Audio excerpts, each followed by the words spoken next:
Hey, welcome in, Maxing. I absolutely feel you this week. Waves tiredly back. Ugh. Personally, I hope it is more just the seasonal change than anything else, because good lord, if it's not just the crap in the air from these high speed winds, I'm fucked. Yeah, other than that, I hope you're doing well. I hope everyone who's coming today to see how talented is this game is gonna enjoy themselves. It's an interesting looking roguelite, not to a great start personally for me, just because I've not gone past the screen, but my CPU CPU fan just kicked on just to keep up with this, so it's not a promising start. I expect not to be too resource intensive due to the graphic style of it, but we'll see. I don't know too much about like the different classes and what have you, because all I saw of the game was roguelite skill tree. How it's different every time. How the main gameplay mechanic is you're situated in the middle of a four-way uh, branching path. You have to like attack creatures that are coming each direction. So like simple combat, not too long, not a lot going for it, outside of what the skill tree is gonna do for you. And there's no like easy to follow strategy because it's random every time. You could get something perfect early on and never know it because you don't know all the little details and how well things work together.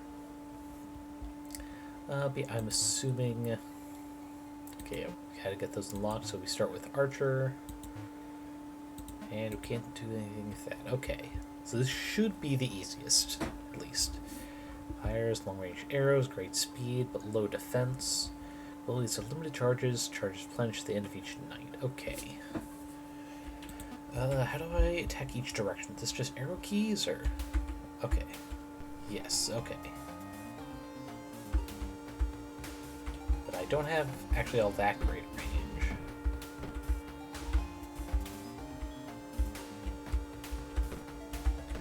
Why do I have greater range top and bottom and not to the side to side, huh? Nope.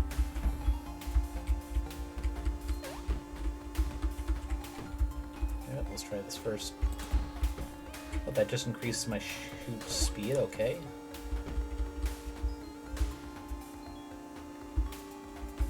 Really not liking the range on the just side skills, okay. I think I'll turn the game volume down a little bit just because it does peak actually in combat. Not a whole lot, but that should hopefully be fine. Let's see, there's a very short game called It's 6 Random Characters in a Single Floor Dungeon. That's is that the whole thing, the title? From 6 Random Characters to that's the whole game? Because you know what? A bit lengthy, but it lets you know right out of the gate what to expect, I suppose. Let's see. News gain. Recruits Tatty's small up here. Well, I don't know anything about that. Let's see. So we start with quickfire. Don't get to see much, but let's see. Knockback power, experience up, crit up, attack speeds. So it might be this is the same for every like literal first run. Yeah, the light novel last time. Yeah, that's perfect. That perfect explains it. Yeah, short games so long as the price is equivalent.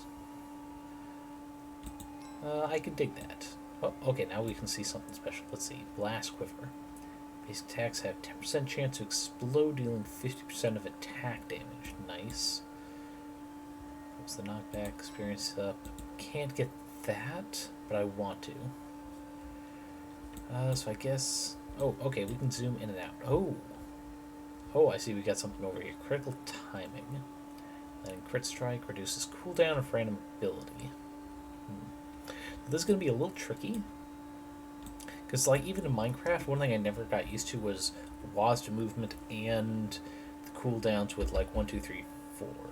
Or, like, choosing your quick bar with numbers. So we'll see how this goes for that mechanic. Let's see.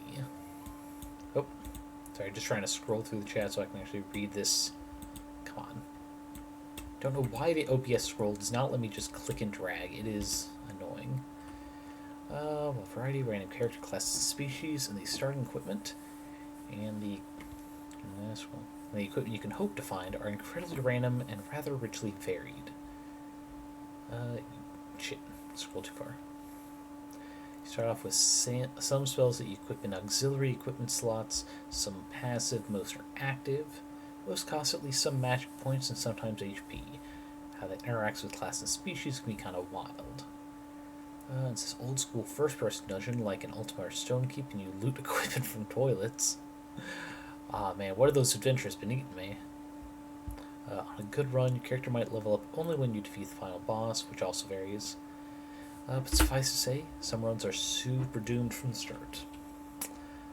Well, I mean, it keeps replayability, which, for the sound of it, is very roguelike intensive.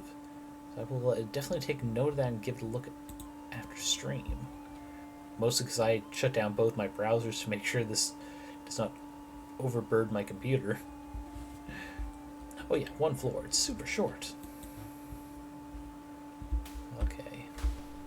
Okay, my range is a little further, I think. Still not a lot. Oh, whoa. Frickin' rat teleported towards me. Nope. Shit.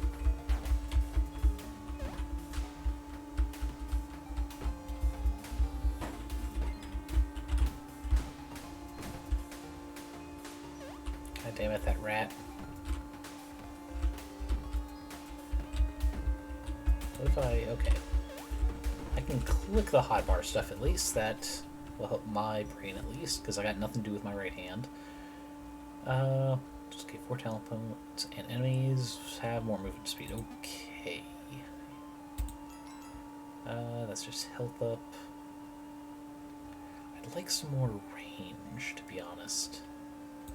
That's the only one I'm seeing.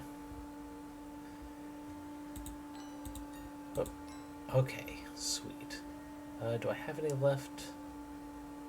Let's see, attack speed, jump. I don't have any more points, okay.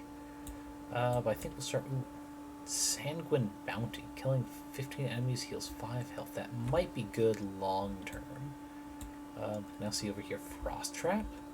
Ooh, place trap dealing half of your attack damage, applying frostbite to all nearby enemies.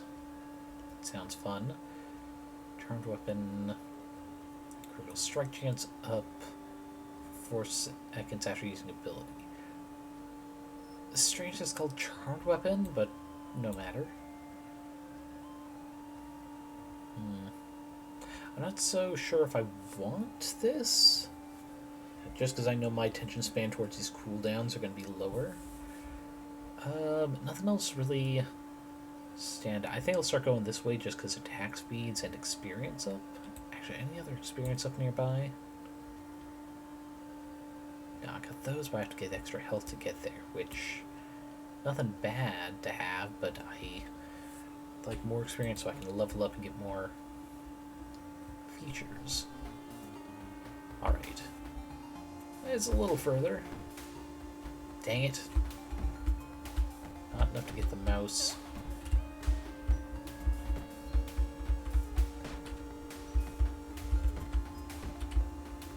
Okay.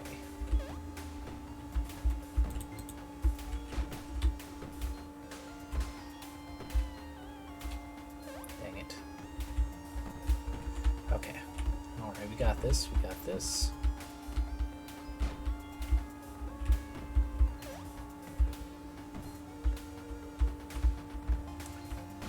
Okay. Enemies have 25% more health now. Okay.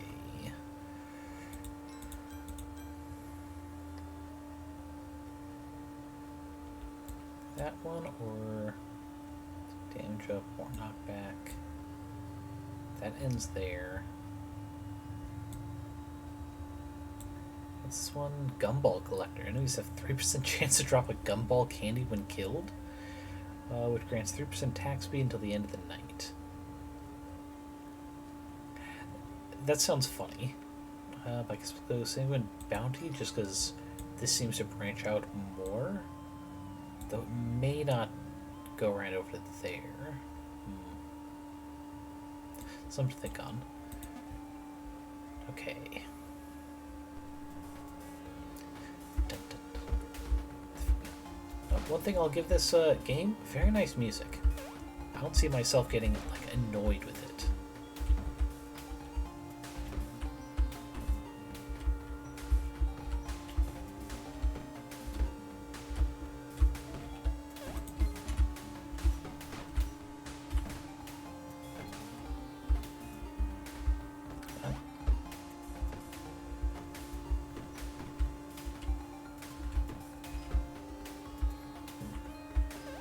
Starting attack speed feels very slow, but it's a very important stat. I could see them. Oh, what's this? Enemies will now spawn 10% more frequently.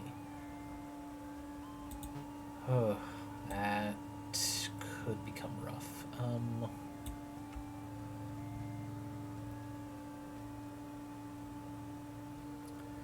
Crap, when you range up, I think. Going for Gumball right now is not bad.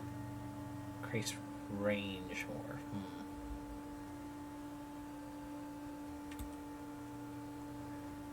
It's a dead end, and over here I'm not seeing a lot of speeds up, actually.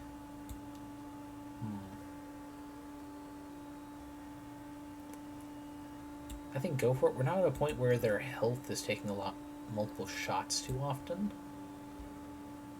Go through there. I think that might go over there. So I think we'll purchase critical time. No, because that's still the cost the same as going around here. At least we're getting more crit chances. But we'll just see where that's going. Okay. Inspired you to start a second character in Caves of Quad, you know? Glad to inspire people. This having to like shake up your strategy every time. It's very fun. Will probably keep me interested in trying this again and again. Whether I'll be a regular game to stream is another question. It'll be how well I can keep up with commentary and chatting with y'all to feel like it's not going to be too boring. I mean, right now I'm just, you know, can use the mechanics, feeling things out for myself. So we'll see. Now we get Lorges, whatever those are. Okay, we'll start with. Okay, there's range up over there and attack speed. That's actually one of the closer ones. I'd like another one now, so we're going to go that way, just get those. But then I think we'll continue this way because this might connect together here.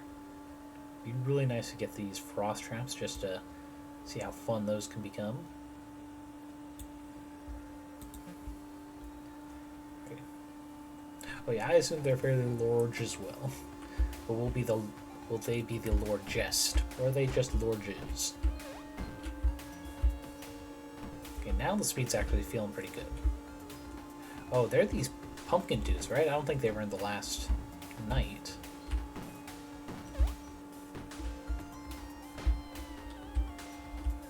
Yeah, unless things get very rough, I think I might not even need the speed thing anymore.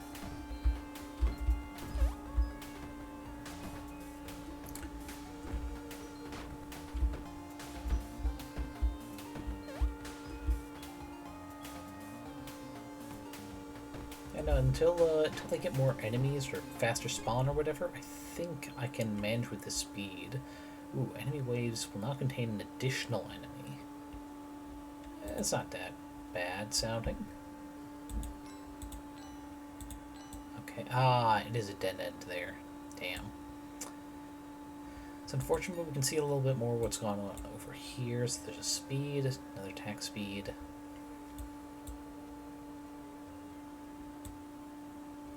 Health and what are these? Attack damages, knockbacks. That's not a dead end there.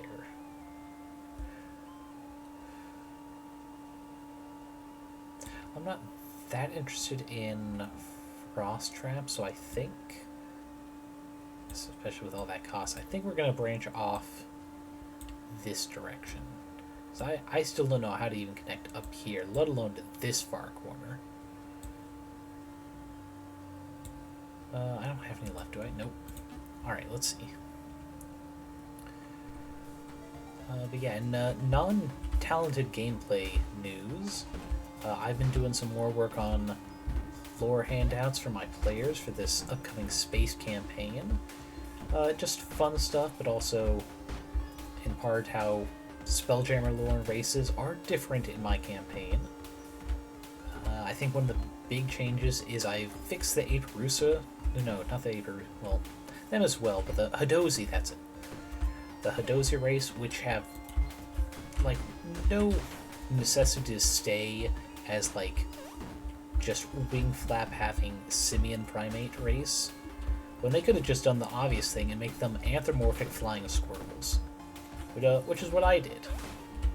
And when my characters saw that, it's like, oh, I'm making an NPC friend of mine that is this race, which changed my we'll call it a subrace of the Illithid, just because the way those lores interact with her character's backstory is more interesting to her. Yeah, it's very nice doing some things to keep going on the outsiders and abandoned by society type character. Ooh, what's this? Oh, another gumball collector. Only costs 1? I think we go for that. Ooh. Invoked weapon. Basic attacks fire. Additional arrow for 2 seconds. Oh, that's... Ooh. I really hope this connects over to here, because I really want to get that at some point. Vortex aimbot. Additional 25% critical strike chance. Automatically aim for 5 seconds. This is a Vortex Shrink Ray. Fire Beamville energy applying Shrink to all enemies in a direction. And then duplicate them. Reduces size and maximum health to 1. That's actually pretty decent ability. 20-second charge time. I mean, it's certainly worth it. These might not be connected here. No, they're definitely not connected there. So that's definitely something I've got to work to. Unless I find that there's a branch here. There might be. But these two are definitely connected there. So that's has to go to them. I really like Invoke Weapon. That sounds fun. Oh yeah, well, since we're on this little in-between stream, good time to get a sip.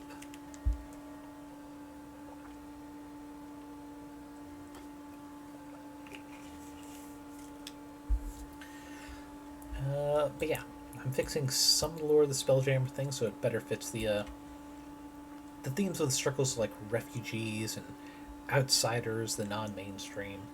One thing I hadn't thought of, the Illithids I'm working on, they're intended as a survivors of a cult who finally got out, especially the more modern cults like Scientology and Mormonism, which are very secretive about inside knowledge that the average person, part of them, just don't know. How they're very controlling of what their members can share or do outside of the church and whatnot. They're supposed to be the stand-in like that. Yeah, the mystery cults. Without being like the strange, just, why are you worshipping this demon thing that blatantly just wants to rule the world with just dead, just in their wake, what have you. Of ritual sacrificing of younglings and beautiful women, etc. The stuff that never really made sense for a mystery cult. to help bring it home. But my player who's like, no, I want my NPC to be friends with them, because they read it as someone who is recovering from addiction, which is another class of person who is persecuted for things outside their control. They're trying to recover. They're trying to get past that point in their life, but inevitably there will be people who see that part of themselves and just not look past it. It's like, oh, you used to be part of the illithid, huh? Die. So yeah, I love that interpretation for my players, helping expand the lore, making it even less flat. Also, welcome Barango. We're talking a bit about the lore for the upcoming space campaign I'm doing, how I'm getting it in a place where where my players can view it. Though after I have them compiled, I'll do like a brief PDF handout, because some people will like it. Maybe I'll get people to just put them in their own space campaigns, steal things away from Wizards of the Coast. Yeah, I don't think we're gonna... we're definitely not gonna make it a Critical Role streaming thing, but some of the races and their abilities with the cipher system, we're definitely gonna have some one-shots from time to time, and those will probably actually stream. Oh, I'm actually gonna need to speed up. Oh. Okay. Man, things were encroaching on me very quickly, and I was worried. Okay. Okay, knockback is helping me buy time at least a little bit. Oh, shit, wrong direction. Okay. It's night, just need to finish these guys off.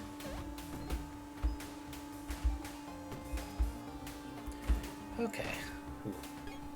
But yeah, we're using the cipher system, because it's more RP heavy.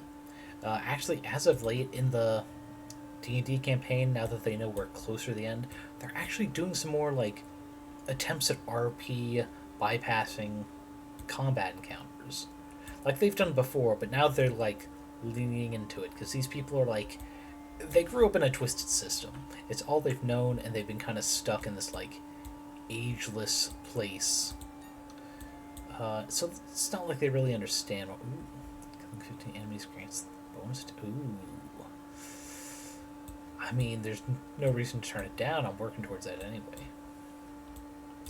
But yeah, now that they're, they know what the next system is going to be more RP, that they're not getting experience from killing so much as, finding things, discovering the world, and just helping people, however they do it.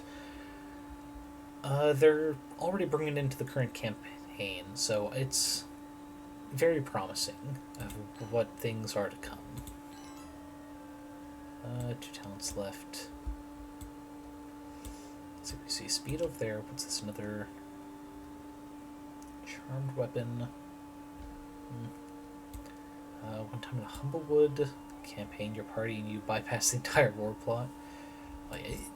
As a DM, as frustrating as it can be sometimes, it's also very heartwarming. It's aw, they decided they don't like this thing, and they wanted to make things better. And who am I to deny them that opportunity?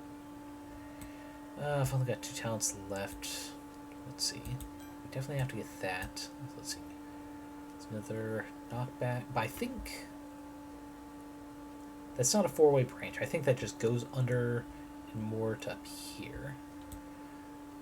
So I guess this, and later we'll go to this range up. We might pick up the Vortec aimbot first, just so we have another ability.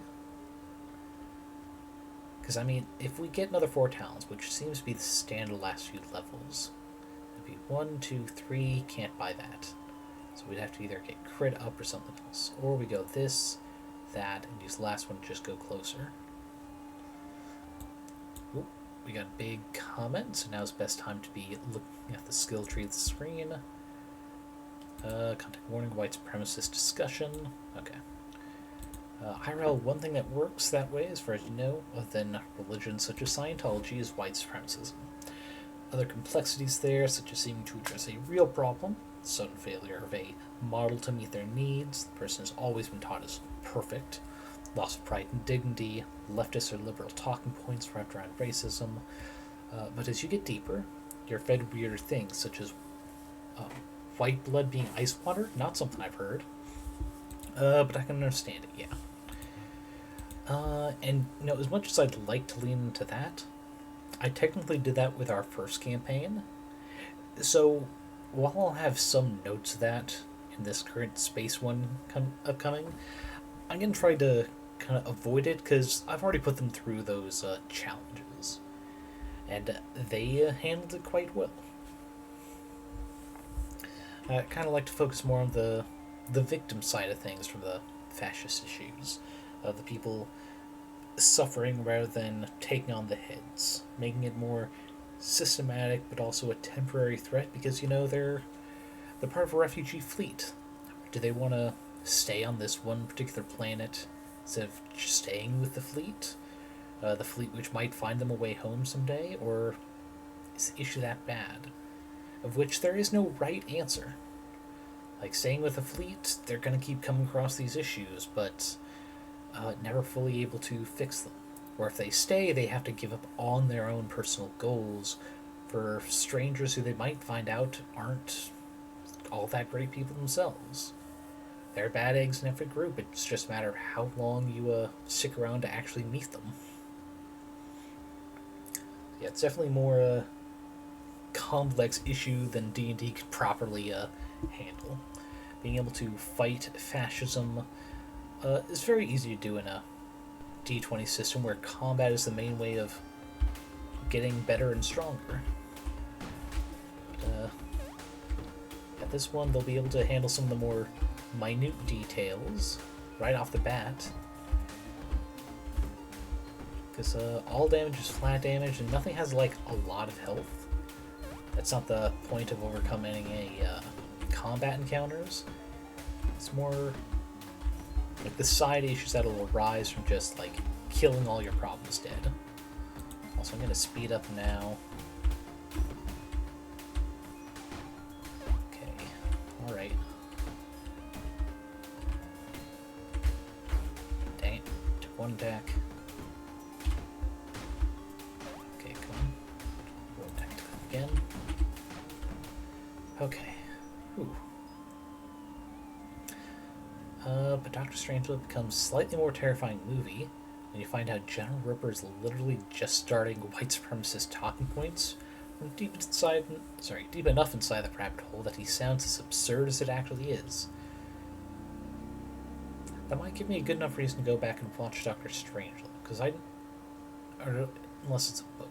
Either way, I know it's one of those like classics people bring up, not one of the B-movie type plots that get thrown out after a couple generations without being like laughing point.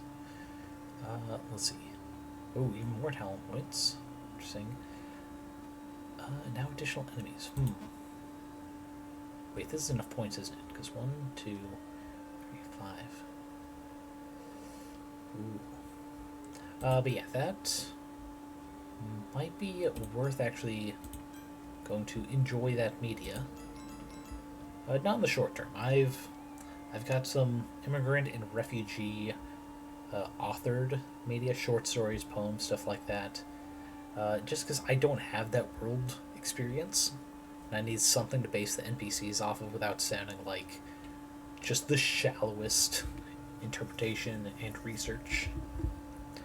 God, there are some deep cut moments I would not have considered that I've been taking notes on. It's like, okay, this is a reasonable thing for a refugee child to interpret things as.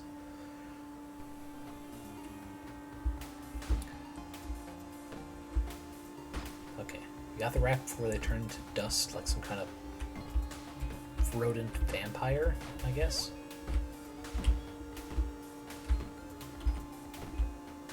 Okay. Dang it.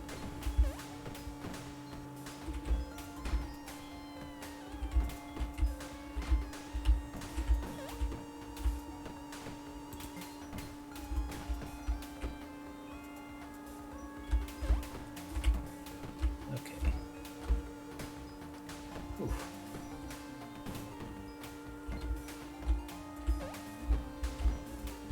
Right.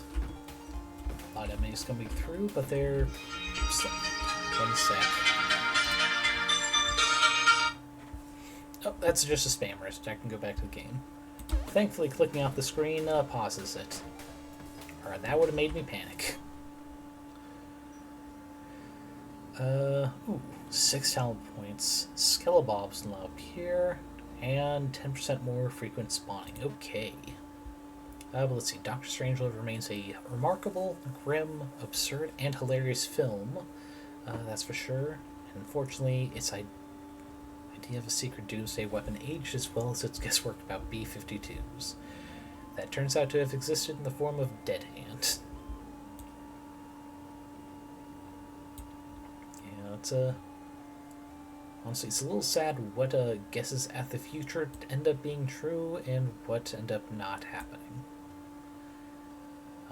I do prefer that, like, Star Trek having predicted, like, iPads is one of the better ones to have been correct. Yeah, that's a downside of predictive media. Sometimes it is right on the nose in the most unfortunate of ways. We'll do another range up. What do we have? Ooh, we can actually do another range up there. That's collectively almost another full square. That should help us out. I think we're okay with experience up.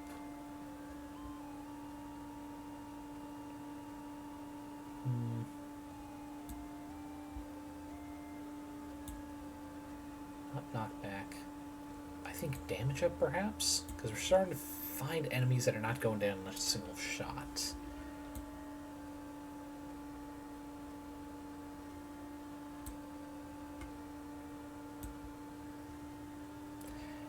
Dang, I was really hoping for another damage one up here. Okay, I guess we'll go with that one.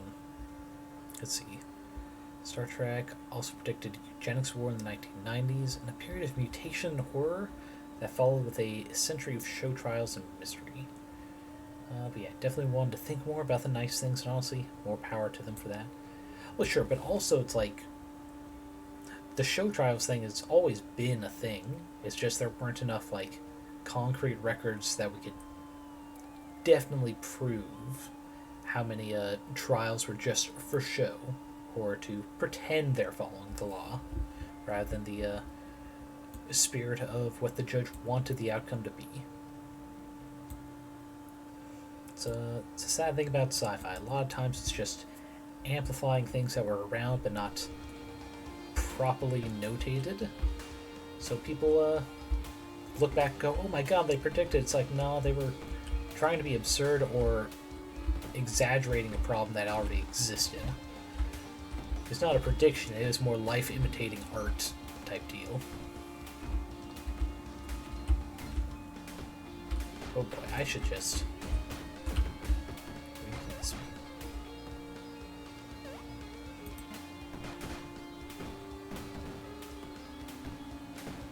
Okay, that's some aimbot. That wasn't too bad.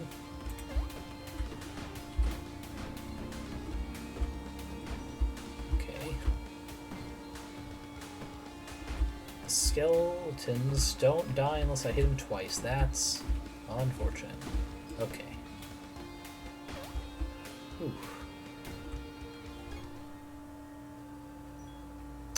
Implicitly more of a French Revolution Reign of Terror thing.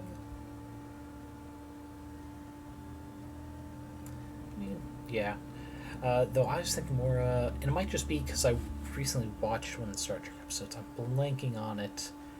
But it had more vibe of the Red Scare, with like people secretly being communists undermining America type thing. With anyone's actions being taken out of context to show it's like, oh, so you were working with them, huh? Here's this past history of you doing things that were also kind of low-key treasonous. Just ignoring the context that made it acceptable. Let's see. Bypassing the Bandit War? Oh, this is about Barango's Humblewood thing. You got the XP and most loot for the Bandit General without having to fight her. To this by basically going, hey, we've got this born apocalypse to deal with. The Council of Alderheart is willing to listen to us. We can negotiate a peace deal that improves your circumstances. Hell yeah. It's nice that the DM didn't go. It's like, consider your offer, but also, fuck that. We're gonna earn it by our own merit / don't trust that you actually have their ear type business. So good on them. And once again, the freaking chat not fitting on the book. Can I expand OBS down? Okay. Let's see. Makes me think so. Possible your knowledge of this bit of canon is too highly specific. Haven't watched more Star Trek after DS9. Even then, it's been several years since you watched them closely. Oh, for sure. I definitely am rewatching some choice episodes just because I know they're gonna help with the understanding of this next campaign. Both having been set in space, but also the way they make historical moments fit the current part of the narrative.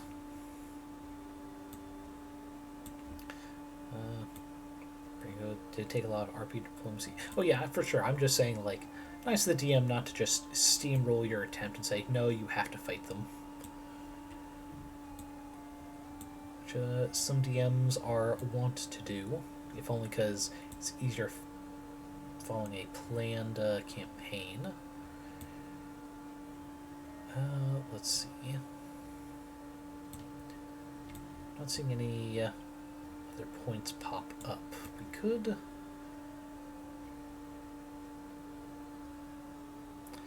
could follow up this way, see if something pops up. Like, how much these are space, it's reasonable there's another special one this direction. Range up. Yeah, we got 6. I think I can... Well, I have to get this first.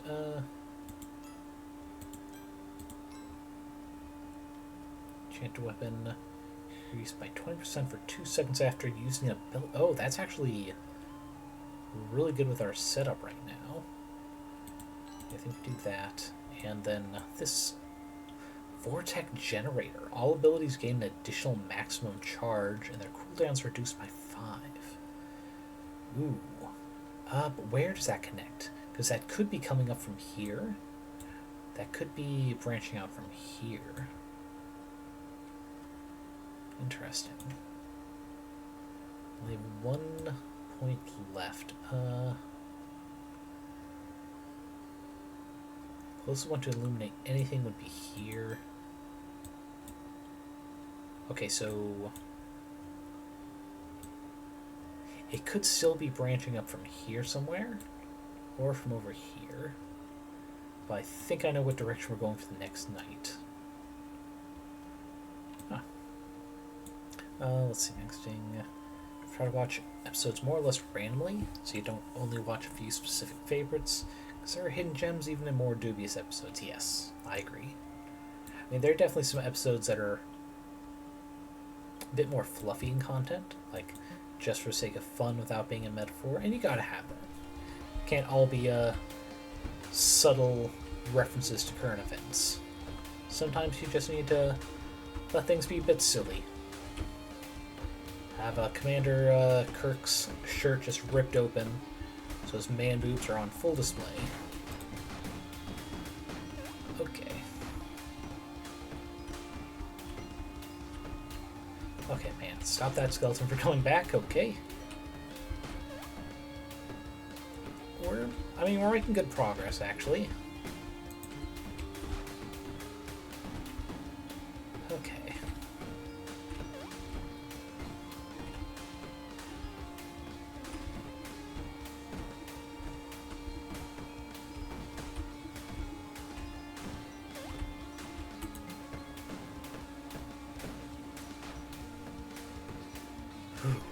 Alrighty. Hectic Night, enemies have another 25% more health, and will spawn 10% more frequently. Oof. Okay, but we're trying to get over to here. Let's see.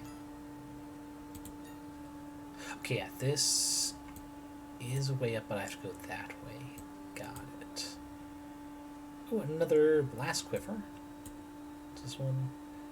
Percent drop battery when killed. Store charge to a random. Oh, nice.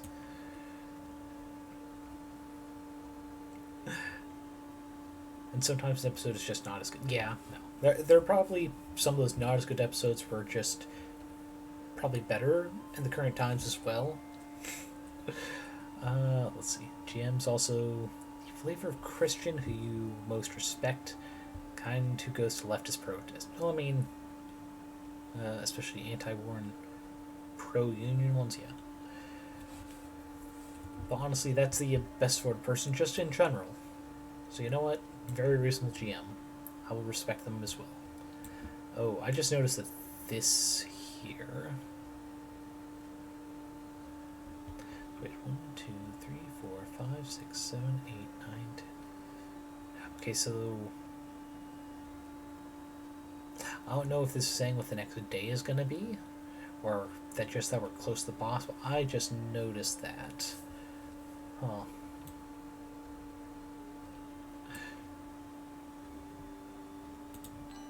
I guess we'll go this route. Ooh, learn 50 talents, nice. Achievement already. Let's see. Some of them maybe, but let's face it, the odds of any given episode, any given series being an absolute stinker is never zero. The longer a series goes on, the greater the risk of just having a really dog shit episode. This is true. Even Stargate, which is the first sci-fi series I really enjoyed, back when Netflix was a mail-in service rather than streaming. My family definitely binged that series, getting like a disc, sometimes 2 at a time. It's very good. But even then, there were some bad episodes. I think my favorite is still the time loop episode, just because of how silly it was, with no greater ramifications to the plot. Did the top people in the time loop learn any valuable lessons? No, not really. You could remove that episode from the plot, and it would affect nothing about the character development. But it's very fun. So we're going to affect both of these. Okay. Oh boy. Ooh. Alright. Kicking out of that. Another aimbot to help us out.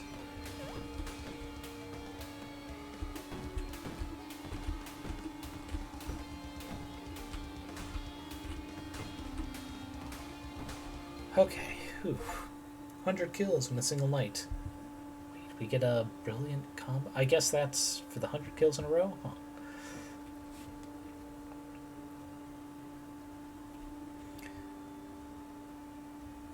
Let's see, time lapse so did have wider implications if we're talking Stargate.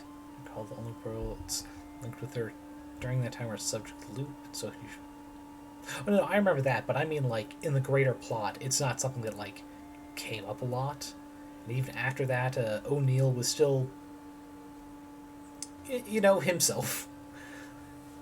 I did like how one of the time loops is like, you know what, time's gonna loop anyway again, I'm gonna do this. It's like, here's my designation, just do like a half dip kiss with shit, I'm blanking. Is she Carter? I think I need to go back and rewatch the Stargate too. Not for the reasons, but just blanking on characters' names. It feels like I've been away from it for too long. Yeah, I launched a whole new scenario. But it's like, you can't do time loop things too often. It's in sci-fi. It's one of those, like, you can't do too many body snatcher moments. Unless it's like the main premise of the series, kinda.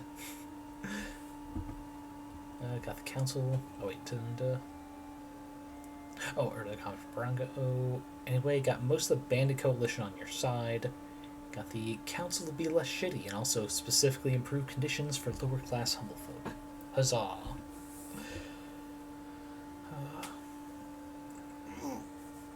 Big stretch while we got the opportunity.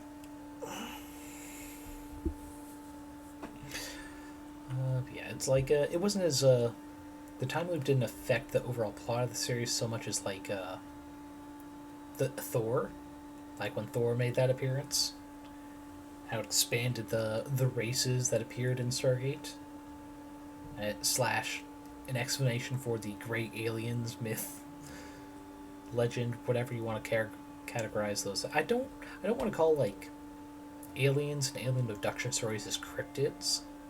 It feels like another like folktale subgenre of their own, you know? Imagine a story where we follow the body snatchers. I mean, I think there are a couple books in the Animorphs series that did that. One of them was definitely the Megamorphs, which I think was number 3. Is it number 3 of the Megamorphs or the Andalite Chronicles? One of the two.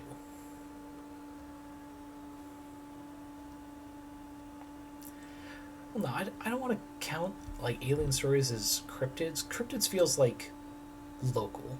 They're here. It's like the theories of Nessie being one of the waterborne dinosaurs somehow surviving, which is an insane premise I wish I could believe in. Or like Bigfoot, secretly hidden here. Aliens being able to like go off planet, it feels like a different class. Let's see. Formation, additional enemies. Nights are 5 seconds longer. Okay.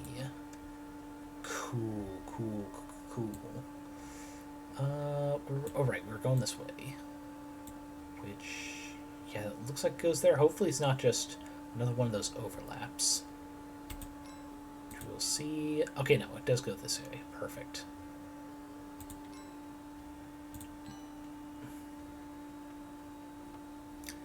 That's actually short, so yeah, do that. Next time we should be able to get that.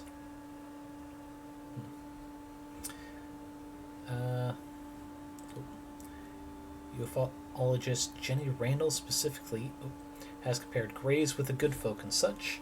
You can see really obvious parallels in C.D.B. Bryan's book, MIT Conference on UFO and Alien Abduction Phenomenon. Was it MIT Conference specifically about Close Encounters of the Third Kind?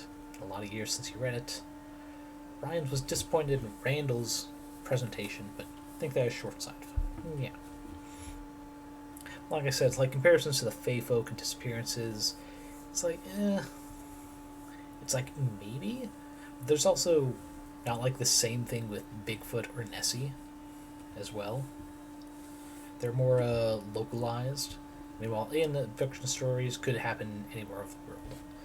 Again, cryptid feels more localized than aliens. But that might just be my interpretation of the stories and possible theories around them. Now, if we're saying like all cryptids are some form of alien, that would be a fun debate thing. Meanwhile, Brango story, main result of the party is ex-bandit fighter got a blade of the wood. I'm going to cast Entangle at will. Ooh, that's fun. Wait, if I scroll on OBS, it also does a screen, even though I'm not moused over. That's funny. But also, didn't need to fight all the bandits. Only the ones who are either the most shitty or failed to benefit from the aid. It's always nice when a good RP comes together. What is... I don't know what happened here, but it looks like we have more time until this boss thing, I guess. Alright. Let's see.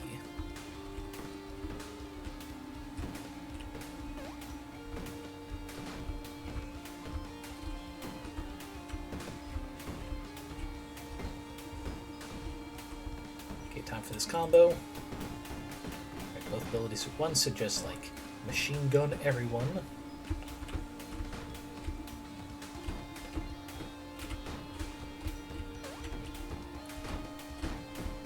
Okay.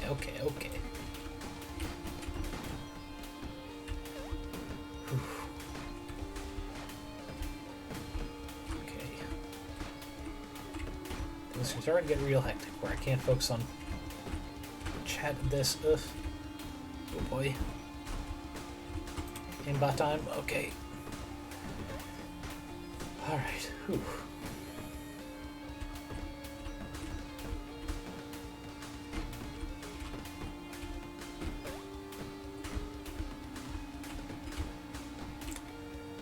Alright. Whew.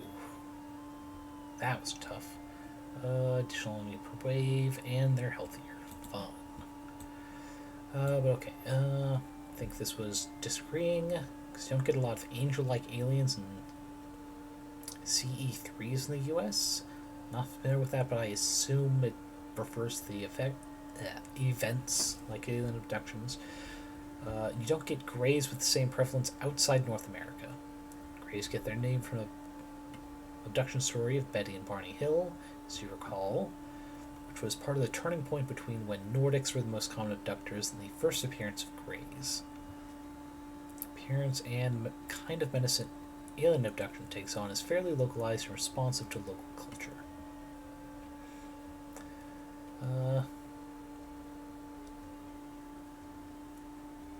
Oh, that comments about that. Yeah, this is also Rango with the. This has also meant that the Wildwood Coalition made wildfires and weak elementals less threatening. Me and Backsting both agreeing. This is an amazing campaign. We would both like to hear more about that. But yeah, it's like. So I agree to disagree on the status of aliens as cryptids. I just feel like it feels more right when they're like a local scale. Individual alien stories, like where's the fun of why they're around, come and localized in that area rather than just anywhere on the world, when part of the thing is that they have alien spaceship. They could choose to go anywhere. Why are they harassing this particular group of peoples? Just feels weird. But a fucking Bigfoot-esque creature that appears frickin' in the Himalayas as the Yeti and Sasquatch in parts of the US, that is more interesting to me. Because part of the lore is not that they have spaceships that could reasonably go anywhere they want. So whether they evolved there or just happen to, like, what is it? Not convergent. It's not divergent evolution. Like pretty much the hairy man equivalent of carcinization, just evolving the same way in multiple areas, is more interesting than spaceship could go literally anywhere. Definitely fall within the broader context of what you call neighbors. Human-like non-humans that all cultures believe exist, just to outdate the side. Yeah, I can see that. I'm not seeing that term as of neighbors, but also I don't regularly indulge in those like folklore cryptid stories so much as sometimes a friend who's really into them will share, and it's like, yeah, I'll listen to this. It sounds interesting and funny enough. Let's see, where to go from here? I think maybe we should start looking for more attack speeds, just because our speed is starting to fall down in contrast with enemies. The strikes not gonna help us here.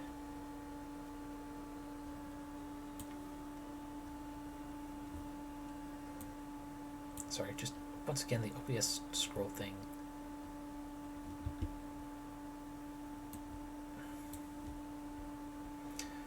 Alright.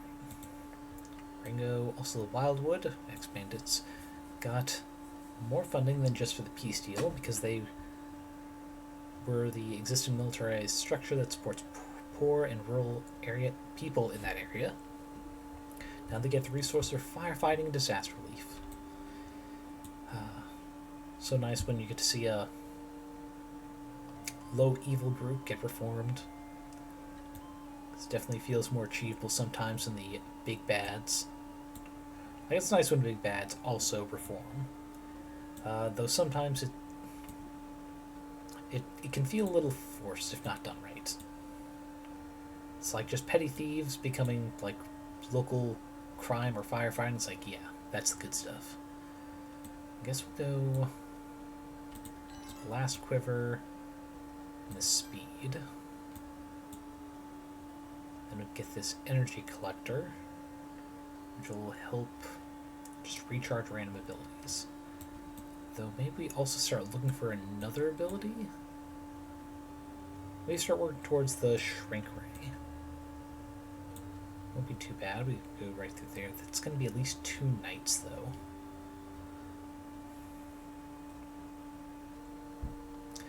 Yeah, the Good Neighbors. Modern example is the Camel Deserters and the creators of No Man's Land in World War One. With Wild... Oh, different thoughts here. Okay. What? Actually, that's discussion about Ringo, so I'll let you guys talk about that for a bit. Go through this next night of battle. Will we survive?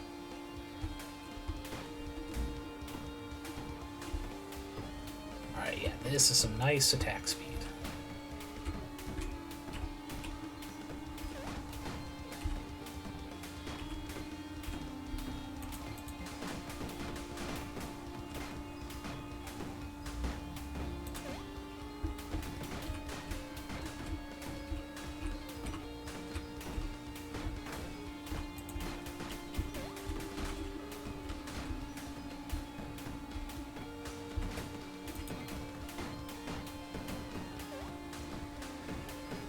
Hooray for aimbot is really saving my ass. Okay, alright, back off, you're getting too close, didn't come too close. Bad touch, come on.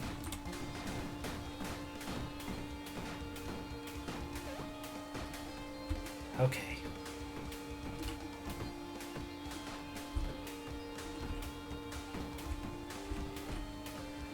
Whew. Alright. That was rough. Oh god, queens will now appear. That's not great news. And now 10% more frequently. So, let's see. Acting with the Wood of Wildwood end up in jurisdictional conflict with City Guard. Granted, you have biases on this regard. Baringo, they get the funding so they can distribute the resources, fight the actual problems of wildfires, especially the aspect of fire. Although the party dealt with that in less than a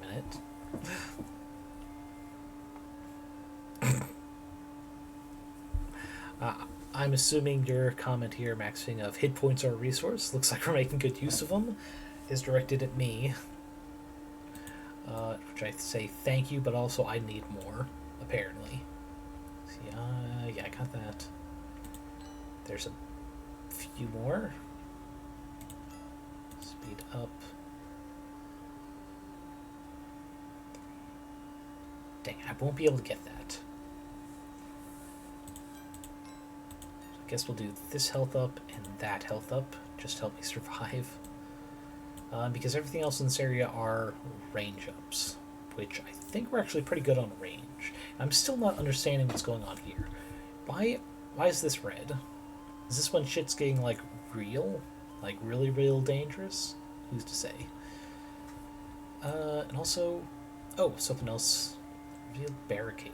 This barricade for 15 seconds. That deals damage and knocks back all enemies that hit it. That's probably where we're going to go to next. Because it's not far, and that... Yeah, that's definitely connected there. Yeah.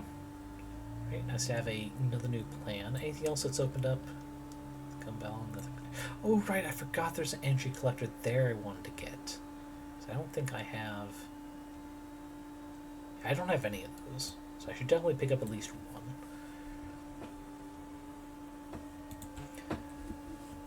Oh shit, there's more in chat. I'll read that after this night.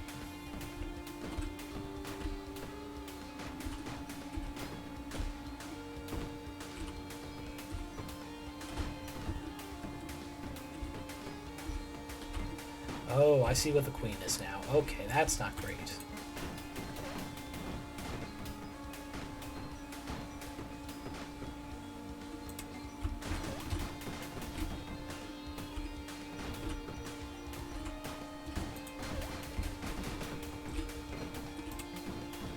Oh boy. Oh boy. We've killed 1,000 total enemies according to this achievement. Okay, okay, come on. Off my back, off my back, off my back. Oh god. This might be where we fall. Aimbot, save me. Okay.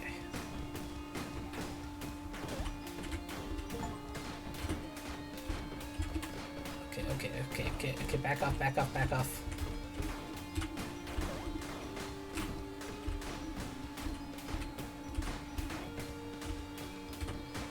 Okay. Okay, I made it.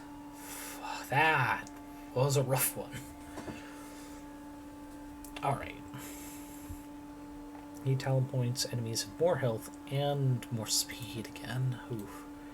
Before I forget, we're going to get that energy collector and this shrink ray. But let's see what's here in chat.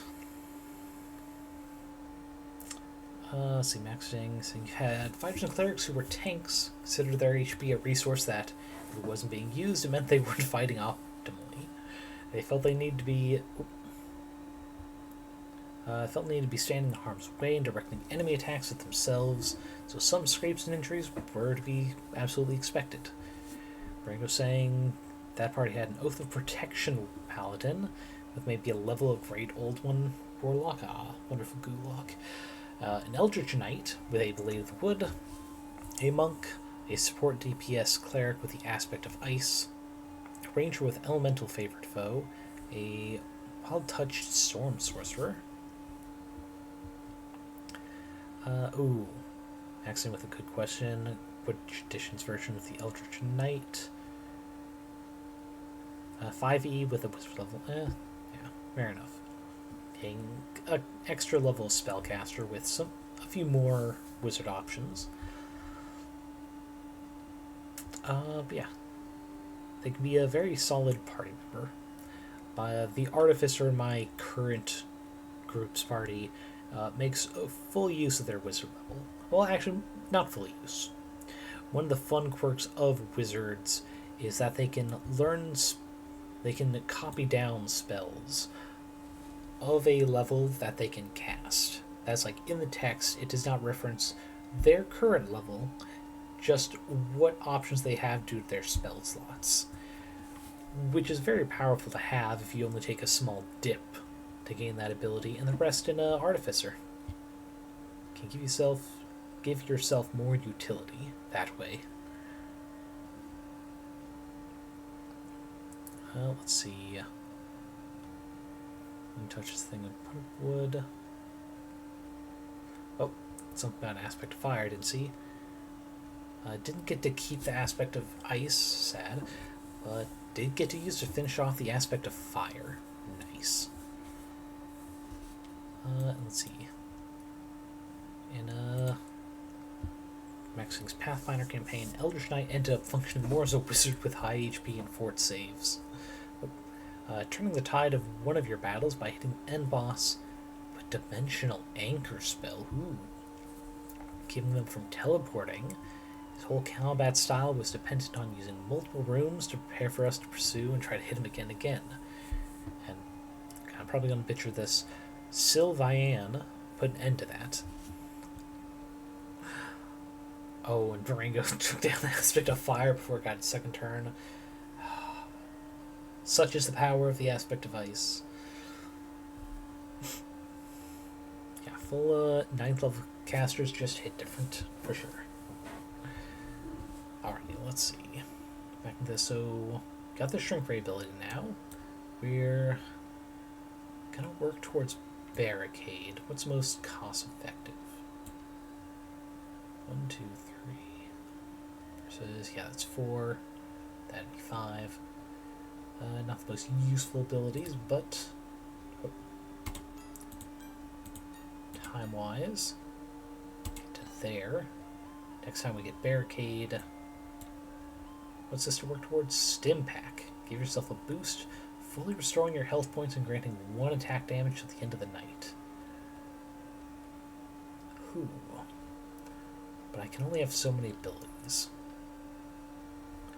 Interesting. Spark Quiver. 8% chance to fire another attack in the same direction. Might work my way up just to get that spark quiver. It's a fun little passive. Any passives down here I'm missing? Because there's charmed weapon, another sanguine bounty, brutal bounty. God, actually, we've actually come away there. Oh, this is only in 17 nights.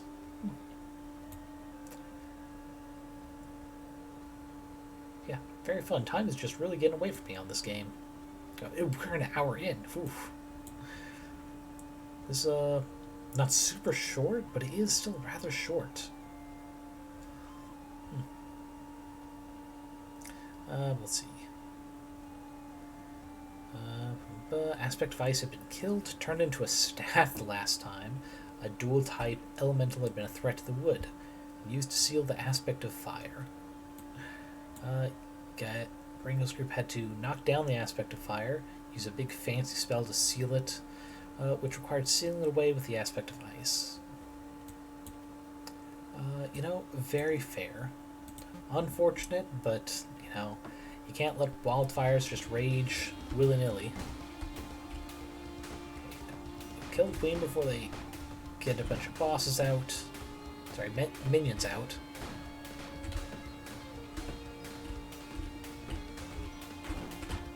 Okay, nope. We're doing this combo. Oh boy.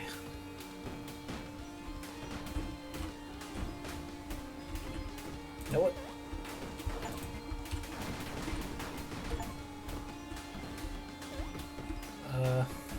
Shit, got 2 achievements, but I didn't have time to read them because everything's going off at once. Speaking of, rapid fire. Okay.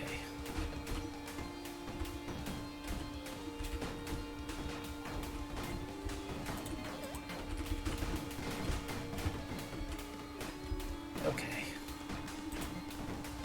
A little bit of aimbot. Okay.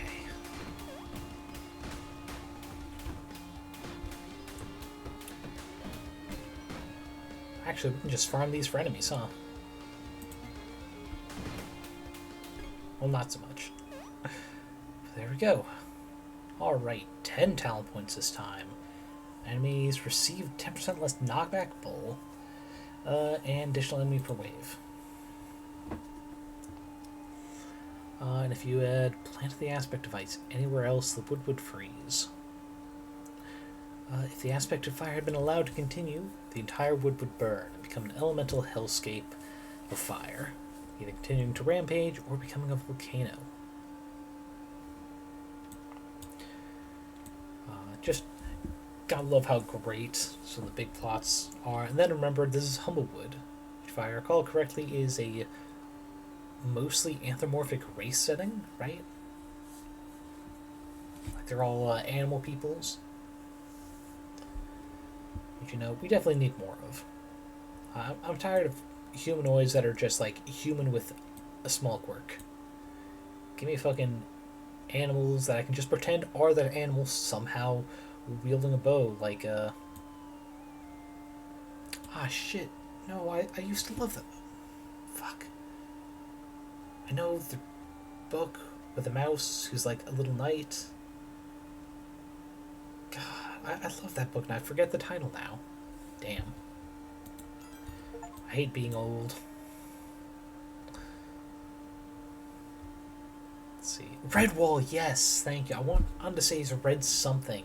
I thought I might have been confusing it. But yeah, just pretend they're just straight up an animal who's also wielding weapons, because why not?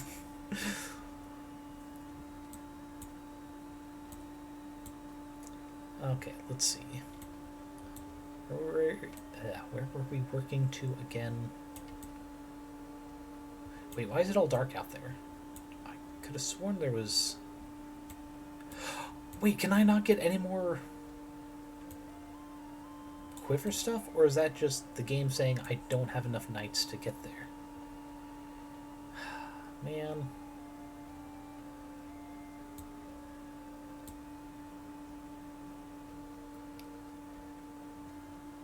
So I got 8. Is there any other stuff? Oh, get this gumball collector. Another energy collector. Yeah, we'll do that. Now that's not within range. Are there any others? Charmed weapon, eh.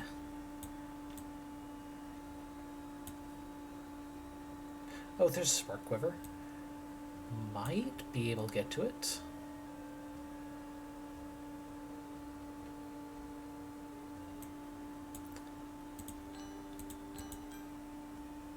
Not this night, but the next night, perhaps.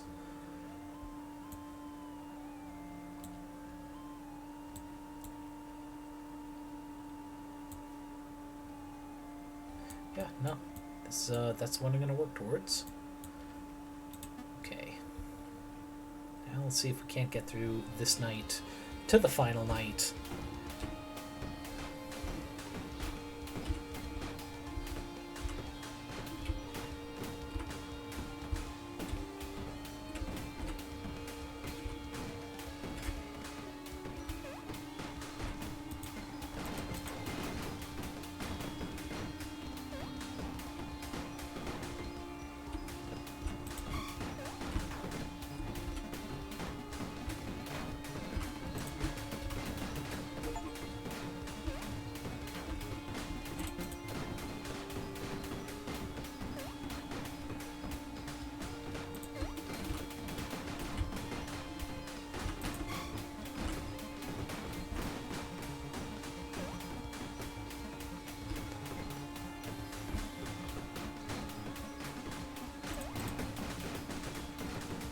Go. Rapid auto fire, perfection. Okay.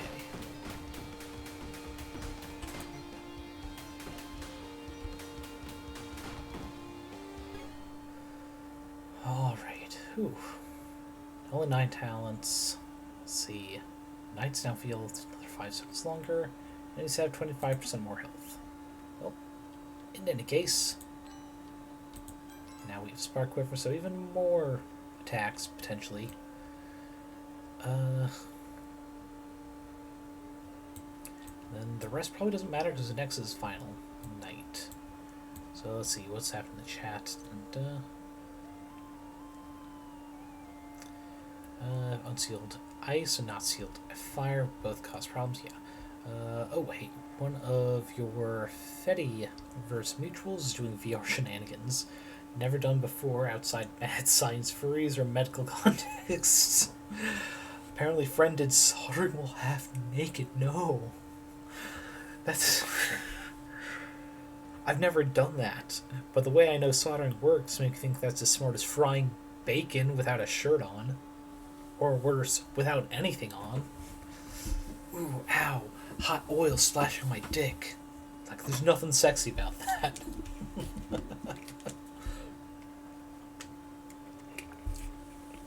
Next thing, saying, can I make a druid whose poisoned scimitar is named natural causes? Oh, that's good. Oh, man. One day in the future, they are famous enough to have legend lore cast upon them. At which point I can honestly say, this druid's many enemies died of natural causes.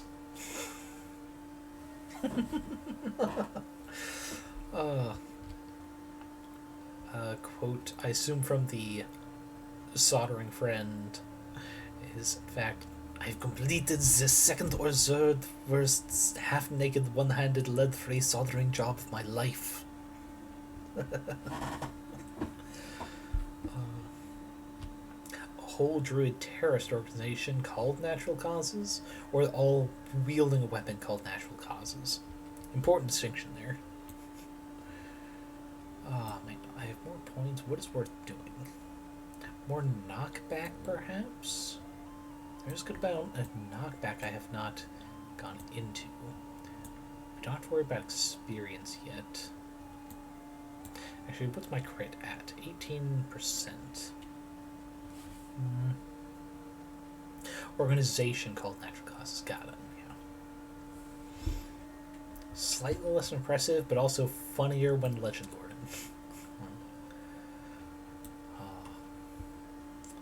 But yeah, I don't think we need speed at this point in the game. We're pretty fast even without using our abilities.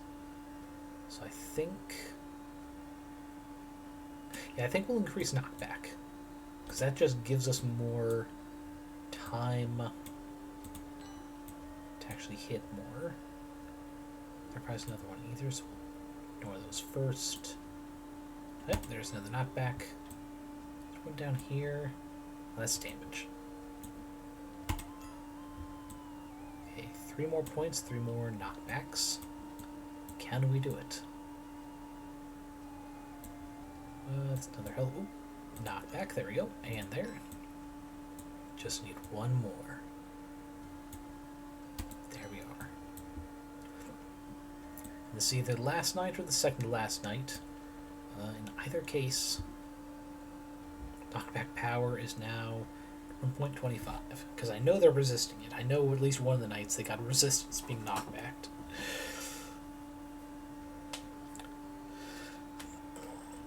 Let's see. Friend is a Yinglet Therian, hence the Ziz. I figured. Let's see.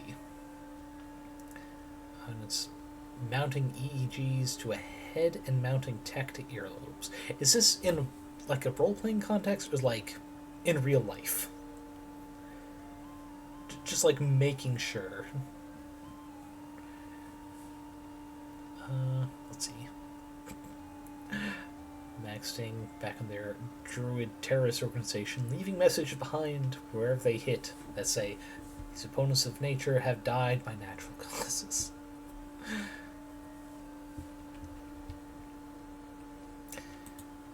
Oh.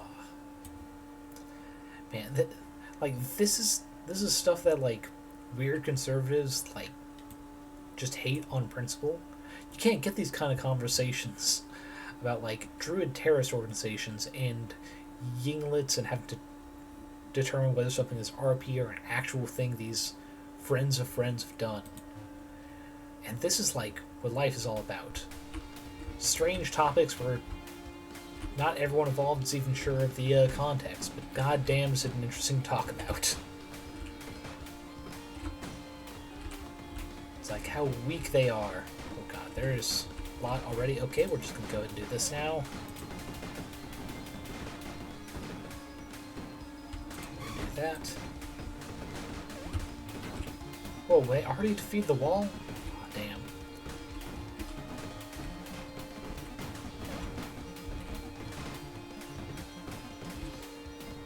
Okay, okay.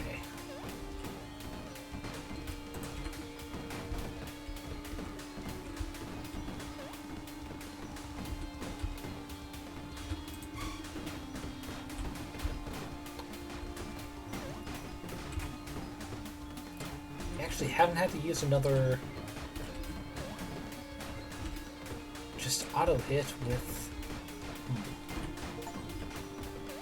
doing pretty good. Holy shit, I didn't notice how high the enemy kill count had gotten. Damn.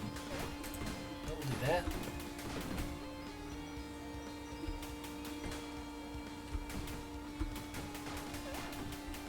I only had to do an aimbot quickfire combo once that night. That was actually pretty nice.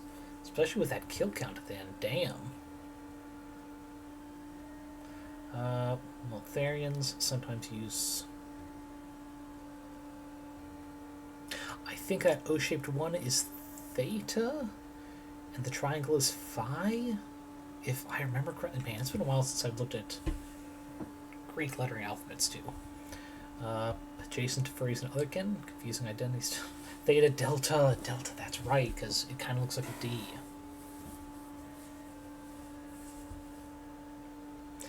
Look, like I said, I'm not familiar with a lot of Greek letters. It's been a while since I looked at them and gone, huh, this is what exists beyond just Alpha and Omega. The thing that everyone knows because fucking Christianity's annoying sack of culture. I was mostly just listening to like, what Greek letter terms do I remember? And Phi was there before Delta. Like, where's Delta? I mean, Yeah, I guess. I think I was remembering it triangle is delta because it's shaped like a D because of like the evolution of written language just to modern shapes.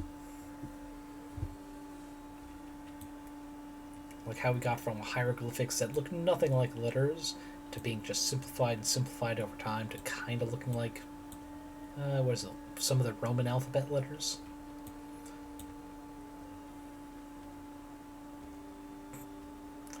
Comes up more in physics experience, but like yeah, delta V. Yeah,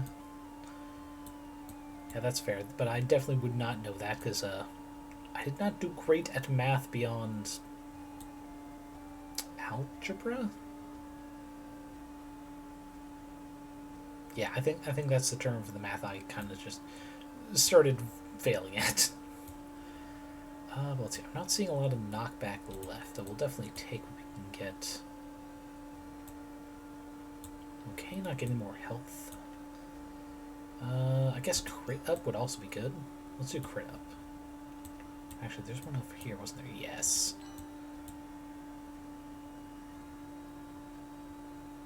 More experience should not matter because it's final light for sure. Oh, there's knockback and a crit. Another knockback. Okay, we got 4 points. We don't need speed. We don't need damage, really. Now only one more to a crit or knockback.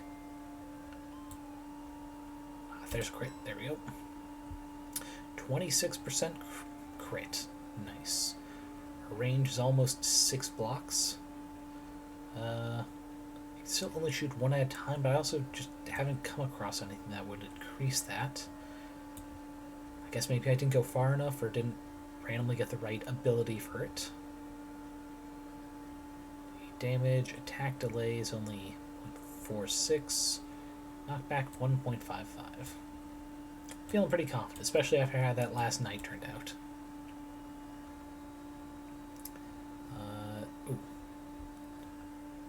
Some physics knowledge for anyone interested. Delta velocity, regarding change velocity, which should be shorthand for remaining thrust among other things. Ringo in the context they've used it, delta velocity is measured in meters per second. Which sounds about right, just because converting meters to kilometers and such is easier than converting anything to miles, really. Like, even feet to miles, it's not a round number. Oh, this is boss music. Oh god.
I think we've got this in the bag.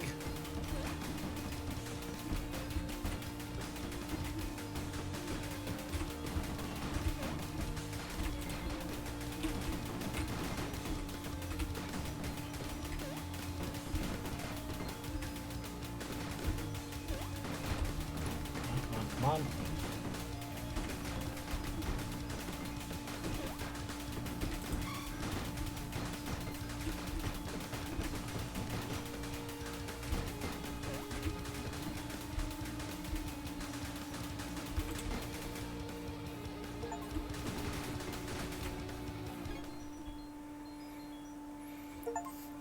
got so many achievements there. Oh, I've unlocked the wizard class apparently. Just talent packs that will appear in future runs. Ooh. Bin Harvest. More powerful bounties that activate more often. Critically acclaimed. More critical strike chance. Extra bonuses when you crit. Or orbit by bit. Oh! Bit by... Okay, I get that. Fire arrows that orbit the archer and power them up. That sounds fun. Mastery level 1 unlocked. Wizard class unlocked. Okay, actually, what's the... I know there's a short key to open the overlay on here. What is that? Is it T? No. One sec. I'm gonna pop open the Discord just to see what I have unlocked. Achievement list. Here we go. So, unlocked wizard class is magic. Magic! White belt. Complete your first run. Eyes closed. Fire 750 arrows in a single night as archer. Master combo, so that must be above the, what's the other combo I've got? Not Executioner. Brilliant combo, that was it. Thank you for the Wilhelm Pringo. Let's see. Theorist, reach level 100 in a run. Best defense, kill an enemy with the archer's barrier. Oh, right, because it deals 1 damage. I put that up after shrinking them, which shrinking enemies doubles them but makes them 1 HP. So that's how I killed them. Warp Seed is gaining 4 abilities in a single run. Plug and play. Use 10 charge abilities in a single night as archer. Dominoes kills 5 enemies with a single basic attack. Bugcatcher shrink 4 different enemy types in a single night as archer. How is that only like 47% have gotten that? I have gotten... Well, no, because art's RNG. Might be they've never actually picked it. That's fair. Dead or Alive. Complete 25 bounties in a single night as archer. Not sure what that means, bounties, but whatever, I got it. And everything else I actually mentioned as came up. So that's fun.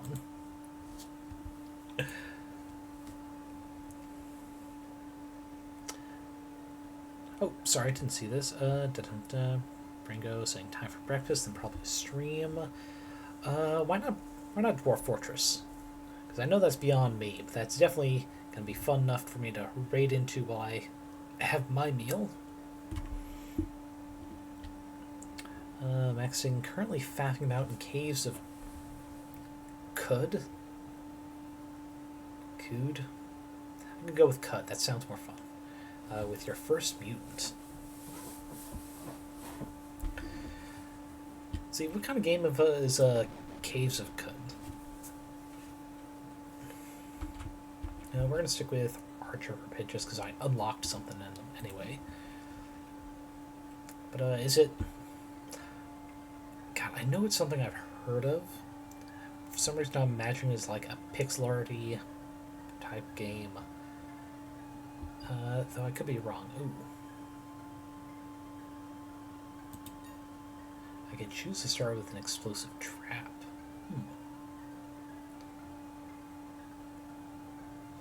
Quicker recharge, but only 3 uses for combat.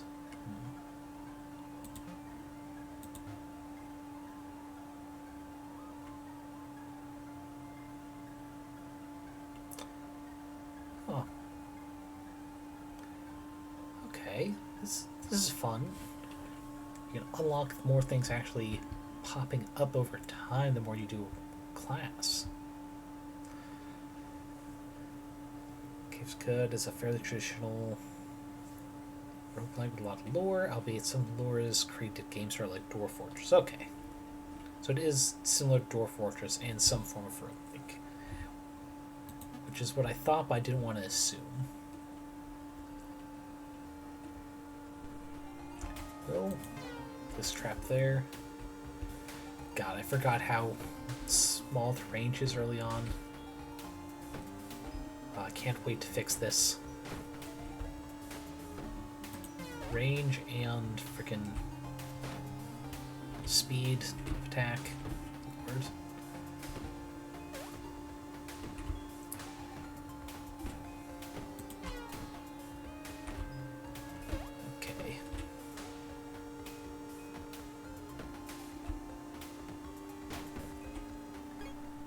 Alrighty. It actually started development around the same time as Dwarf Fortress. I think it has some dev overlap. Steam release had the same publisher, certainly. Oh, that's interesting to know. Man, we need more indie games, just like in general. Just because there are interesting ideas that are apparently very popular. Let's see. And, it's response to a Ringo comment, which I'm actually not sure how far back. Oh, what are you mutations? There it is.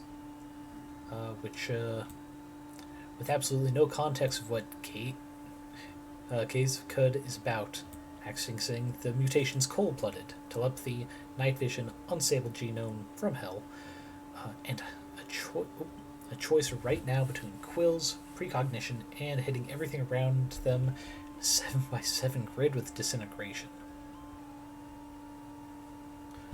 Ooh.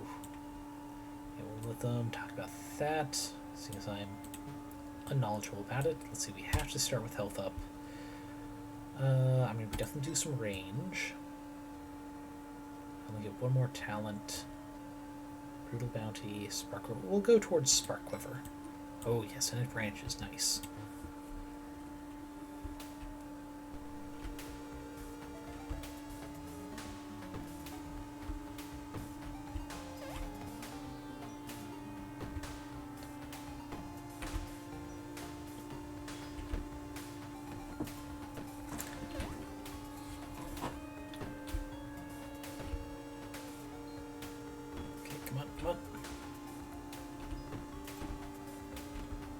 Alright, I forgot I've got a mine.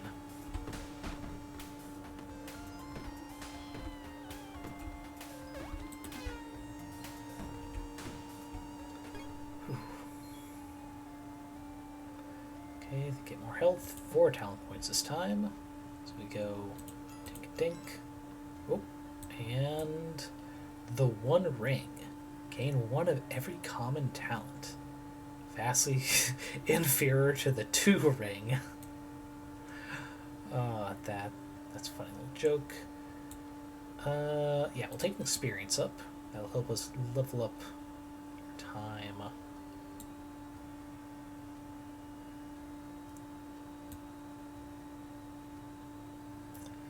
seeing any experiences, but these definitely dead end.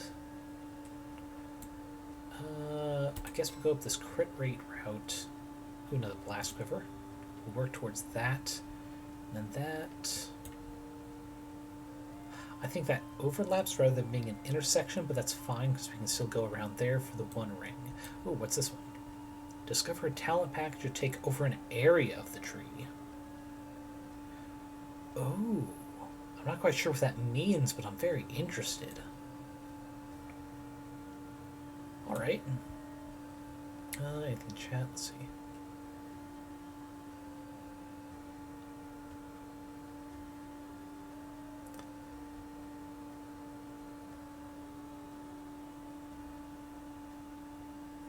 Okay, that looks like just discussion about the particular mutation Baringo's suggesting.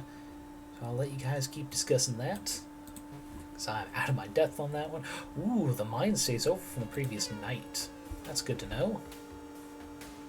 Means if I get the time, I should absolutely place a mine before ending a night.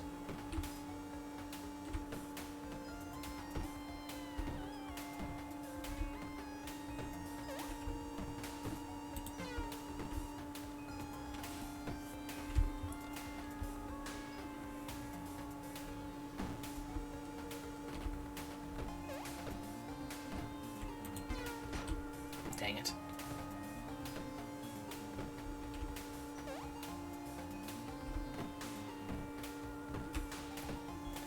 Alright. Enemies receive less knockback. Dang. So, I mean, they got that early. I probably should not pursue knockback this run if I can help it. Oh, but I can go... CI4, so yeah, I can get to that and another range up. I probably should have done experience, huh? next night. Next night. Oh, that is an intersection, so I can just go right towards one ring. Perfect.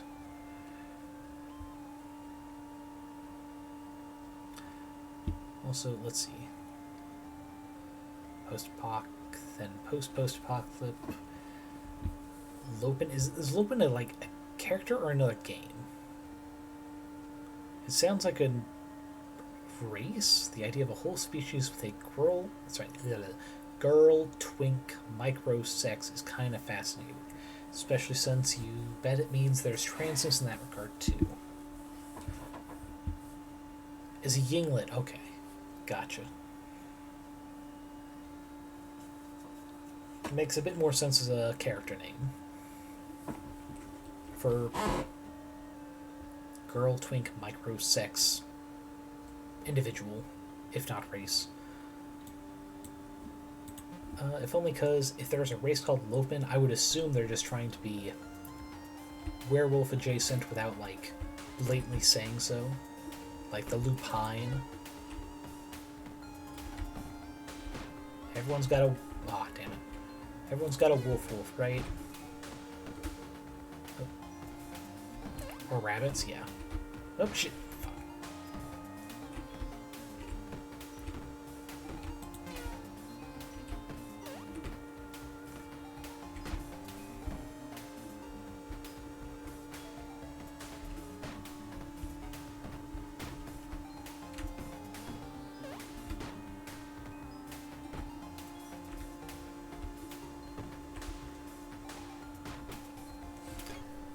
Alrighty. There we go. Now thinking about the official Lopen documentaries. Which, I mean, if people want to buy it, who's the creator to stop them? Let's see. Oh wait, I actually can get that if I just... Beautiful. But no talent points left. I should definitely pick up experience, though. Oh, it didn't increase shot count? Damn. That would have been nice. What's this over? Oh, Frost Trap. Trapper-based hunter? Maybe.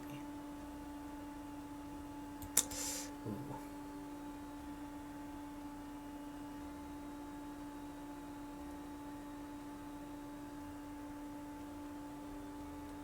Let's see, that's... Yeah, we'll work towards a talent package after picking the one experience up. Just to see what these all become.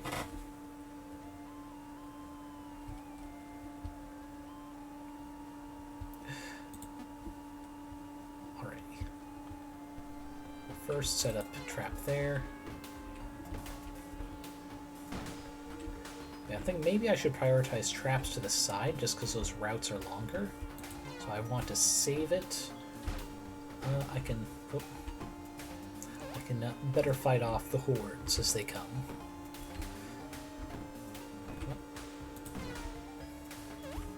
It is nice that the traps stack. Just pile them up, baby.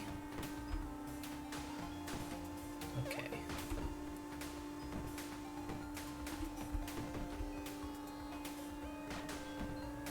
Damn, that rat was determined to set off my mines for nothing.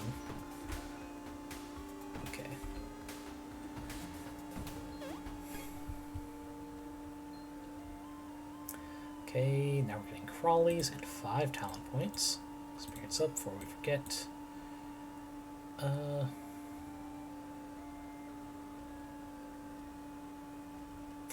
Much as enchanted weapon is nice. Talent package is supposed to upgrade that, so we'll leave it there. Yeah, we'll just save the 1 talent. Yes.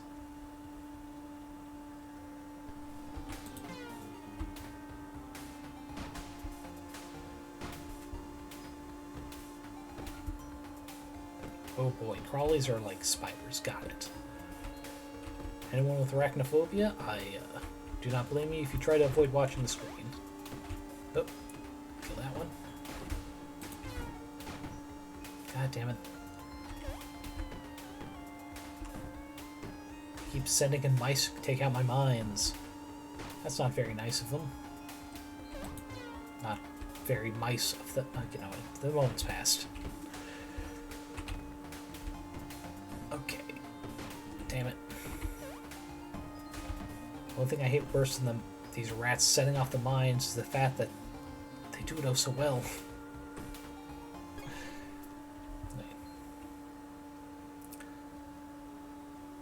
Enemies receive less knockback, but 6 talent points. Nice. Let's see. Lopin keeps recording LM to little success. At least when Nursey Boy Lopin happened, he did cheer up LM and then get laid. It's just a with a passing spy master. Alright, ooh. More loot that drops more often. Fire arrows that orbit archer.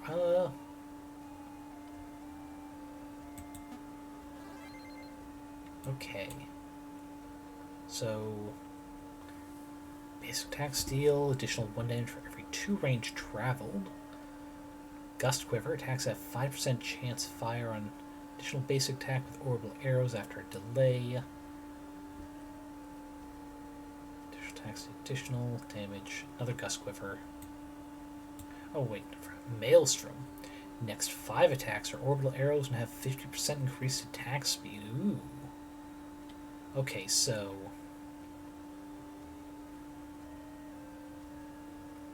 increased damage when they travel further.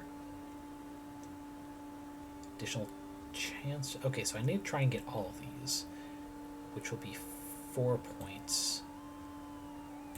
And what's this? Typhoon.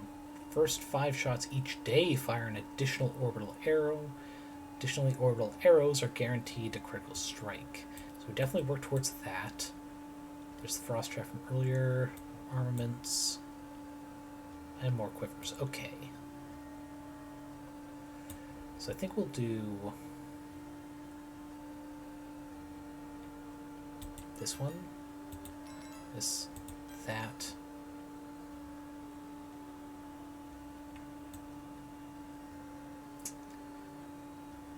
I don't have points for anything else, but then I'll get those immediately, just because they're immediate boons, bump up to Typhoon after that, eventually work out to these Gust Quivers and Frost Trap. And actually I should take a sip before that, because it has been a while. Ooh.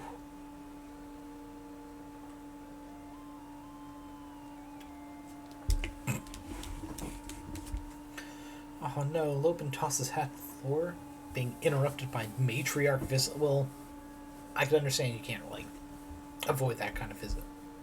They're referred to as the matriarch. That sounds like a influential position, but still a shame. Okay, we'll save the Maelstrom for when things when they start really hitting the fan.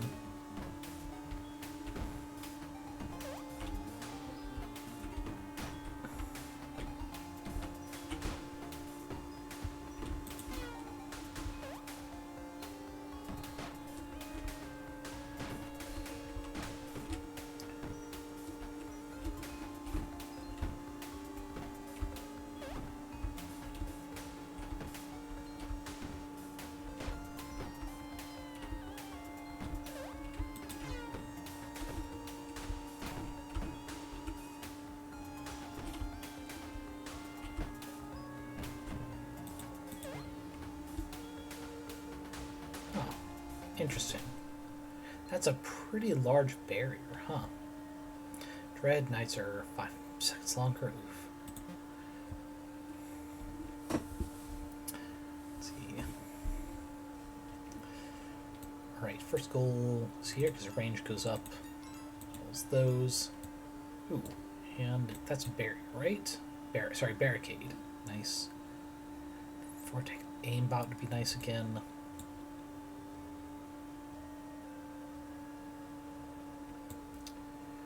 See, shortest path will be this direction.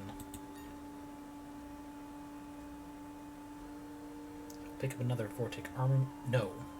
Next time we'll get experience than that.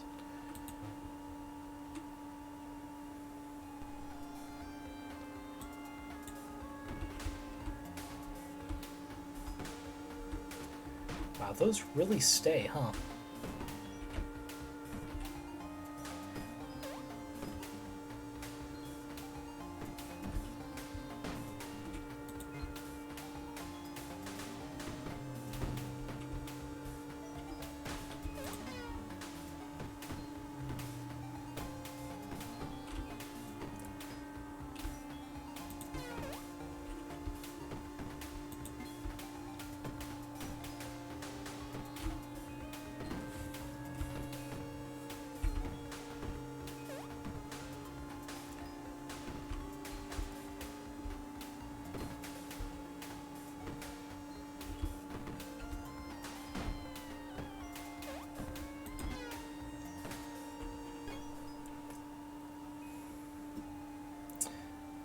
Okay, enemies are healthier. 5 talent points. Okay, experience before I forget.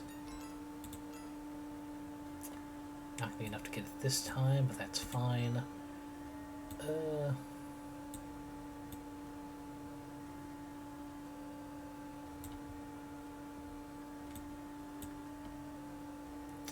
That might be an intersection up. It's not expanded light, but you know it's only going to be 2 points going up that way.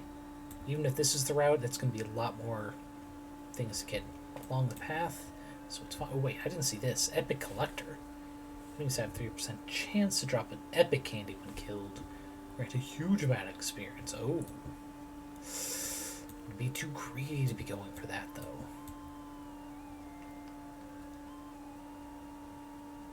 I mean, honestly, I don't actually need the barricade with this. Thank you for another Wilhelm. I don't actually need the barricade with orbital arrows, do I? Honestly, coming up here just for the quiver should be more than enough. I think the aimbot would be nice, though. Yes, yes, love you too, Barango. Thank you for hitting me in the face with freaking ice cream bars. Chill helm for both at once. It's I could technically do that, but it would end up being a mix. So there's a low but distinct possibility of only getting one or the other. Like only ice cream or only books. And the impact sounds may not match.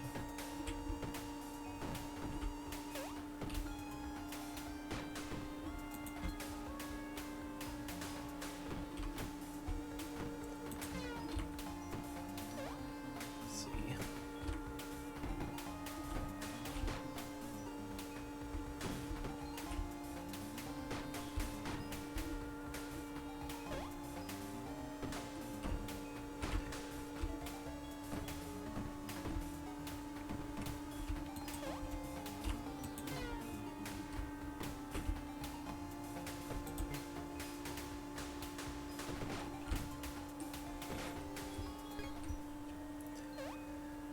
Alright, got 3 mounts on both sides. Enemies have 5% increased chance to be elite. Ooh. Does not sound great. Definitely want aimbot. Are there any other experience ups nearby?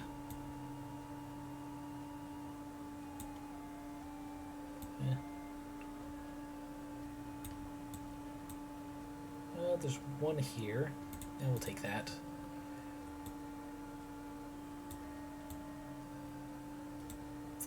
Then I don't have enough to get these this time, but we can get them. There. Ooh. Shrink ray.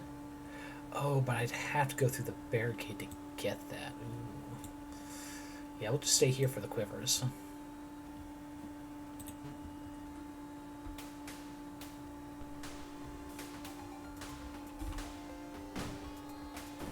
Alright, we've got an absolute maelstrom of arrows now.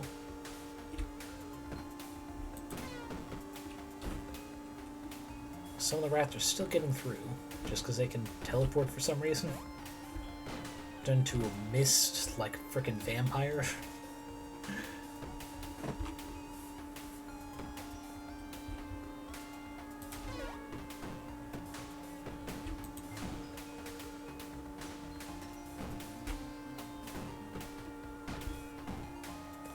Okay. What is this? What? Is that an elite rat? God damn. Feel a little bad for taking out the LGBT rat. All they were doing was flying their colors until they attacked me.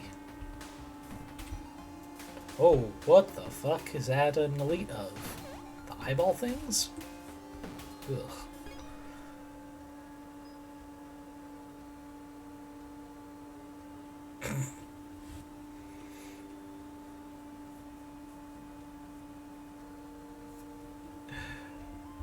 Let's see, recruit some mega blobs will now appear, and enemies are even faster. Cool. I'll get those real quick. And experience up, but otherwise largely unnecessary line to be chasing still. Let's try and get this frost trap. Get the range up. Yeah, either way we'd have to get a knockback, so we'll do that. Don't have the ability to afford that, so we'll also start branching towards the Epic Collector, which is only 3% chance to drop Epic Candy, but you know, with as many as we go through, it's not a bad number.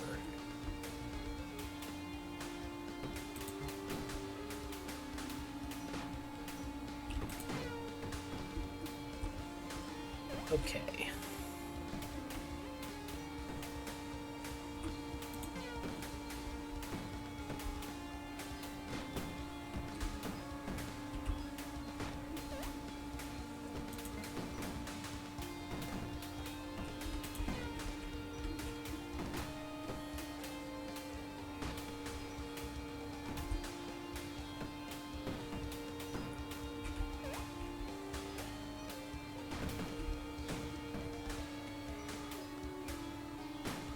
Right there.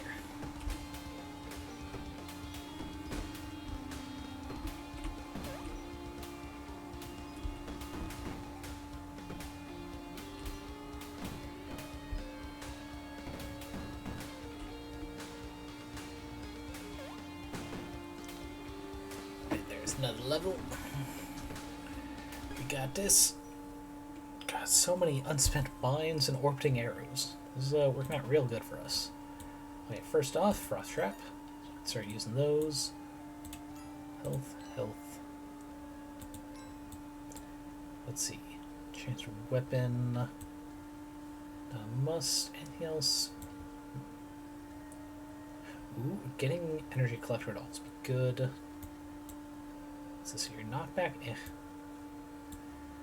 Okay, next time Epic Collector will be ours.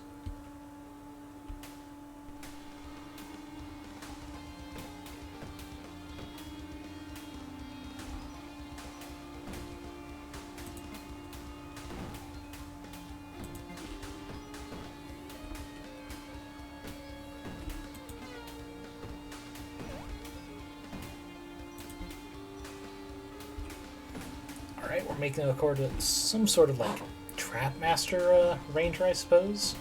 Because we got all these arrows just going around us. As a passive defense, we're setting up all kinds of traps, which seem to stay. Control 15 traps at once as an archer? I mean, yeah, I suppose. I suppose that's how many we have.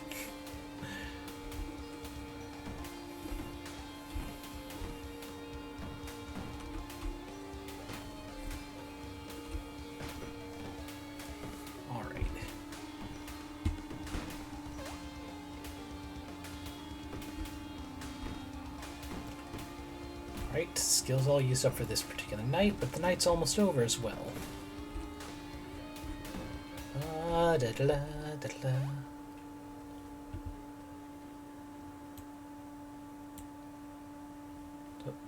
Sorry, just turning down the game volume because I realized in the middle of battle it's almost as loud as I am. I know my voice is starting to go down. Brain goes breakfasting, meds, dish, and stream. Fair enough, fair enough. I will see you when this stream is over. Alrighty. There's Epic Collector. Ooh, and we can now see Sanguine Bounty. Not bad. Definitely get Energy Collector for now. Anything else revealed? Nothing big. Yeah, I think we'll pick up this experience and then start working towards Vortec Aimbot for our final ability. Excuse me.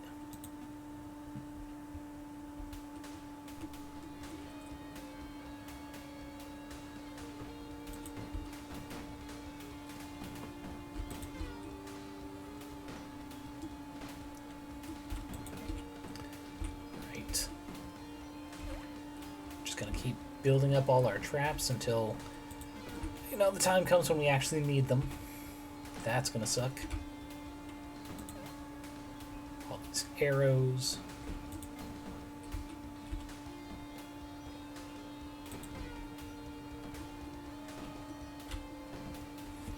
Okay, that's 2 epic candies already? Huh.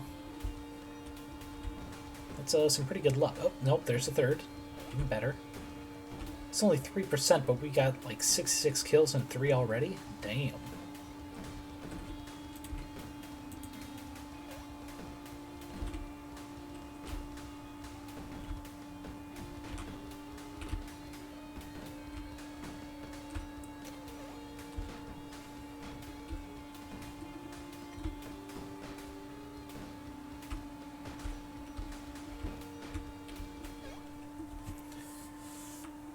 Okay.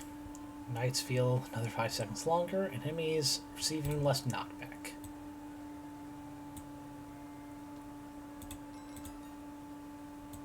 Oh, another experience up, sure.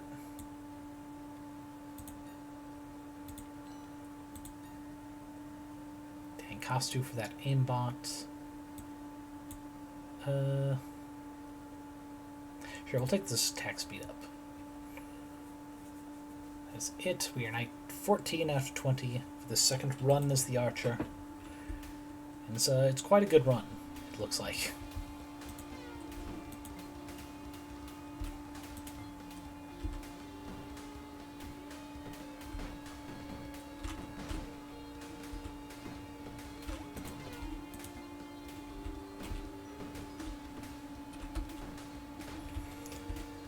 Okay.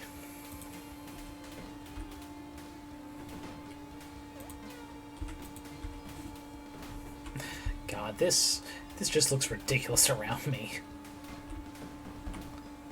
Just piles and piles of fucking minesweeper mines and bear traps that are gonna freeze enemies. Video games are just great fun.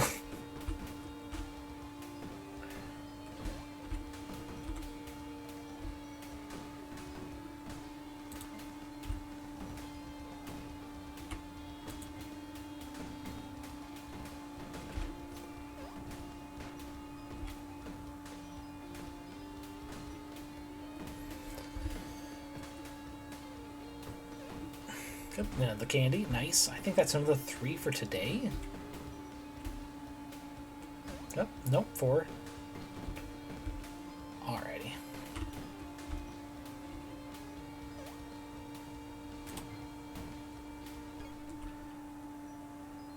Just piles and piles of traps. Okay, enemies are now 5 seconds longer knights again. An additional 10% less knockback. Oof. Fourth and final ability. Okay, attack speed up, more range. Any other little passive ones? Charmed weapon. Criticals are up after used abilities. Enchanted weapons. Speed is increased by 20% 2 seconds after ability. You know what? That's useful. Yeah, I think we'll work towards that. The brutal bounty.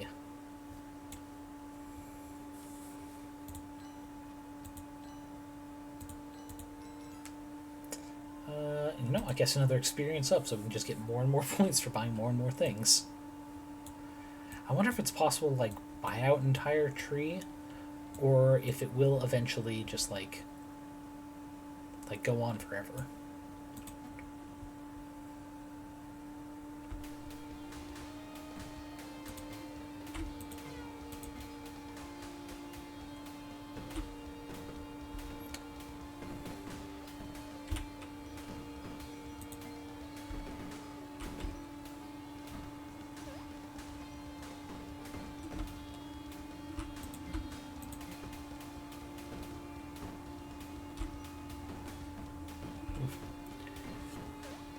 Axing brain failing should take some pain meds. Yeah. The question is whether or not you should take pain meds. It's always a yes, unless you're taking them for an extended period of time. In which case, maybe talk to your doctor. Make sure it's not going to like rip a hole open in your stomach. Like a ibuprofen will do. I just got an achievement for killing 250 enemies with orbital arrows, I think it was. Feels good.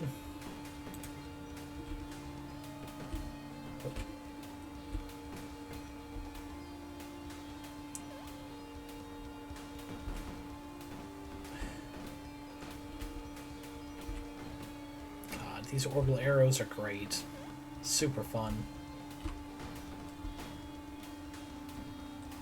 Alright.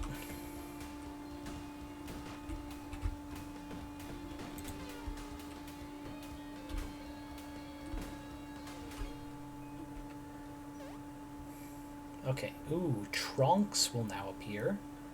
I almost misread that as trunks. It's like, oh my god, DBZ crossover. And waves contain additional enemy. Alrighty, let's see. Another 9 points. Because there's a range up here, we'll do that. Also this gumball collector. We don't actually need knockback. Yes, down with headaches. Let the pain end. 50 enemies, grants 3 bonus attack damage for 5 seconds.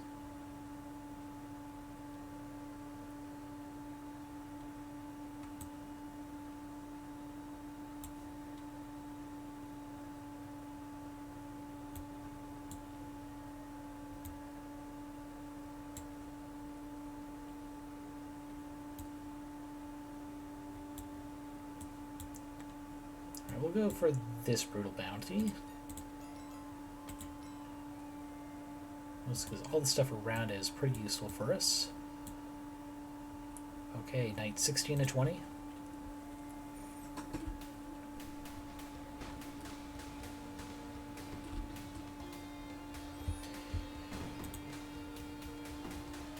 Maximum 15 traps, so that has been fulfilled. This is another maximum of 15, so we're going to work on that.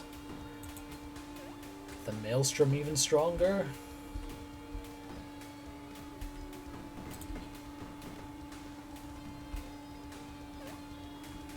Got that thing.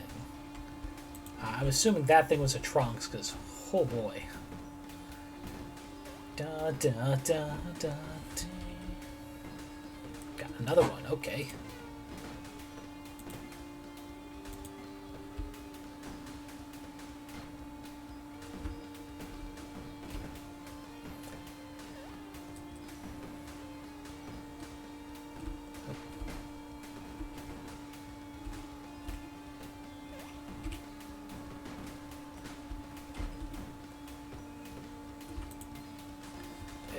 Arrows run a bit low. Need to fix that. Just those. Okay, okay. Oh, spot.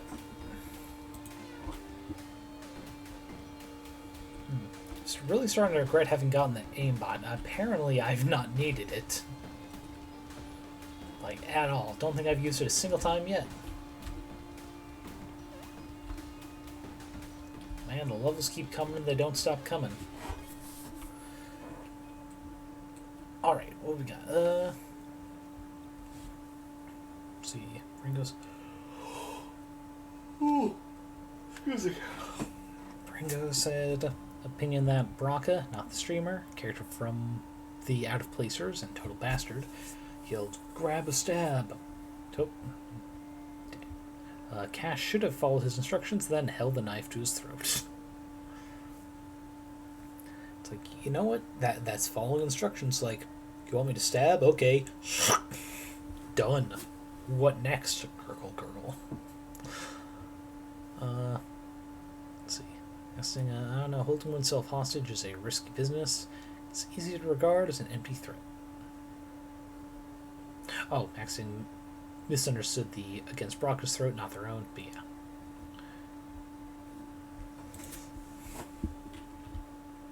Yeah, they sound like a right bastard. They might deserve that. It's the enemy's 5% increased chance to be elite. I think that's 15% chance at this point. Oof. And extra enemy in each formation. Cool. We're actually pretty good on health because we haven't been hurt for a while. Let's focus on speed, crits. Oh, another enchanted weapon boost. There we go. Actually, which one is distance again? That's knockback, crit, attack delay. Ah, range, it's those ones. There's one. There's range, we have to go through some damage up, which there's nothing wrong with that.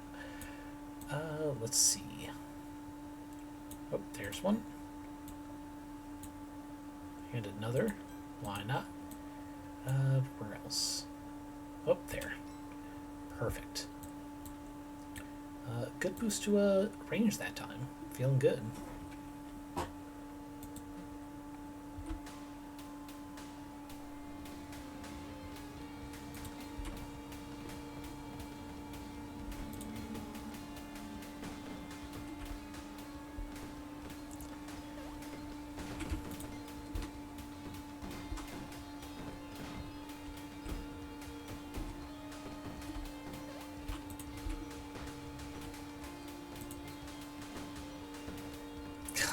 This is getting ridiculous looking again. Holy shit. More candy from an elite, no less. Alrighty. Just so much going on. I'm so glad I turned down the in-game volume too. Holy shiznit.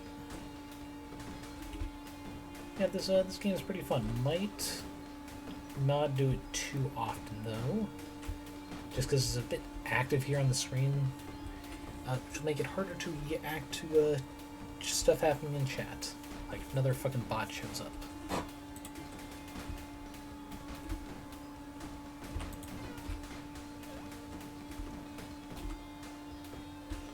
Which has not happened on this channel for a bit, but I was modding for Brock the other day, and they've once again changed their message of the cheap viewers come here thing, so it got past the filters I put up for her, which sucks because I did some pretty good in-depth filters. I wonder if I can censor just a particular letter. It'll work even if it's in the middle of a word. Might have to test that.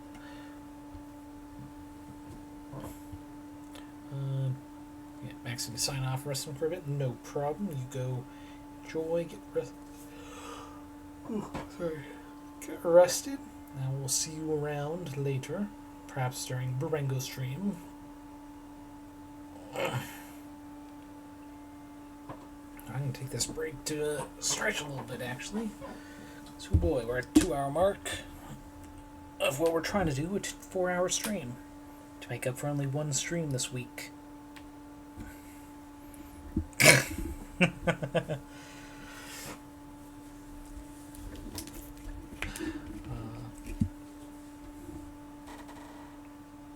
you guys are just barely off sync, but typing that in incredibly fast. Well done.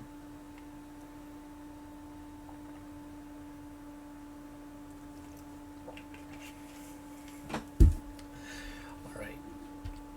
See, 11 talent points this time. Enemies now spawn 10% more frequently again, and 25% more health again. Oof. And yet they have not even touched me in a while. Makes any of these health up ones just feel not worth it. Here we go. We can go around it like this. Speed up's not all that important at the moment. I can get crit ups if I really need them. Oh no, I already bought that one. Oh, here. Another one. Let's see, any other distance. That's knockback. I think that's good. Now let's start on some crits. Just crit. Oh, and another experience. Why not? Oh, another experience. Sure. Speed's fine.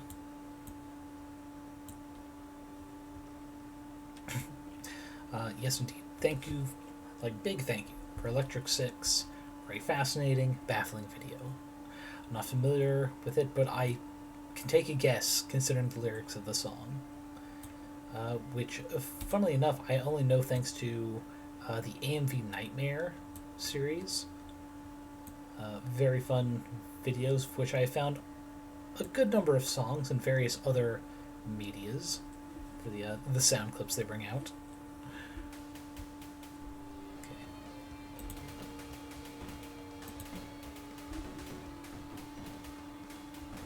God, these orbital arrows. They are fucking insane. Oh, and we've reached the maximum 15 frost traps as well as regular mines. And we could do nothing and 15 enemies would still set these off. Our orbital arrows are starting to dwindle. We need to remember to actually get on those. Fighter killed 50 elite enemies. Nice.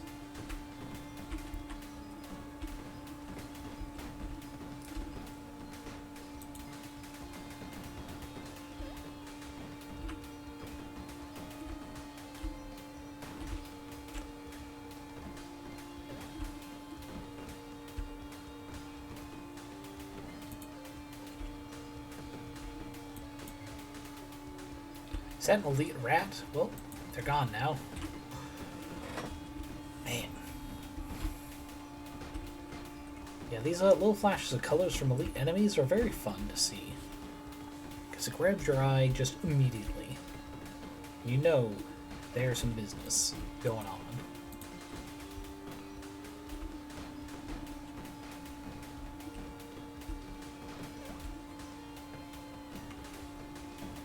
Yet again, still no need for the aimbot. I'm really starting to regret that. I mean, I wouldn't have gone for barricade either, but maybe I would have found some other things. There's a crit. It's health. How would I get past here? Knock back.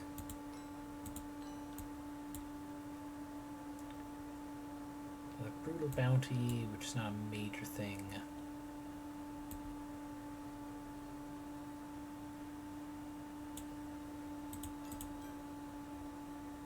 Another gumball. Yeah, we'll take this health just to get at the gumball. Even though health is worthless to me right now, it stands in the way of other currently useful things. God, there's so much going on now. The arrows have really expanded out. Do they expand out based on my increased range? Interesting.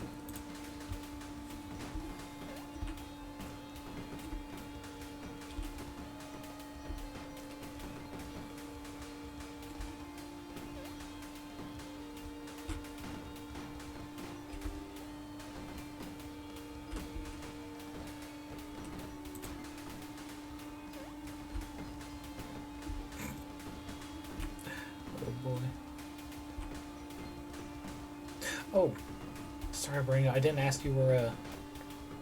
I didn't realize you were asking if you could post a link. Yes, you can. I thought you were saying that you were going to post a link.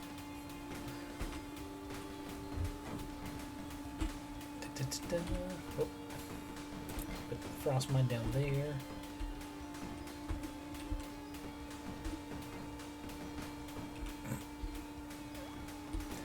So I just remember the dumb meme where it's like a group of people just pointing at a thing like Polyphemus from the Odyssey and just like, hey guys, how's it going? Polyamorous, not my name.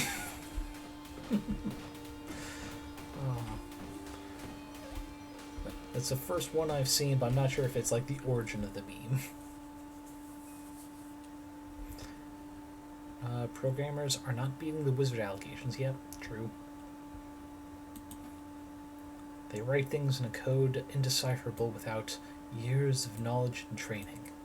They managed to do the strangest incantations with but a single twitch of their finger. Let's range up. I'll go through this way.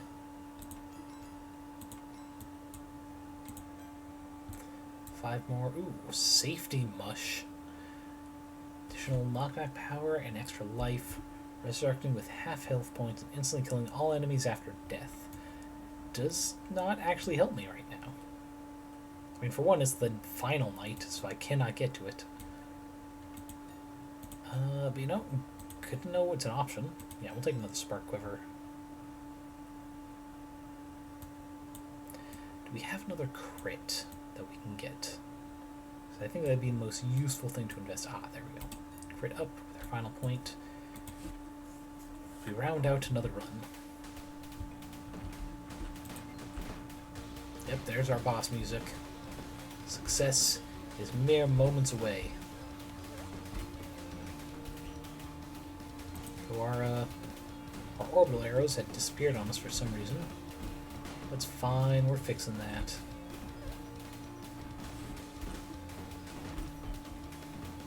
They can't touch us if there's a bunch of corpses in between us and them.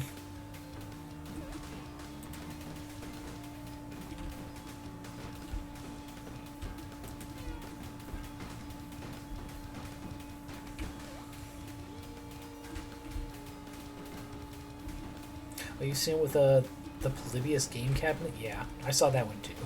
I just know Polyphemus was the first I saw.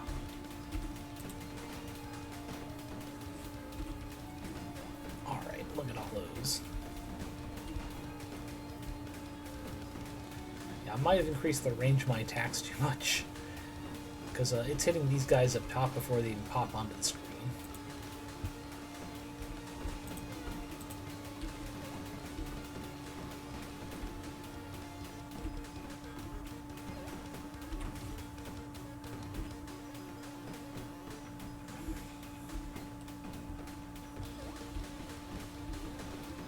If there are any achievements at killing enemies with traps, I'm definitely not getting them for this run. I can figure that out already. Also, I really don't have much in the way of attack and damage. 12 is not a lot. Either means I got my crit rate up quite a bit, or I'm being very lucky.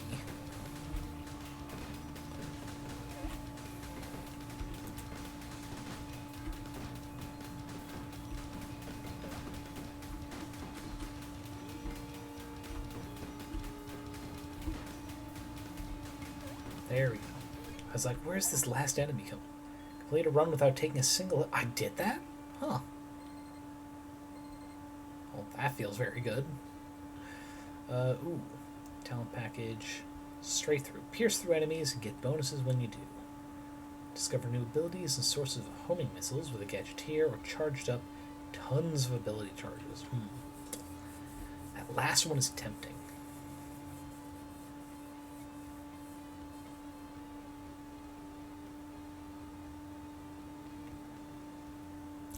Go with straight through. Ooh, new core talent upgrade. We can either start with crit up, or gaining 4 critical strike chance at the beginning, or range up by 2.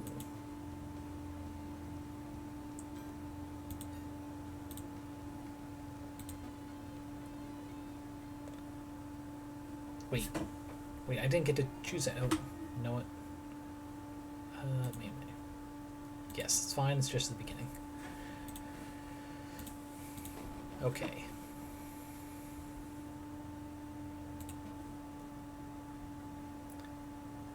So we can have either of these. We'll have. Actually, we'll have crit up.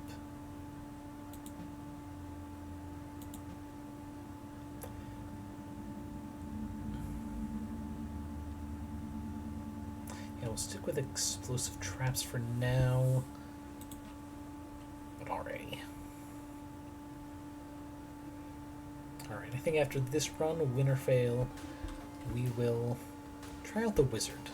See what magic's like.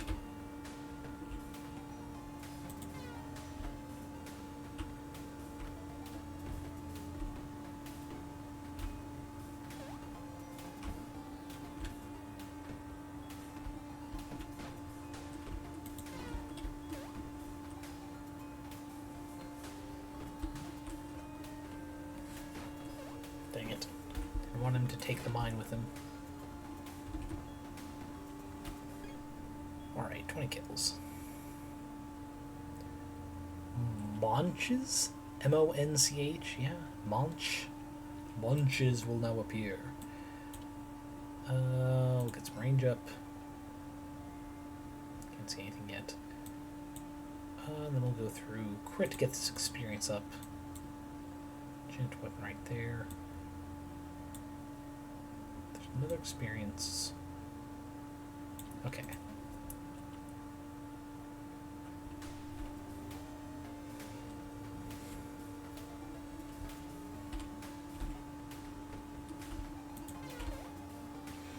God, I miss having range. It's so nice. It keeps getting taken from me. Dang it.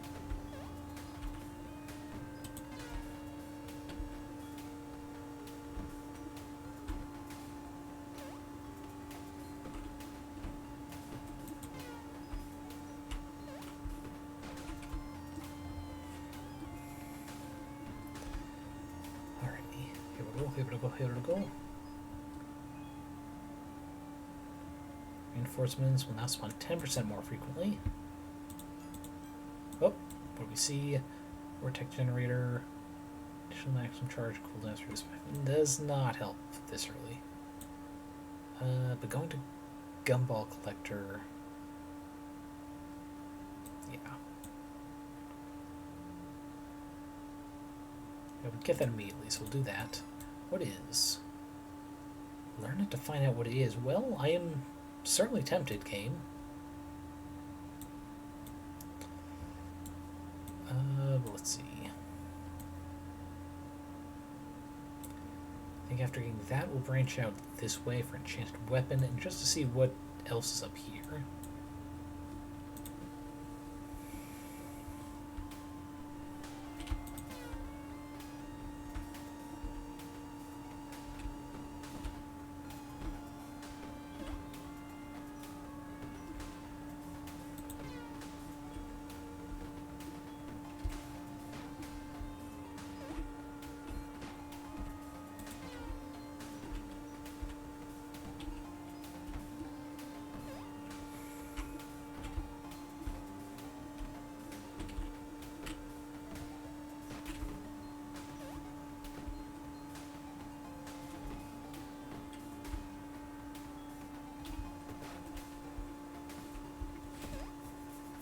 Alrighty. Whew. 5% chance to be elite again. Oof. Okay, mystery talent, what do we get?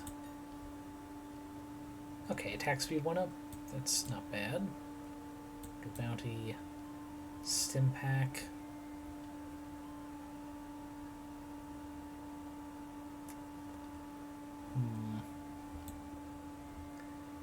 Nah. Let's go.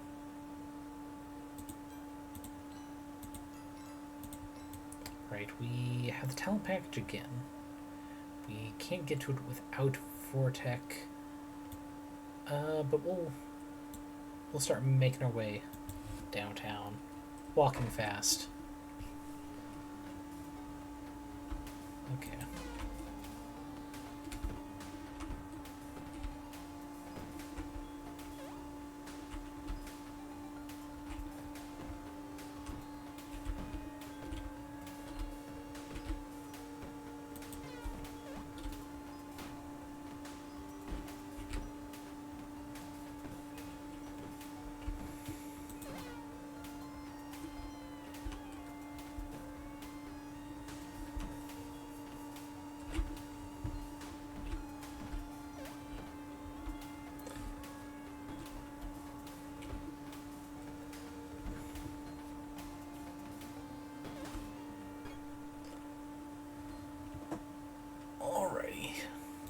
is 5 seconds longer? Okay.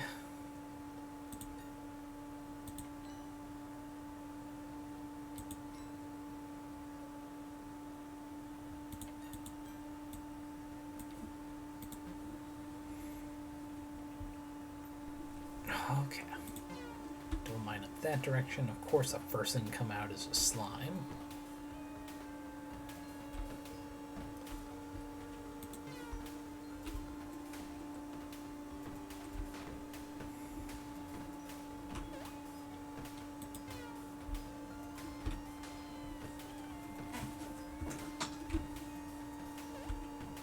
Damn it.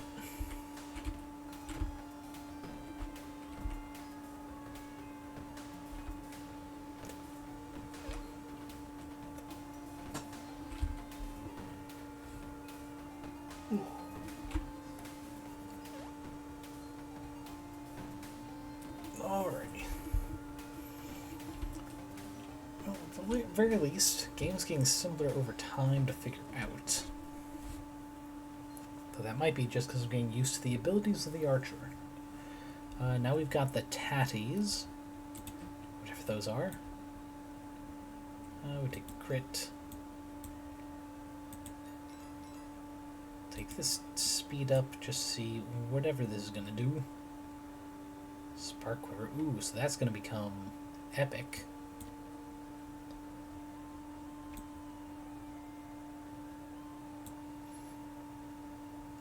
Alright, can't wait to see what that's going to create for us. Yep.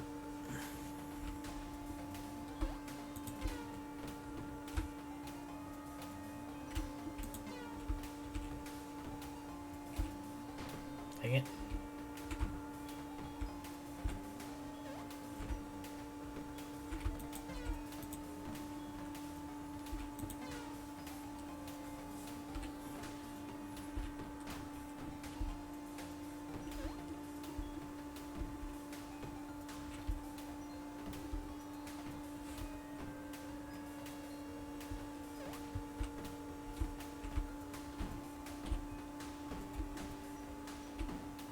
Things starting to get a little tricky, which is too bad. But we're getting our gumballs. That's fine. Okay. Enemies getting faster, but 5 talent points.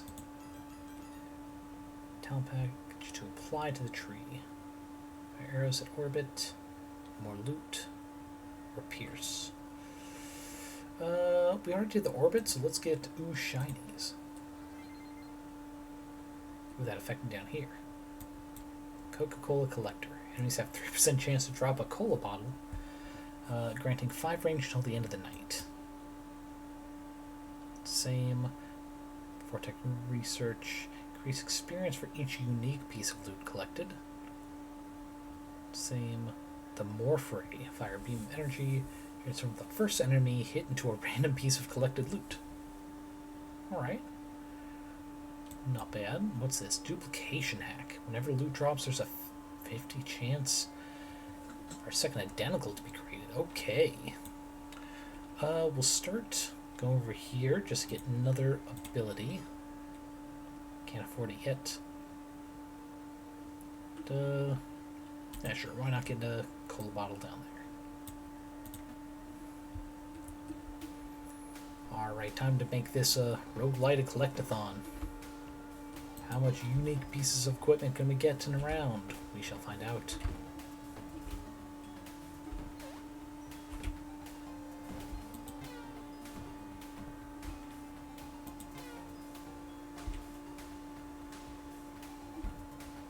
God, that elite rat had its own little aura shield. That's not great.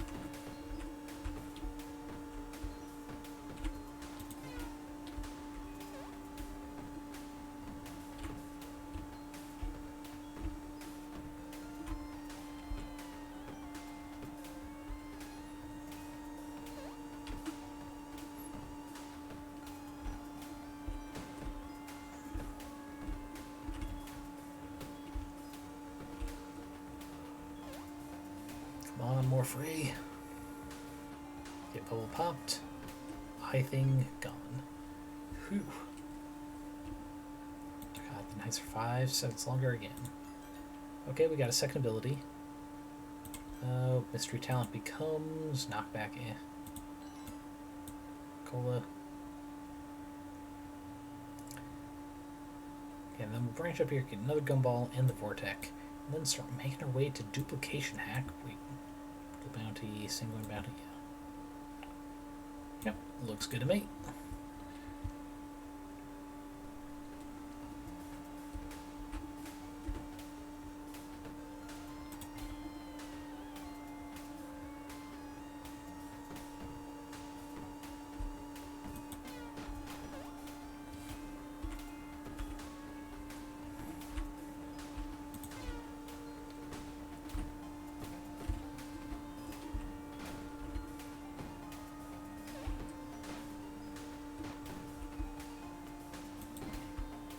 Take it to the Morphrey, wrong point.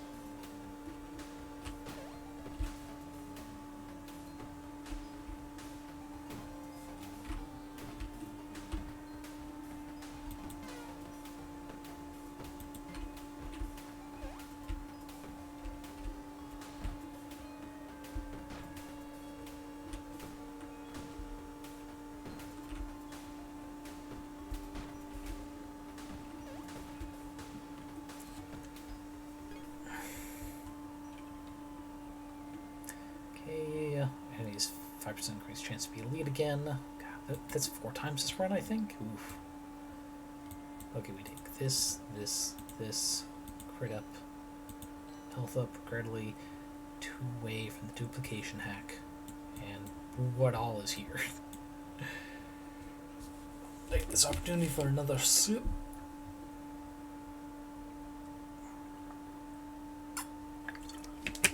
Okay. 9 of 10. We're at the halfway point. Almost.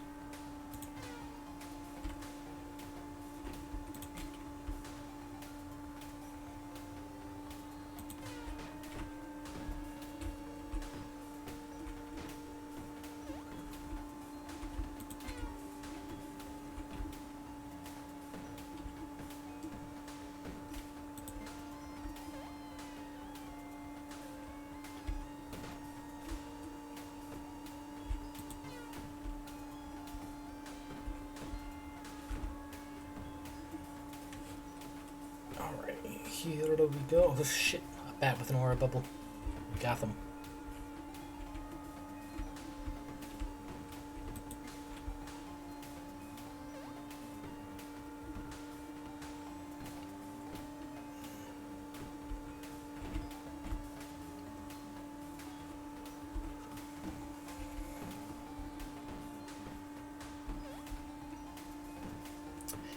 And that's it.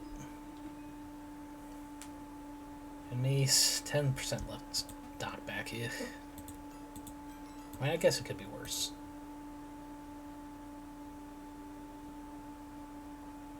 Yeah, we do that because, I mean, we got duplication hack. If we get those together with energy collector, that'd be very useful for us.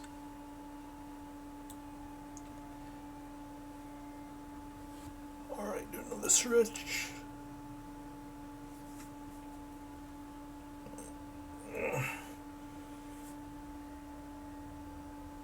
Okay, there we go. Yeah, duplication rack with the morph ray, which will create more things to drop that might get duplicated. It'll be very nice. Hopefully that's not so great.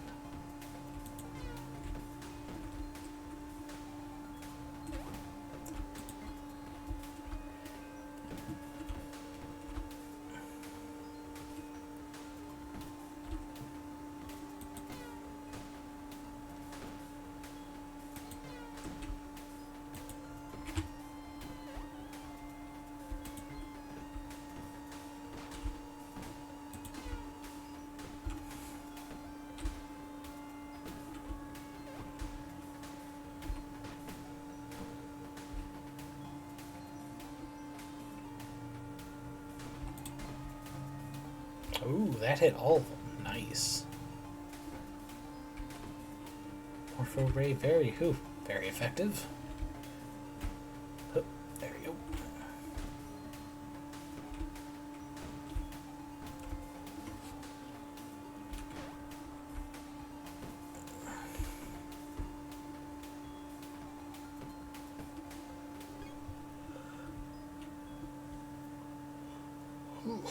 Okay, now the Treadle twins. Lord, the names of some of these enemies. And everyone's movement is faster. Fun. Okay, we were right. Go here for the energy collector. Ooh. Safety mush. I mean, it's a passive, so it's not a must. We'll head in that general direction because I want this mystery talent. Might be something fun. Alrighty.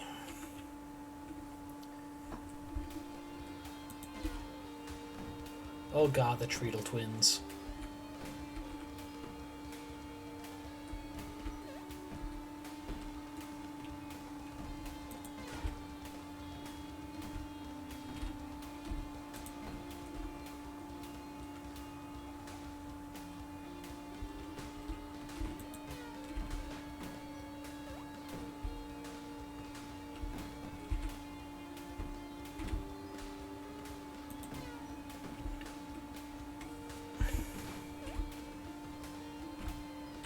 Alright, okay.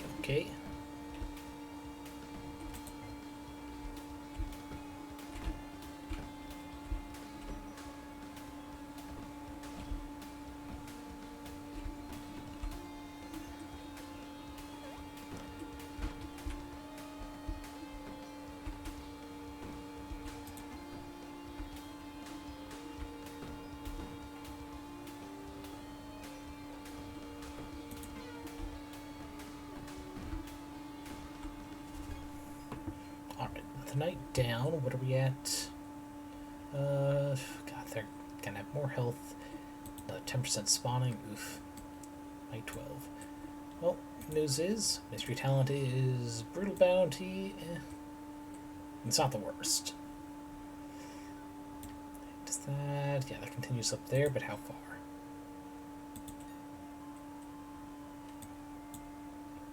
Hey, Bringo, welcome back. Take another moment to stretch, actually.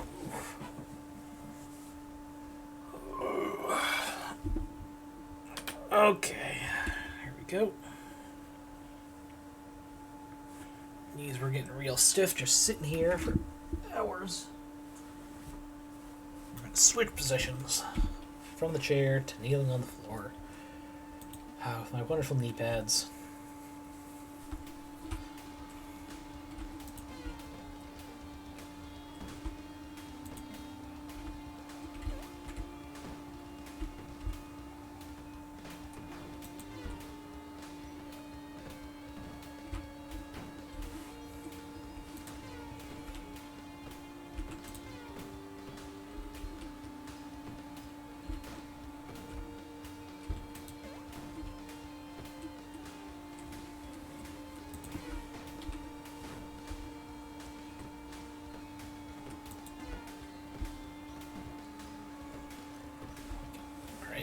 We got this.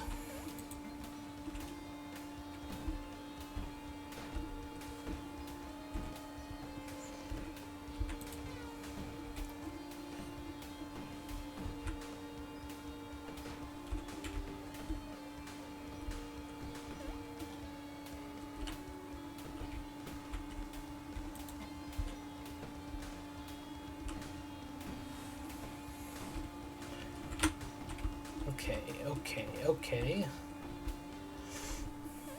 This one feeling a little less impressive just because there's less total enemies. So it's not even possible to get as many points as I was getting last time. Let's see. I think that's a dead end largely. There's a sanguine bounty. It only heals. We'll do this because we can experience up.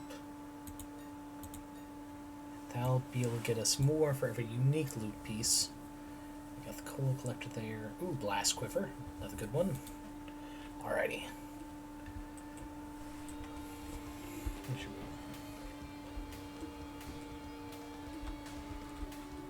Dang it, numpad numbers don't work. I suddenly had that idea. I'm disappointed. God, those elite trees look like fucking ghosties or something.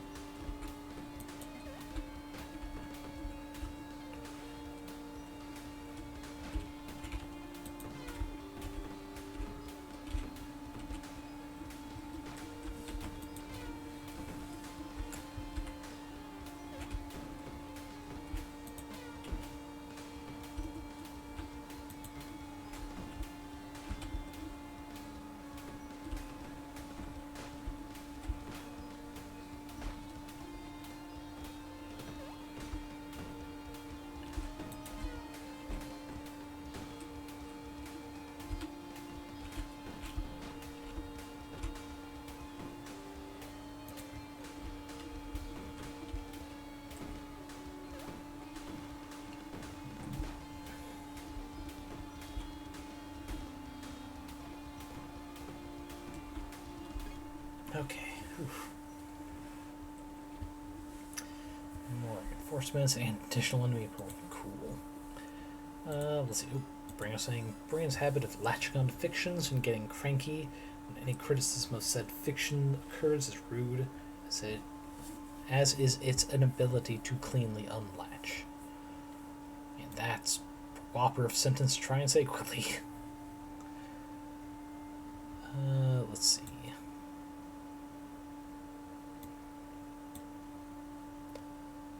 Wait, I already have that research, damn.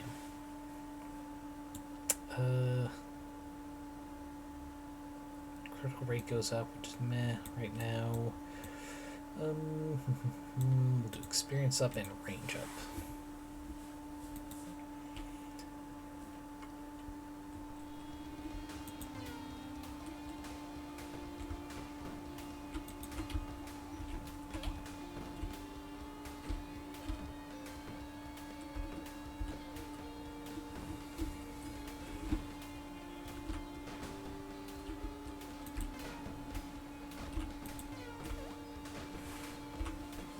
Oh god, it's getting crazy now. It's getting real crazy now.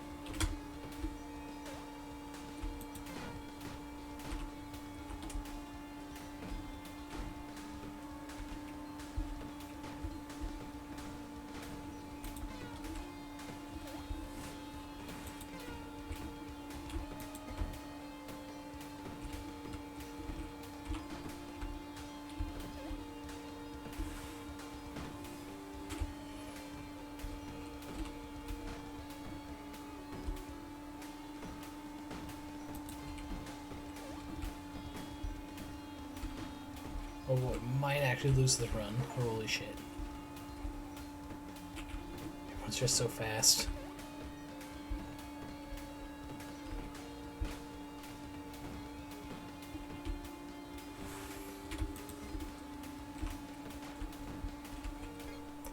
Whew.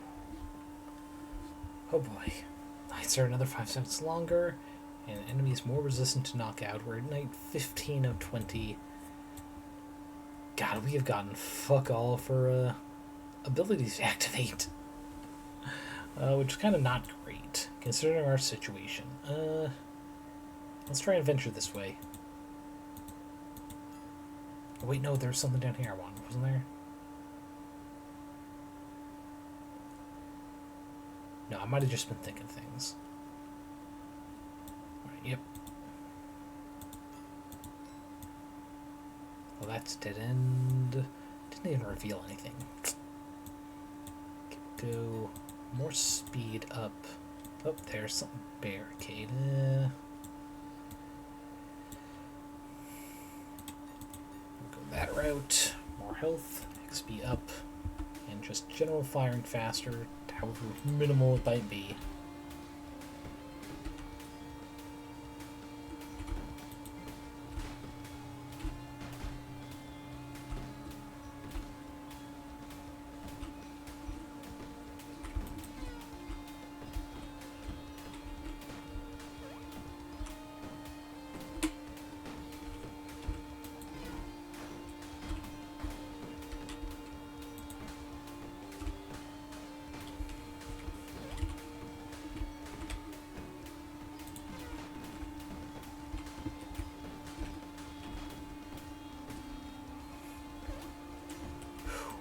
Okay.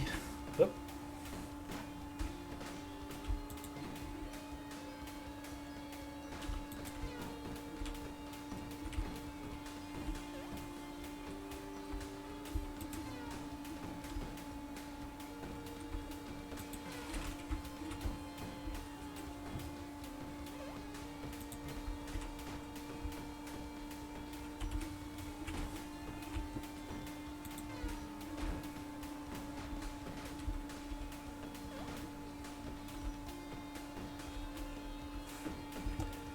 Okay. Ooh.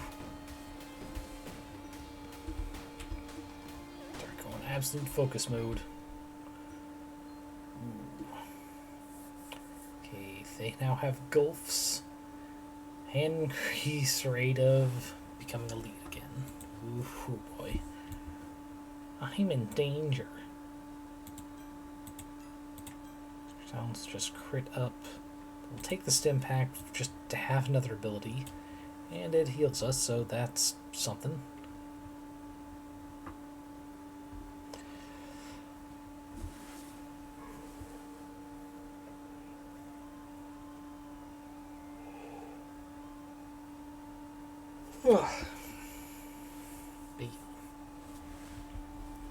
Okay,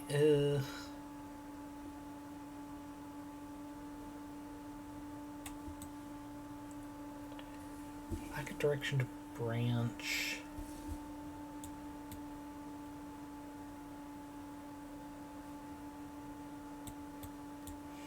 Oh fuck, we'll go this way. Trying to open energy collector. Damn. Not great. Okay. Gosh, I should take a sip before that. Damn it.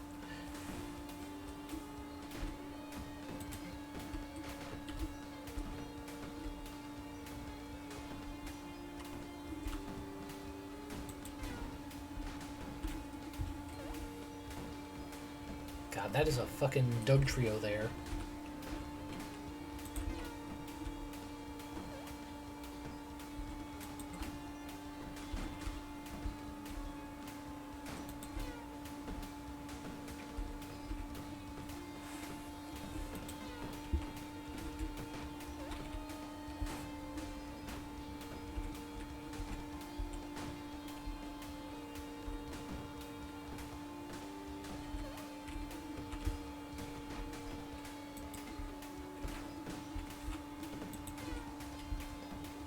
God. I'm starting to have moments of just whiting out, forgetting what I'm doing. It's not a great sign. So much.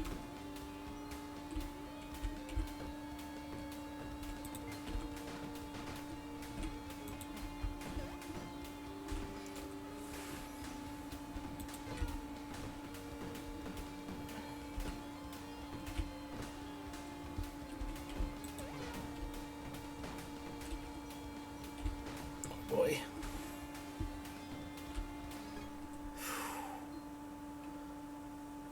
Okay. Additional enemy every wave. Even more health for all the enemies. So much danger ahead in my way. Can't do shit because I don't know the way. Okay. Sure, we'll head up this way, just see if we can't find some in this direction. Another gumball collector, and probably way up. But we're final 4 nights. I think we finished this out at least. Oh, almost forgot to take a sip.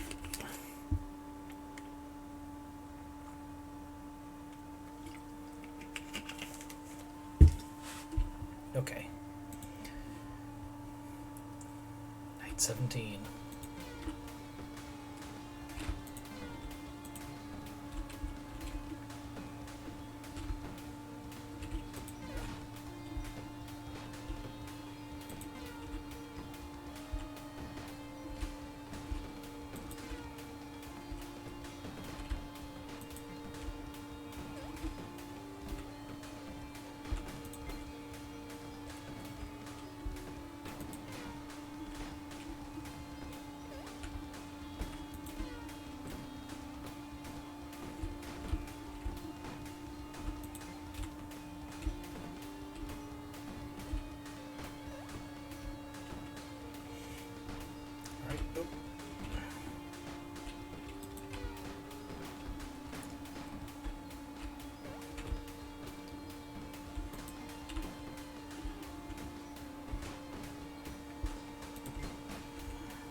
Alright. We got this.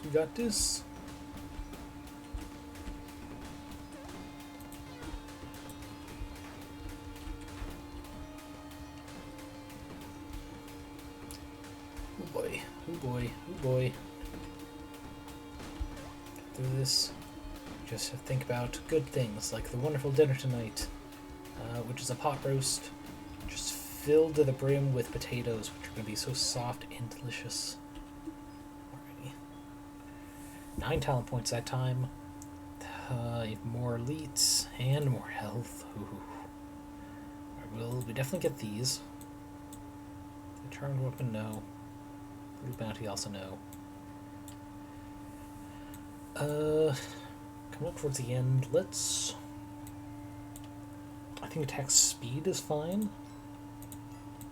Let's get some damage up.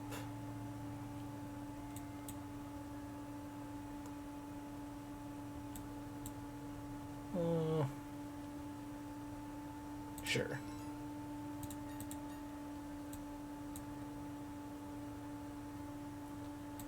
I think speed and range is fine. So we'll avoid them where we can, which is unfortunately not a lot of places.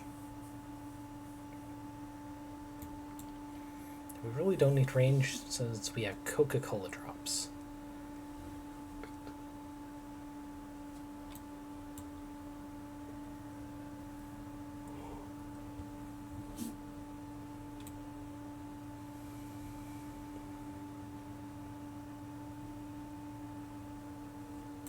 Dang, not a lot.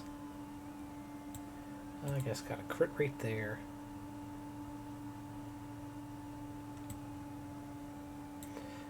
I guess we'll take this experience. Okay.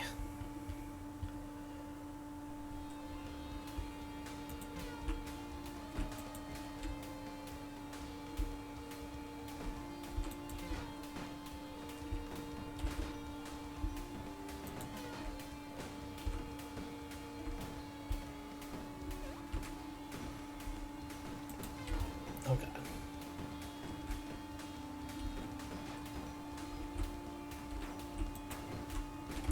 This might be the end. This might have been a less than optimal build.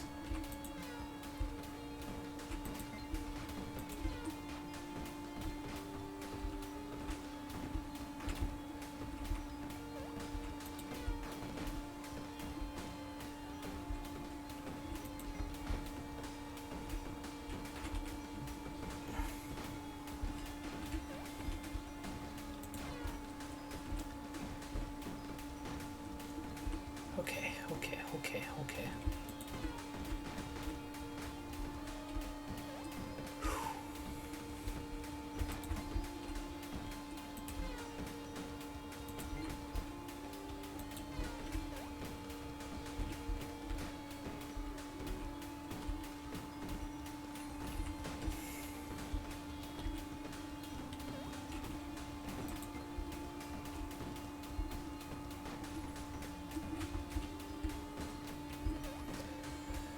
Okay, we got lucky that time.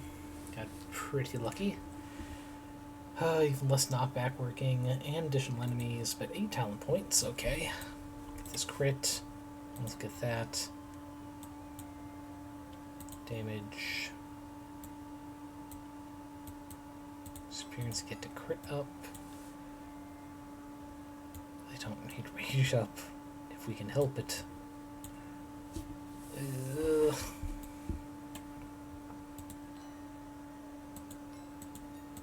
And now we're unlocking some more options. Don't think we're going to get to barricade. Oh, I didn't see this had opened up. This attacks, fire an additional arrow for 2 seconds after using an ability. Yeah. Alrighty.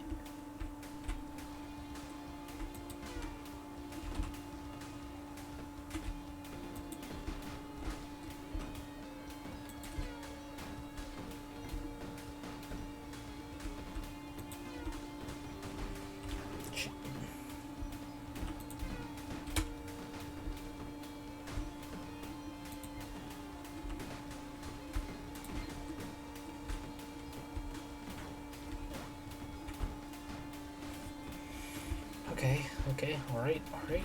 We're surviving. Thriving. We're doing our best. Alrighty.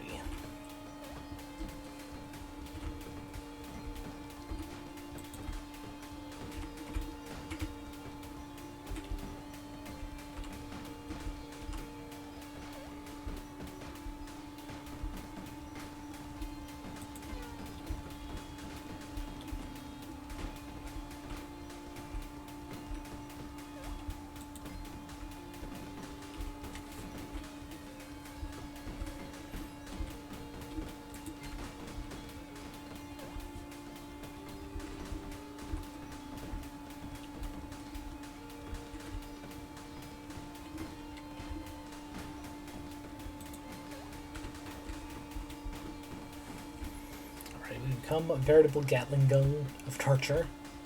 Got some good damage on there too. It's just a matter of surviving. Alright. Even more health for enemies, even more enemies per enemy. Yeah.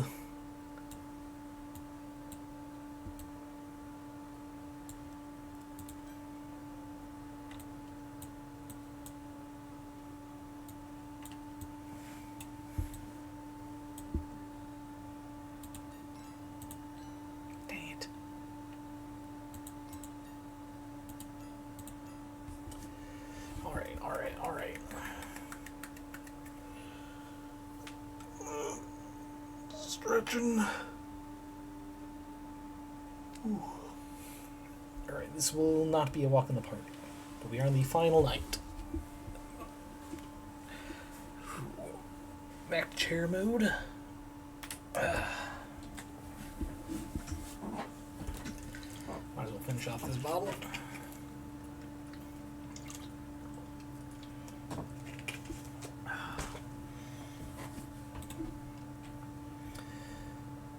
First things first, mine. Mine.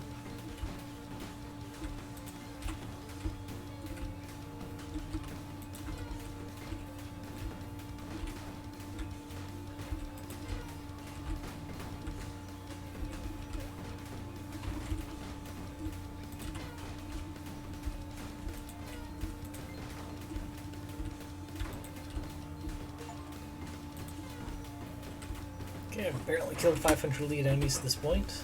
Nice.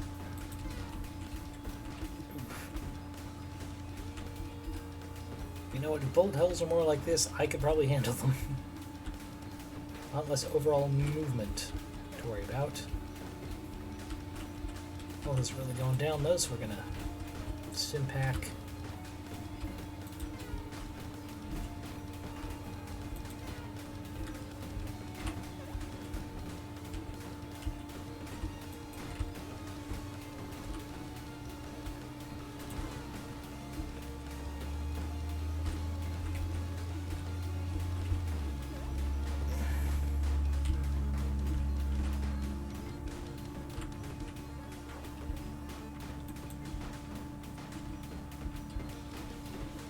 So much going on at once. Okay, alright.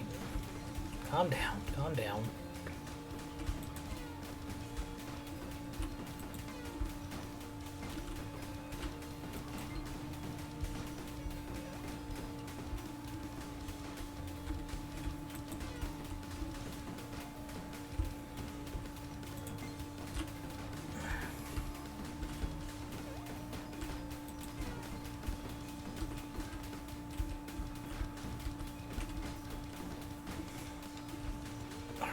Alright, here we go. Got over 100 kills.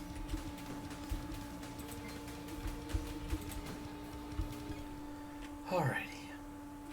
That is yet another victory. We have unlocked the warrior class. Okay, talent packages for future enemies quiver. Discover more powerful quiver talents. Military grade, fire tons of homing missiles. Or gadgeteer. Just discover new abilities and sources of homing missiles. Sure, we'll go gadgeteer. There's another package unlocked.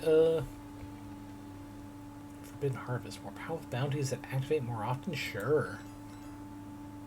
Oh, just shy of another one. Alrighty.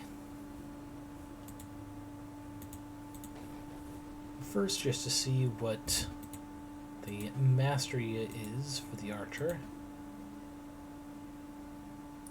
Ah, that's level 8. Got it. Now we will wrap up on the wizard, who uses powerful spells to decimate enemies. Basic attacks can be weak. Magic points. Abilities cost magic points, which regenerate over time. As opposed to the warrior, who can just unlock easily vanquishes foes with a giant broadsword, but can be overwhelmed. He has rage. Abilities cost rage. You generate rage whenever you are hit or deal damage. Interesting. Okay, so we'll start with wizard. We start with either fireball, deals 10 damage and applies burning, or cyclone. Conjure cyclone in target direction, dealing 4 and dragging back all enemies that are hit. We'll start with cyclone. We're going to start with mastery 1 because this is first time with wizard.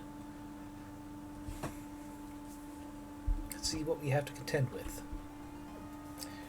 Range, as always, is pitifully small at the start. But we'll work on that.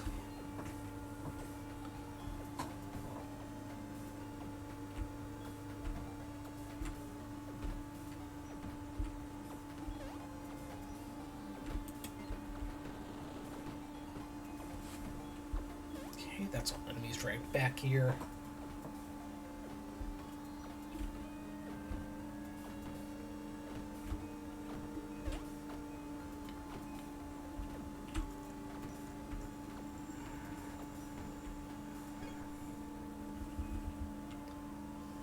Alrighty, now we've got Lord just coming back, 3 talent points as well.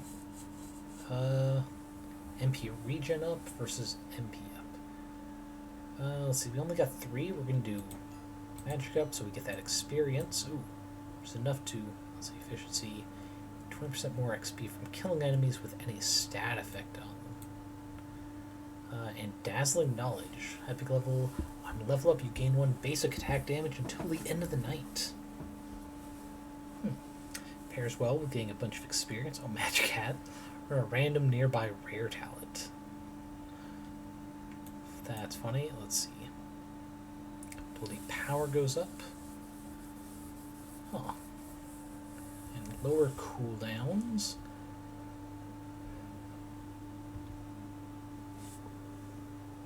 We'll do this one. Before we start, I'm going to go grab a water bottle. Should be back in less than a minute, so I'll leave it here. BRB.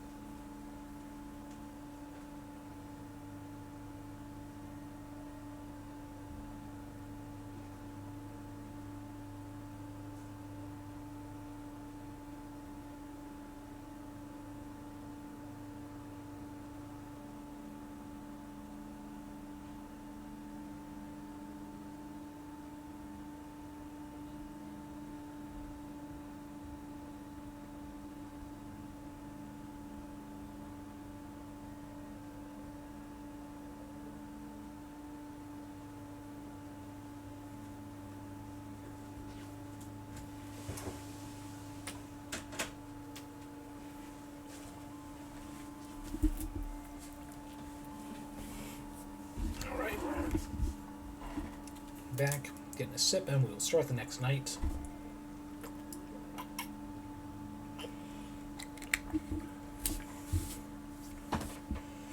Alrighty. Really need some range and attack speed up. This is gonna be very annoying.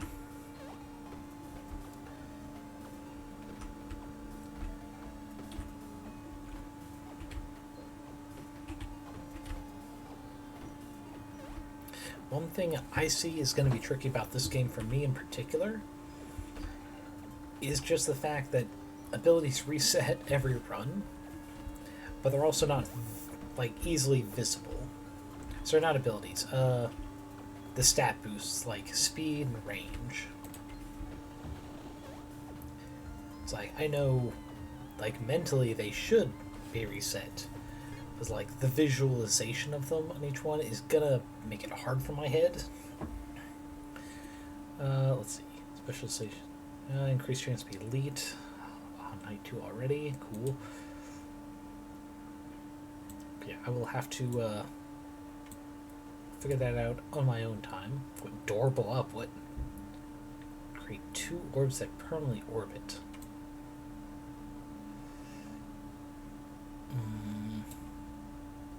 Lower cooldowns. Lower cooldowns isn't actually going to help. I'll take these for sure, because the experience up... I don't really have anything that creates status effects yet, so we'll go for this other experience up. Ooh, Arcane Wand. Basic attacks have 10% to fire an additional magic bolt. Deals an additional 3. That will be useful. Definitely need to go towards that, which requiring magic and health up, or ability up.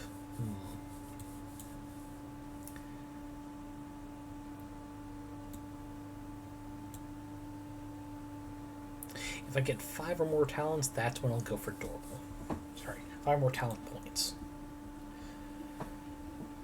Yeah, this playstyle is going to be a little tricky.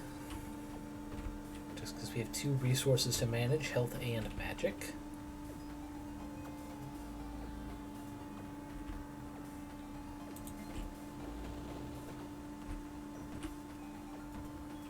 I do like a little bit of style. Like, he's got this backhand lifted up like he's gonna just, like, physically throw a baseball.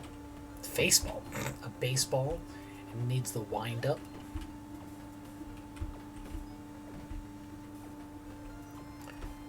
Okay.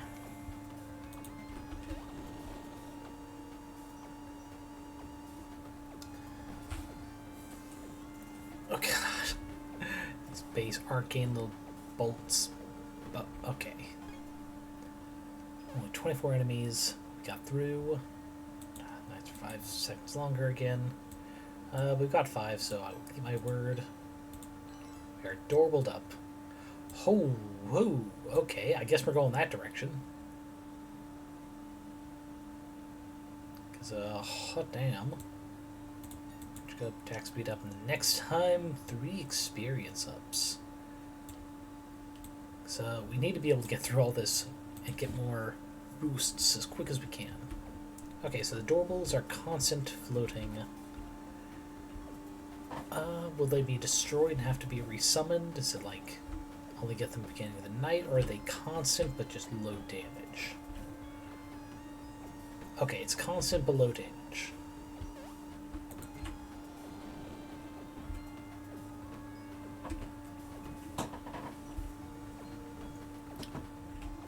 Alrighty. Man, this was got some style.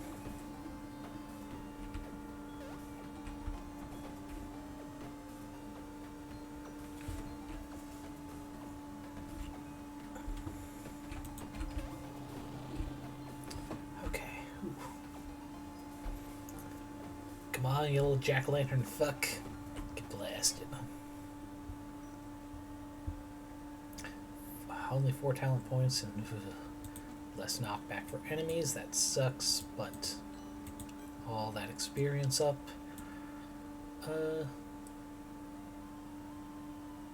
Yeah, we're not hitting a limit for magic points at the moment, so we'll go this route up. Again, we need more speed and distance.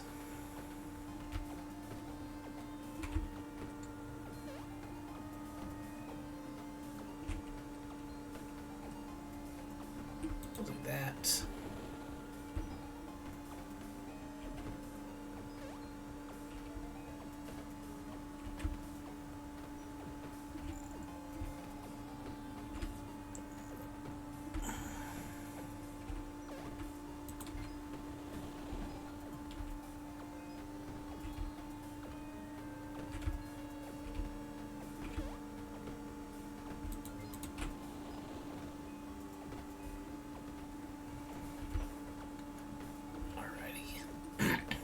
Ready? Wizard? Gotta do this just because we can.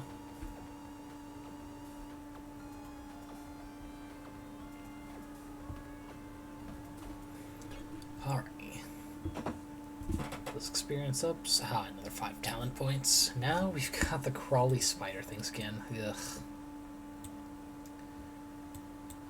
That's right, we're going up through there. Ooh, and now we can see lightning crash ability. Shoot a piercing lightning bolt in target direction. 10 damage and shocked to all enemies. Ooh. And we'll take more experience. Yeah, we'll, yeah, I guess we'll start beeline towards that, getting other abilities, perhaps. Okay.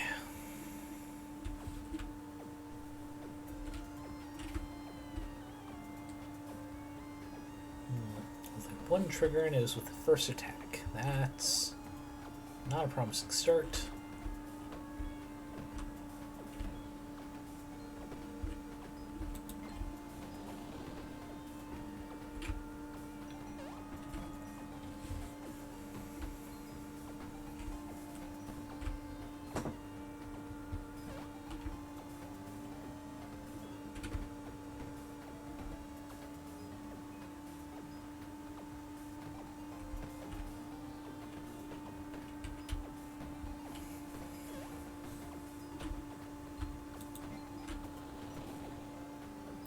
May have shot that tornado off prematurely.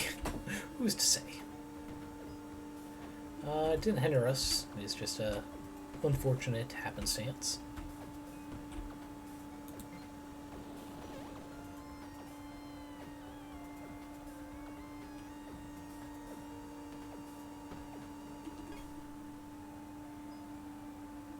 God, I waited out there for a second. Did I get hit? Ugh. Okay, that'll help us. Random nearby rare talent. Oh, it only shows me where... Oh, got it. Efficiency still doesn't help us, because we don't have anything that causes status effects, so... we still not get it.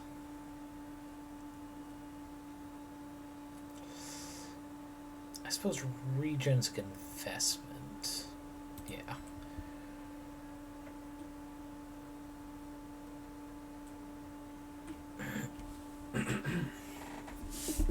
Once again, sit before next night.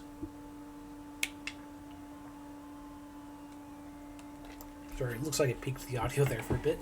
The click of the bottle.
Alright. Okay, not the most optimal builds, but we are getting through, I suppose. Enemies. Increased chance to be elites again. But we're good on health. Really just getting that just so we can get up through here. Attack speed's good, experience up is good. What do we see now? We've got magic missiles ability over here. That's a bit of a distance to work towards. We've got Frost Nova. Actually, yeah, that hits, but this is going to cause an effect after which we can start buying those abilities that give us more XP for enemies who die under effects, and super effective. Status effect is applied to an enemy from any source. They take double damage. Oh yeah, we definitely work up towards Frost Nova and then that. Hopefully they're part of the same tree, because I see this here, but it is possible they are not at all. We'll find out on the way up anyway. And later, going for the doorbell up. This has got to be a connection thing. It's got to be. What is this, night 8? Ugh. Slow going, but it is going. Things that are going up in particular are attack speed, which is very, very nice. Okay, okay.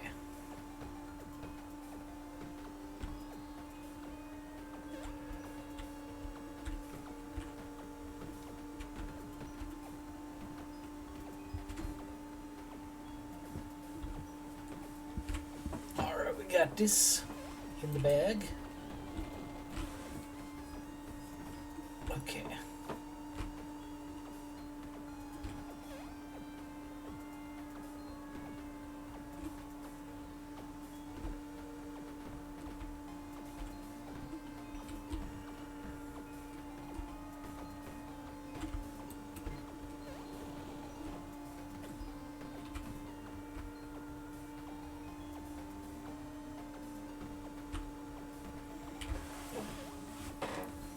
And there we go.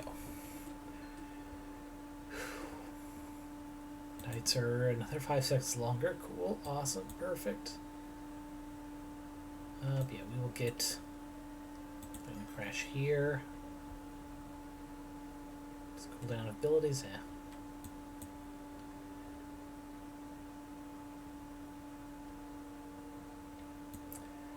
Yeah, with lightning crash. Go ahead and get this efficiency now. It's the only way. The experience up, nice.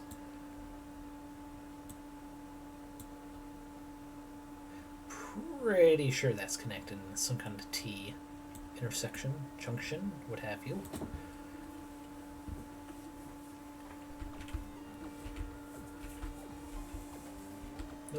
Up, down, down, left, right, start. Nope. Oh man, wouldn't it have been fun if there was some kind of like Easter egg with that? Like maybe a color change, that'd be funny. A little lightning crash that way. It would help if they're within range to actually hit.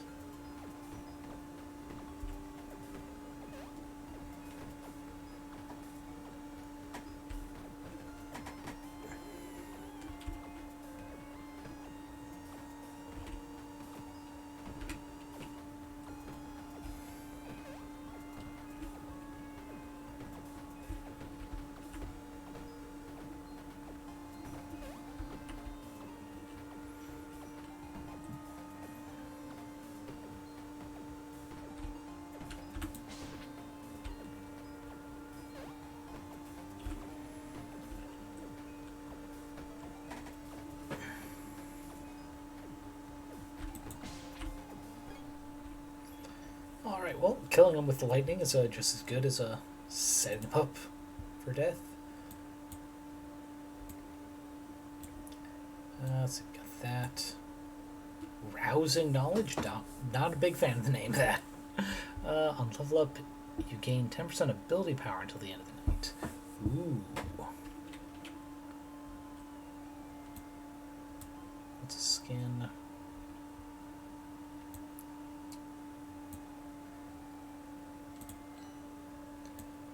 Does connect. It would get us to Frost Nova. We could not get it this time, so we will go. There's an orb that permanently orbits you. Oh, so instead of the doorbell, it's only a single. And the orbs I have deal 2 additional damage. But we are going to take Rousing Knowledge first. Oh, sweet, that gives us a direct line up to there. Perfect.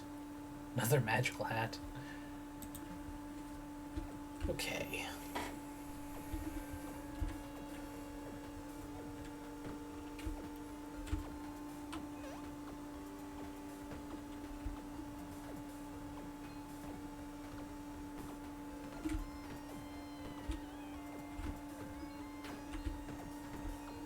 That's the first hit. Actually, we'll start attacking these guys up here first, and then... There we go. The 1-2 combo. So they still die while under a status.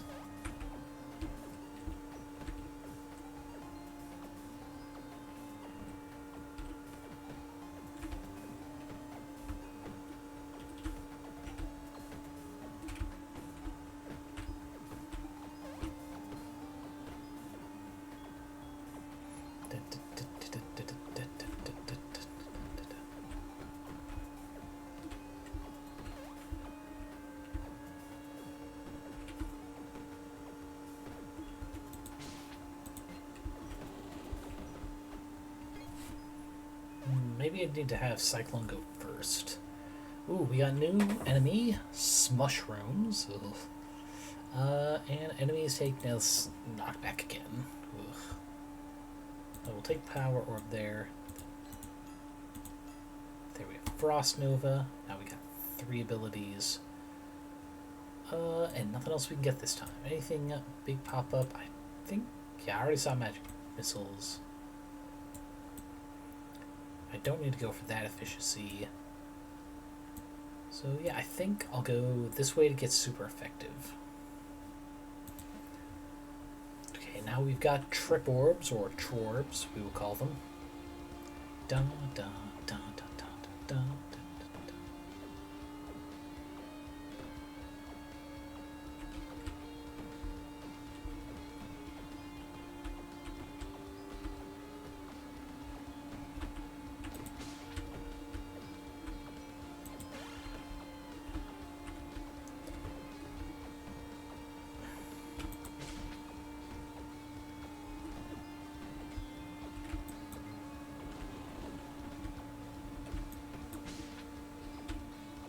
Lightning Bolt's just so fun. I don't even regret not taking a Fireball. Now, at this point in the game. It's been a build-up to have Whirlwind.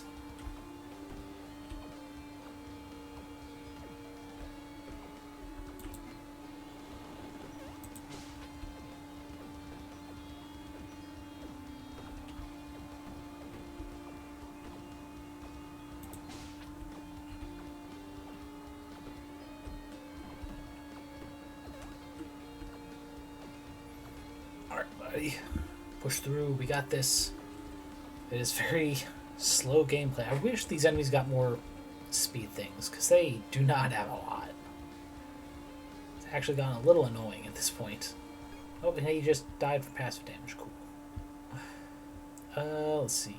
Additional enemies, and now some movement. Just what I was asking for. Experience up to super effective. Oh, first orange gold legendary. Basic attacks, 20% chance to apply random status effect on a hit. Let's see, most likely path will be up this direction. Oh, nope, it might be both. Lower cooldowns aren't a massive benefit. So I think next one will be this ability power-up, just to see... Well, actually, wait. 1, 2, 3, 4, 5, 6. Assuming a 7 to go up there. Or 1, 2, 3, 4... 5, 6. It might be a shorter path. So yeah, we'll take ability power up next. See where that brings us. Yeah, definitely liking Talented as a game. Maybe not a streaming game. Just because it can be a little difficult focusing on the chat. Like I said earlier, while I have not had chat bots to worry about recently, it'd be nice knowing I can more quickly react to them.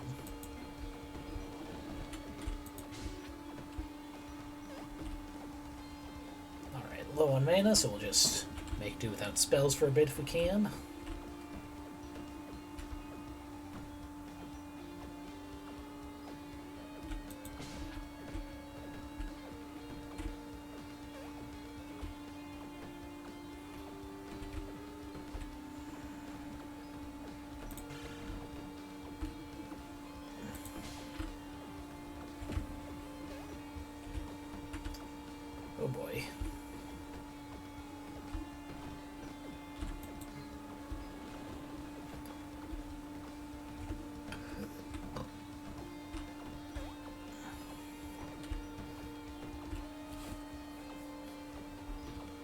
Okay. Phew. Nice for 5 seconds longer. And less knockback again. Okay, so it's there, so it's actually slightly shorter going that way. Ooh, the ethereal. Very tempting. Alright, what we learned is the location of another arcane wand, as well as a cosmic lance. It pierces enemies, deals 4 damage, it sticks in the ground and explodes, dealing damage when hit. Nice. Okay, you get attack speeds up. Another ethereal knowledge. I want a secret ingredient first, though. Having just my random ass attacks do stats effects will be helpful in the long term. Just because of the extra damage and XP that comes from it.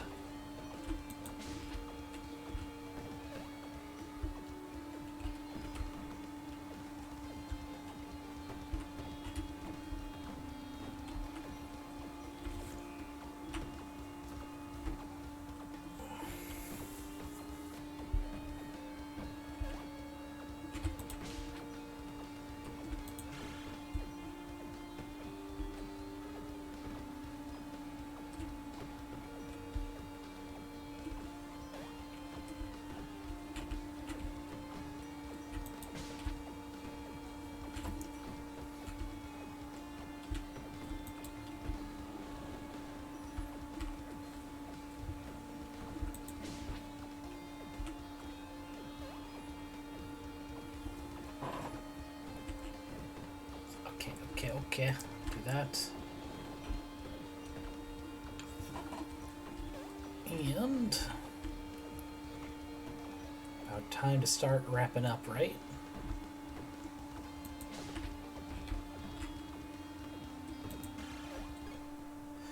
Alright, another level up.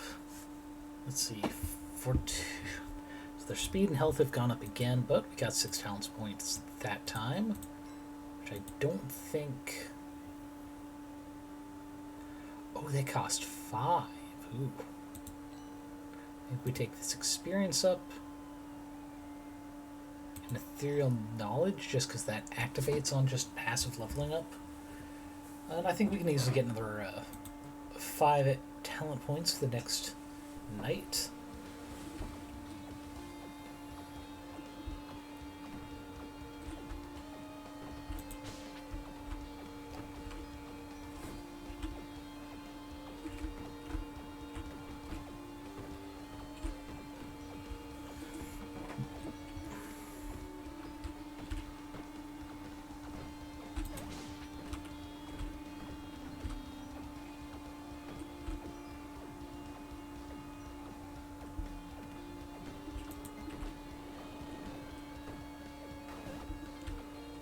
Did not notice I got hit there. Doop.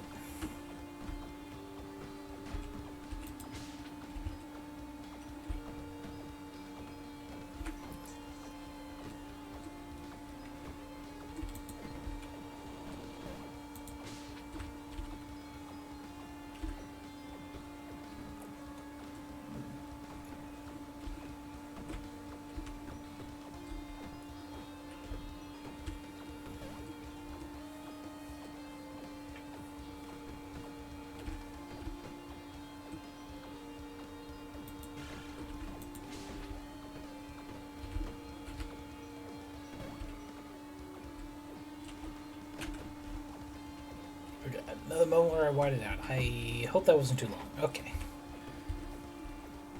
Okay. Okay, waves out additional enemy and additional chance of becoming elites. We have just enough for the secret ingredient. Oh, and we're only a couple away from getting another power orb. We already got ethereal right there. I think we're doing pretty good for 15 out of 20 waves. Alright.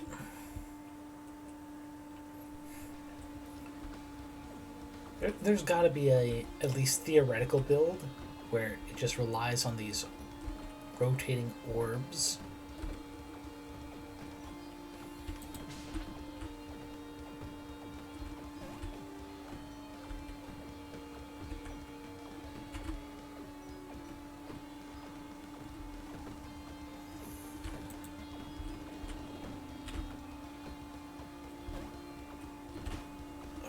Okay, okay, okay.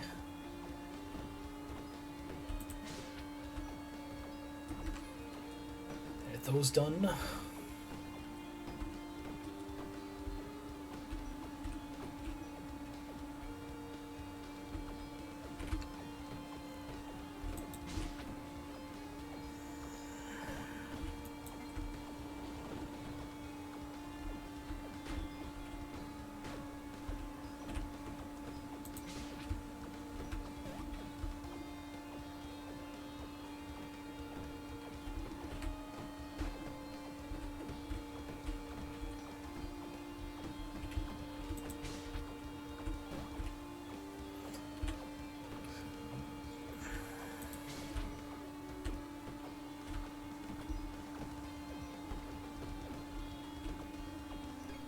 Okay. Whew. Queens will now appear. Ah, oh, the fucking queens. Okay.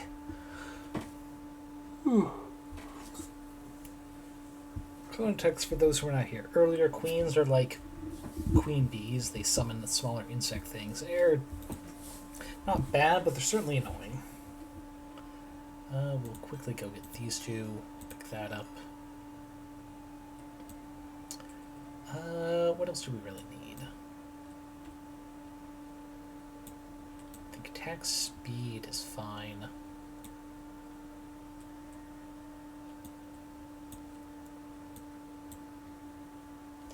No, we don't need magic missiles, really.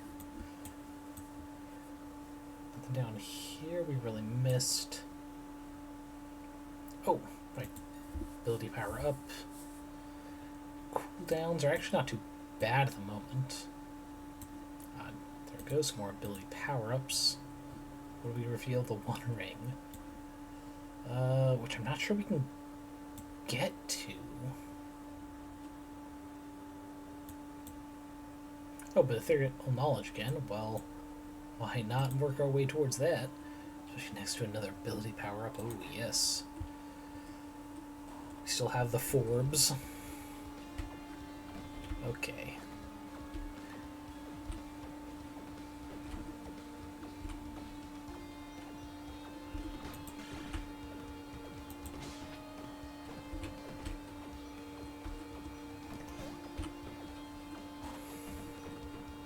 God, the queens are staying like just outside of range. That's annoying. It's like, fuck you. I got things I want to do today, you little queens. We've got pumpkins to smash, eyeballs to poke, spiders to gently remove with a glass cup of some sort. Okay.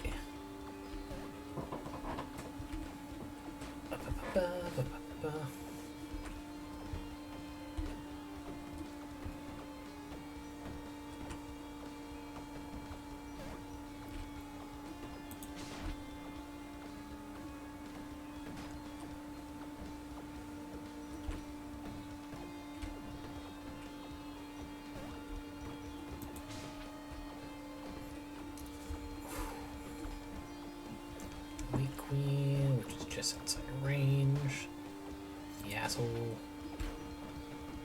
Okay.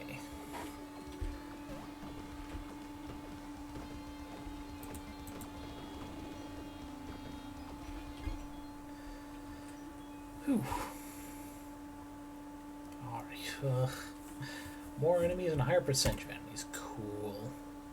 Just fantastic. What's this? Straight Flush. Gain 50% bonus ability damage for each ability learned. 45% increase? Not horrible.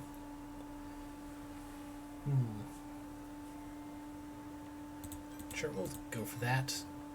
And another magic.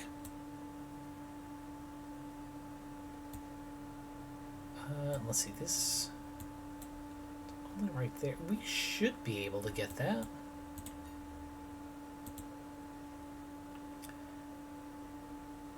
Let's see, and that's everything goes up, which should also mean range, which we desperately need. I'm really not seeing any range here, like, honestly. It's like it's not a natural thing for wizards to get range. Just power and diversity. It's not just me, right? Like there's magic up, there's health. Huh. Anyway, we'll just leave this here. What's that? Oh, another arcane wand. Yep. Very nice. Okay.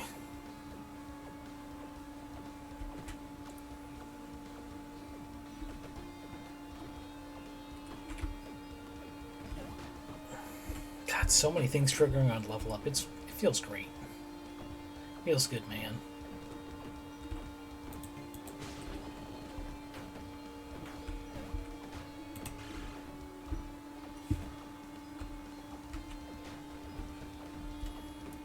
Okay.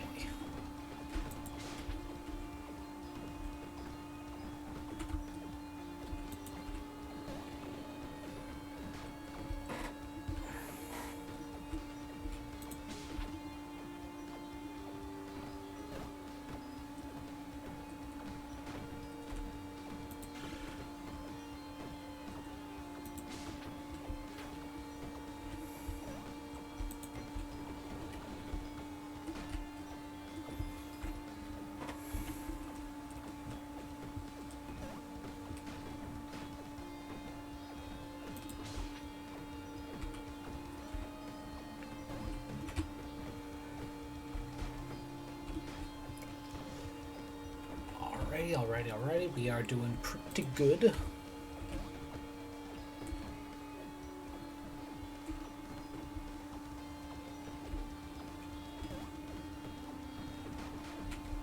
Alright, final 20 minutes if we even need them. Let's go. There we go. Alrighty, that deserves another little bit of stretch. Oh boy. God, my poor knees. Ish. They could be better. Okay, we got 11 talent points that time. That's really good. Enemy, he's another health up and another additional enemy. But whatever. Take all these experience, the MP regen, and the one ring. Dang it, it did not do range at all. That sucks. We'll take Arcane Wand. What's this? Ring Theory. Create an orb that orbits you until the end of the night. Your orbs move closer for the next 5 seconds. Ooh. Okay, but that's an ability. What's this one? Knowledge ability. Increase the experience granted by all experience gems on the floor by 50%. Not as fun. We will get Ring Theory. That is the 4 abilities we are locked into now. Yeah, we've got another straight flush down there. Yeah, might as well leave it on that section. We have got 3 nights left.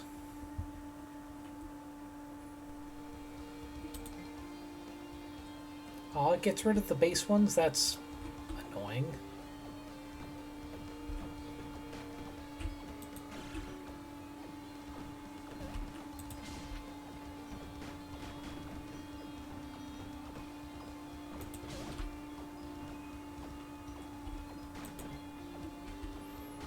Oh man, I was really hoping that would stack and just always increase the number of orbs. Oh, wait, it reset. It does increase the number of orbs total. That's nice. Toss a wind that way. Like 44 status effects to the same enemy. Well, it was not planned, but I'm glad it happened. Alright, just like casually wiping out a line of enemies behind me. Feels really good. Oh boy, that's a big boy. That's a real big boy. Holy shit. Apparently, big boy was not a major threat.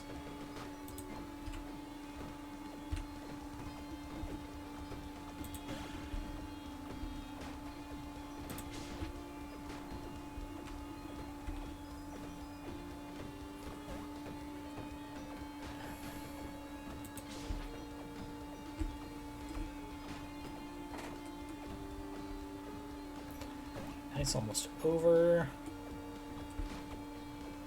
Okay, there we go. 10 talent points. You get more health and more chance to be elite again. We can easily go to this. I think there's a dorb over here. Or was it? Yeah, there's a doorbell, which we probably won't get today. Sorry, this night. But... 1, 2... Well, scratch that, we can get it tonight. Oh, that feels really good. There's another straight flush.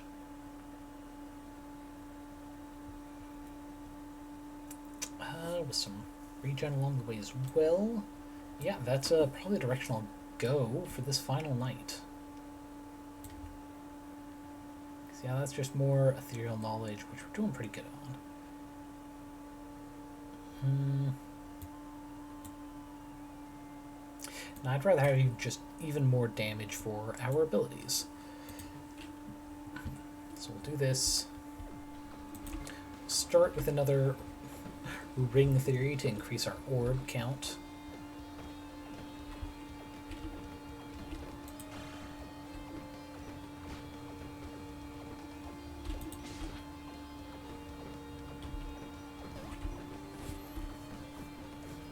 Alrighty.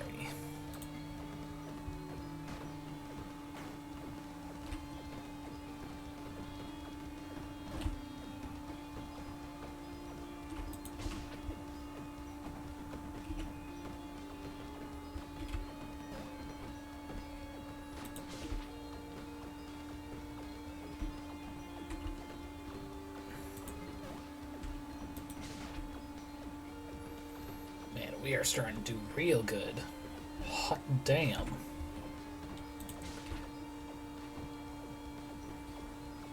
Alright, I think we need to do some regen and max MP going up. Otherwise, we're doing pretty good.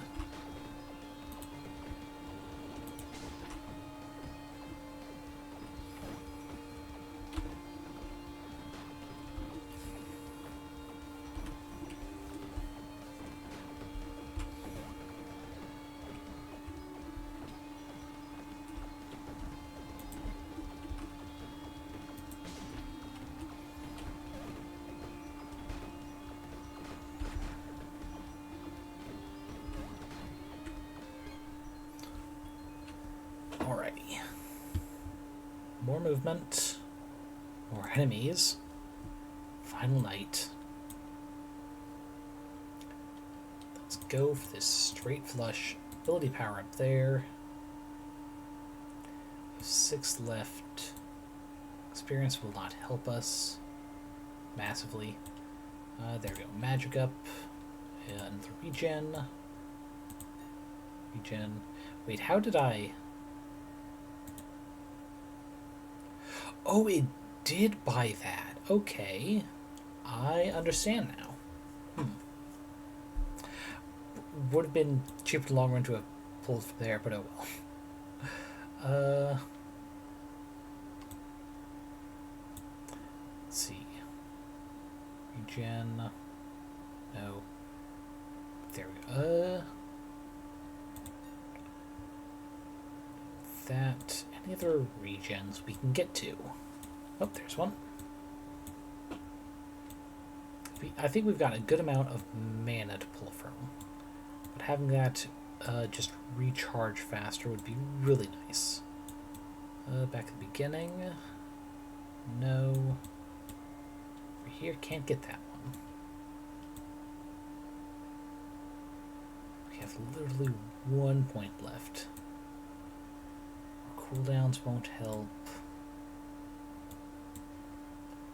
Speed won't either.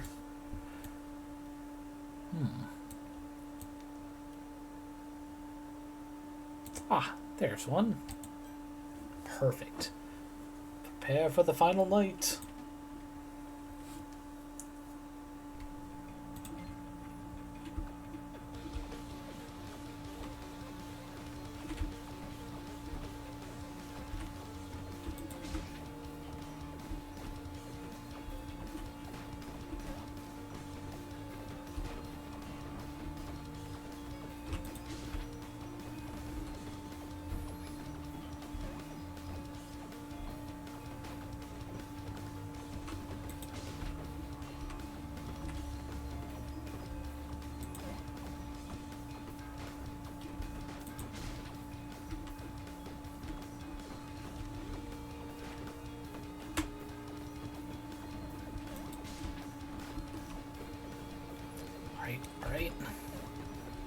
good. Doing great. Fantastic. Blast. Oh.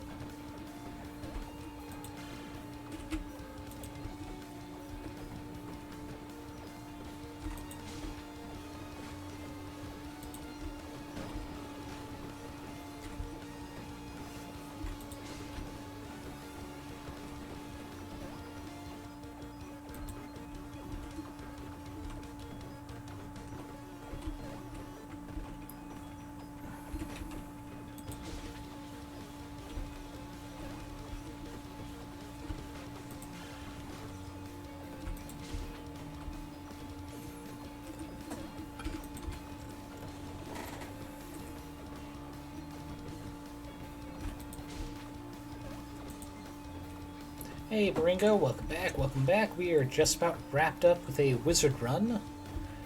We are on night 20 of 20, and our wizard spells are massive.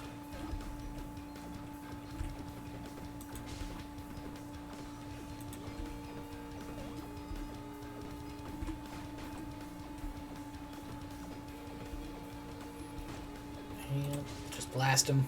Okay, 376 on the final night. Still haven't done Dish Sword live stream. We'll do so after Feeding Shadow. Fair enough. Oh, I can hang on a little bit longer to make sure you can do that. Okay, and talent package, encyclopedia. More abilities, the better. Outrageous. Abilities can critical strike. That's pretty nice. Burn, baby, burn. Set the world on fire. We will add encyclopedia, because I think that might mean I'll get more total abilities. Another talent package for science. Learn faster and bend the rules of the talent tree. Ooh. Shock and awe. Apply shock more often. Enhances power or the nucleus. Gain more orbs and power them up. I like the idea of the wizard skill tree just like actually altering how the tree works itself. It's very funny. Ooh. More core talents, magic up, increase max magic points by 10, or ability power up, getting 40% bonus damage. Okay. No unlocks this run. But that's fun. Okay, I think we'll start doing a warrior one, at least till Baringo is ready to stream, at which point we will end. Just gonna do a bit of a stretch and sit first.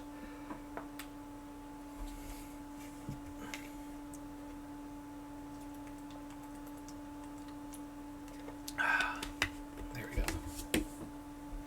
Alright. So the warrior is melee. They probably won't have a lot of very ranged options at all. Yeah, we're gonna keep mastery at 1. Let's see.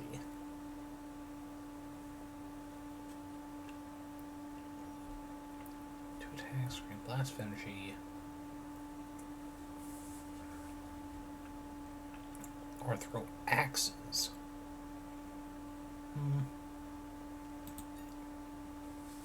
We'll do axe toss just because visually that's funny.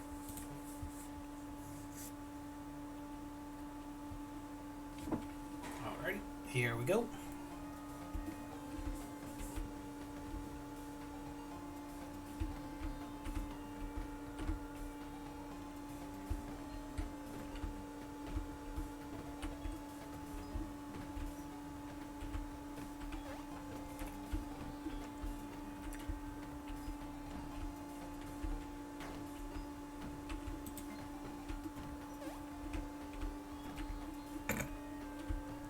I was right. The axe throwing is funny. But this feels very slow for an attack. Oof. Okay, and right off the bat, we just... off the bat, we get Taddies as additional enemies. Oof. We're going to do knockback up and then attack speed, attack speed. Ooh. Oh, and the One Ring has already shown itself. Katanas. Every 4 seconds you throw a katana. In a random direction that deals 3 damage. If it kills an enemy, it grants 3 kills in the combo. So that's funny, especially because it's a passive, not an ability. What's this passive? Kill Streak Hunter. Each combo level requires 10 less kills. Interesting. Okay.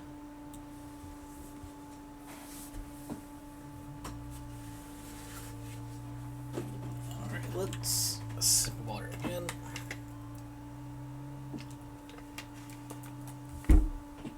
Okay. We really want attack speed up because this is annoyingly slow. And the range does not help. I guess the implication is going to be that if I can increase my attack range, the sword gets longer, which is absolutely hilarious.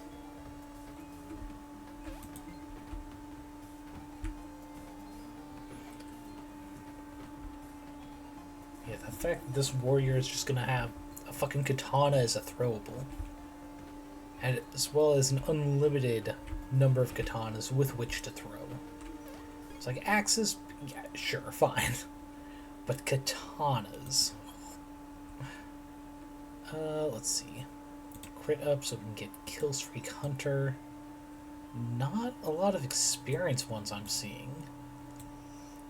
Oh wait, HP regen. That's useful. Seeing as I can't get to that regen, we'll take this one.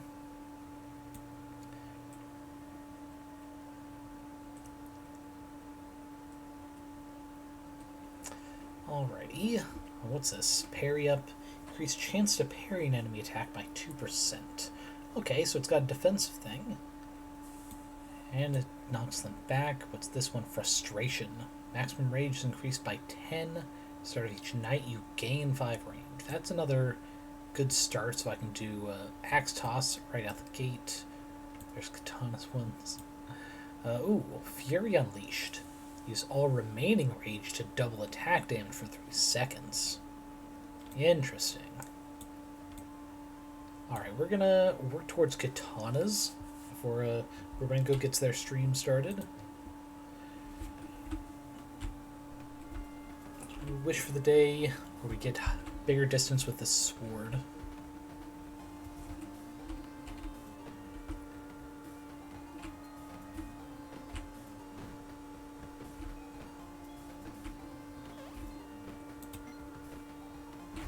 Oh, forgot about that guy.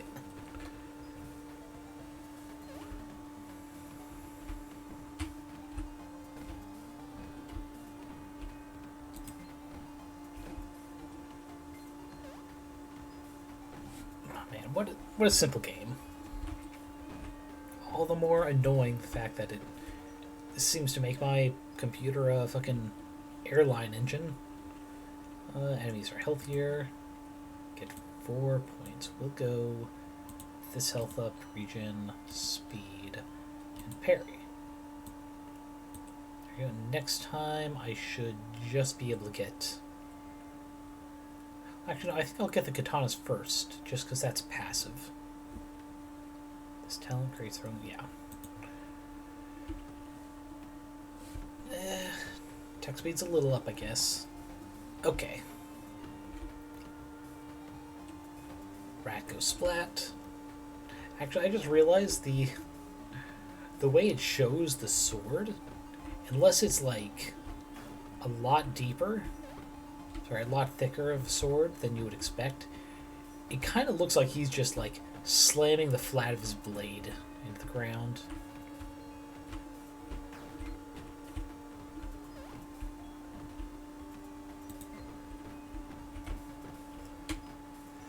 Alright, come at me, bro. Boom. Boom.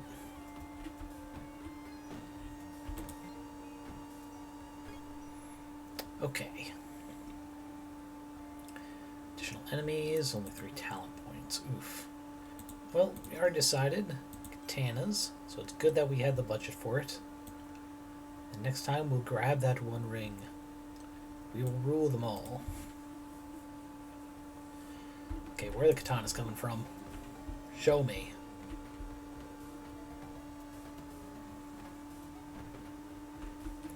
Well, they were not lying. That is a random direction. I wonder if it's any direction or any direction I'm not looking.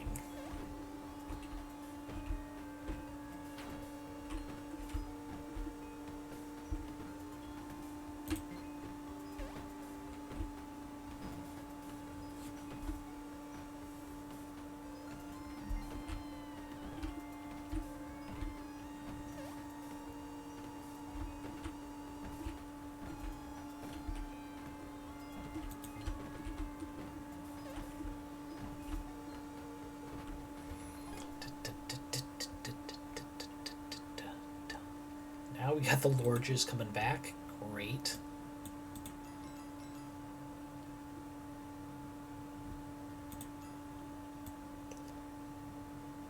Take that.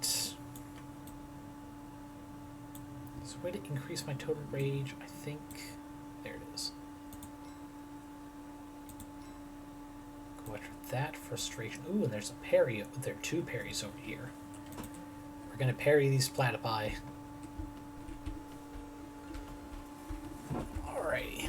Though honestly, parry feels weird to describe this because they kind of just run into me.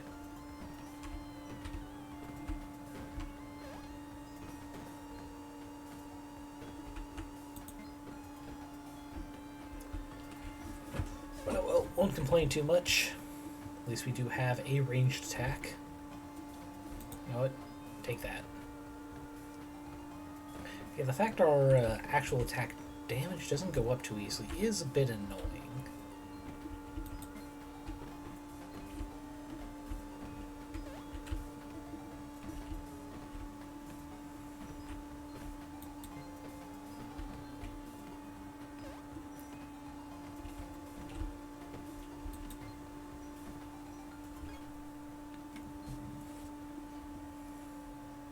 Alright, they just take less knockback. 5 talent points this time.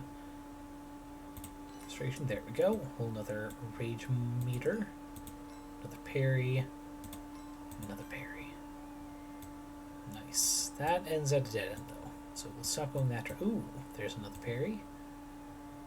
Actually, what is our parry at?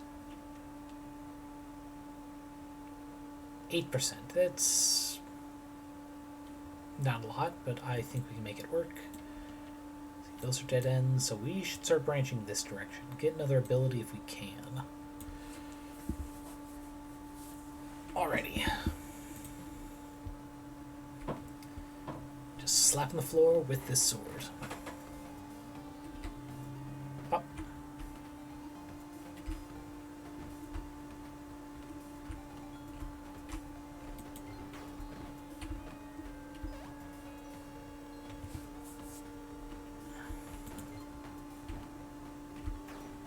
Dang it.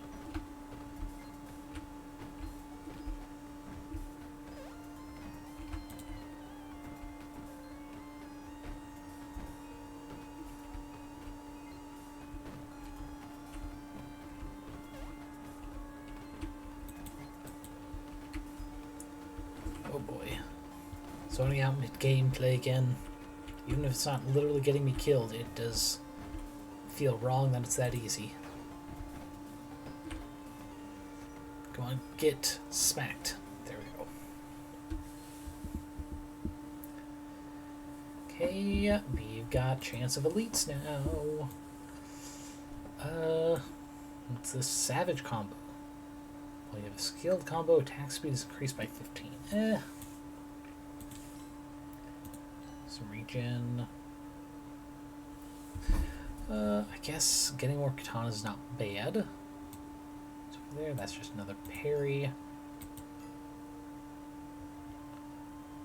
Okay. So I'll have to go this way to get that. That's fine. Smack the ground.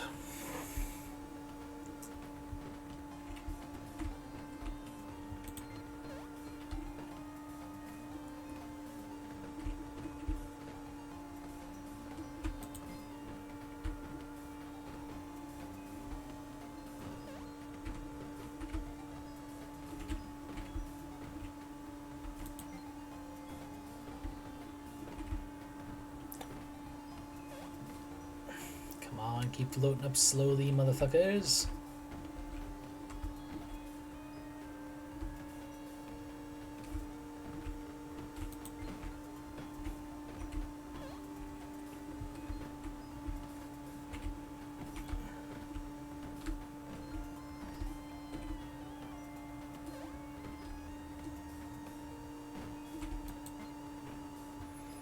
Alright, another level.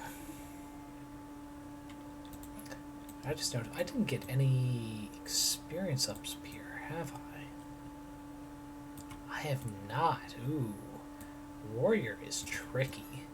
Or this is a really, really bad case of RNG. Oh, now... Ah, yeah, it's the safety mush.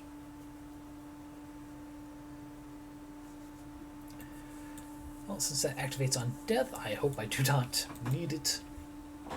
Oh, I forgot to check what night I'm on.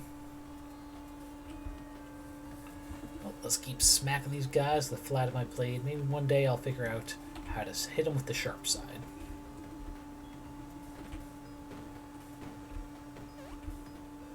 Oh, there's the level.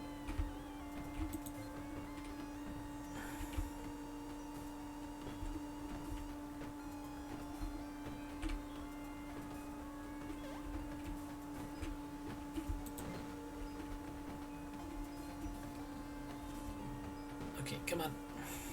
Get smack, get smack.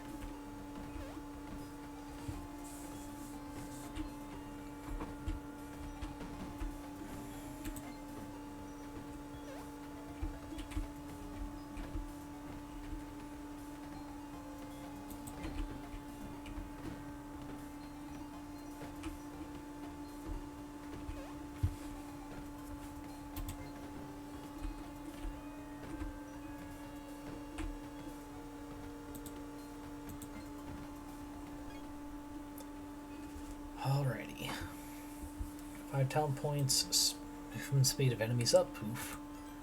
Okay, we have a second ability, at long last. Remaining rage, double attack damage for 3 seconds. Not the most useful, but it is an option. And I think that's cut off there. I think we start branching this direction, see what we got. Another frustration. Another kill streak hunter.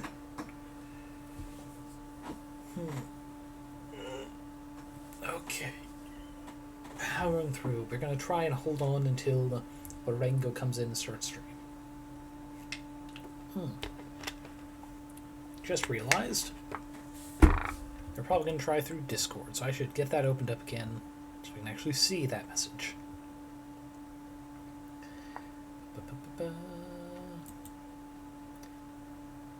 Okay.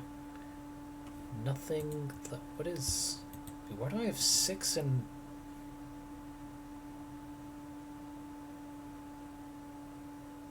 Ah, okay.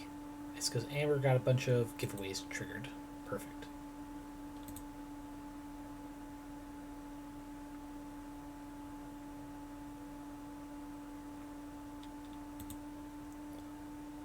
Okay, so don't need any of that then. Oh right, I forgot to check night 10, which it honestly doesn't feel like it. We got through this pretty quick, considering in the 4 hours we've done 4 other runs. This one feels really quick to only be on, sorry, to already be on night 10.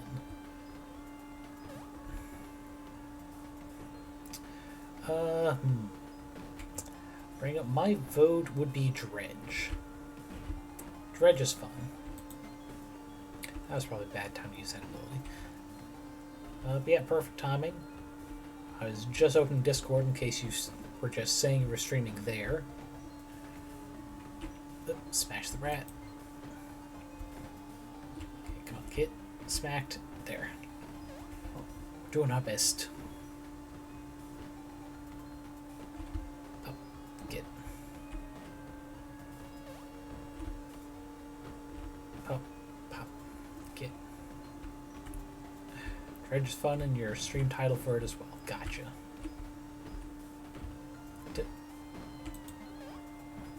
well, seeing as this warrior one has been going pretty quick, I'll probably wrap this up before going over to Barengo.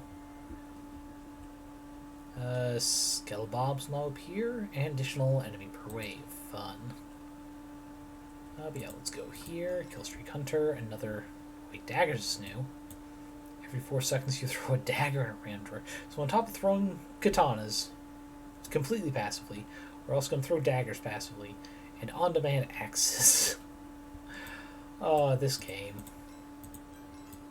Right, what's this one? Savage... Oh, right, I've saw that before. We're getting a bunch more stuff visible, at least. Blade Storm. Spin your blade, attack once in all directions. You know, if we can bypass Safety Mush, that might be a worthwhile purchase. Let's see. That looks like it goes there. So yeah, we'll start purchasing this direction.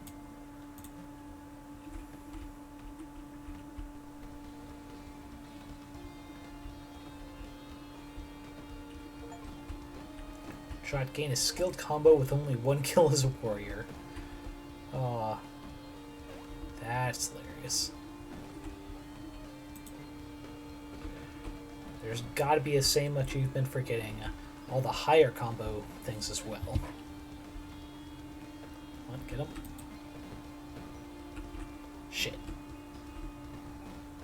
Skelebob went down all the way over there. Okay. Oof. Okay.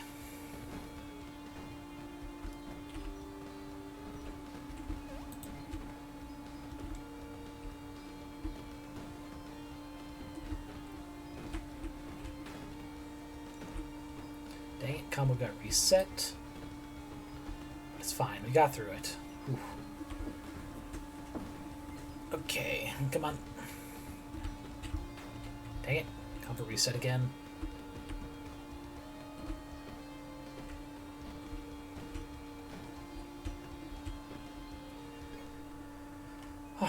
Whew. So, enemies are more likely to be elite and more total. Fun. Okay. Perfect. Yep, that goes around. I can start making my way towards a Blade Storm. Oh, and Glacial Strike. Next 2 attacks create a blizzard dealing 6 damage, applying Frostbite. But considering our attacks are like so short range, I'm leaning more towards getting that Blade Storm. Just gonna smack this ground.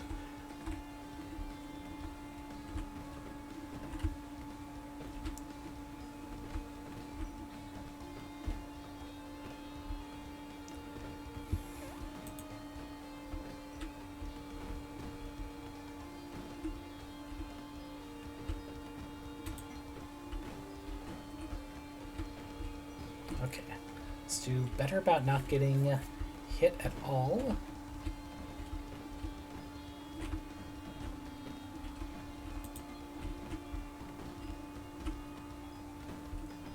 Okay. Ooh.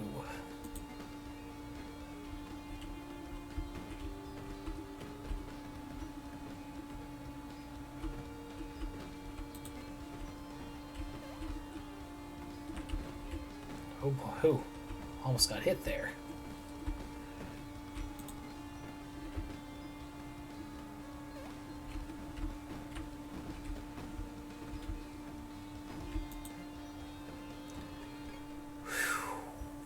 Alrighty. Nights are now longer and reinforcements. Oof. Night 13. So we got only a couple nights left, then we will raid over to Barengo, who, according to Discord, just started streaming.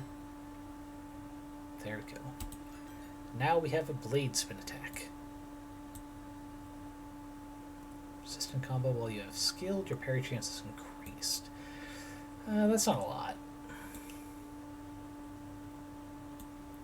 Don't need more health. I guess we'll Start working this way to see if there's another unlock in that direction. Something better than the glacial blade.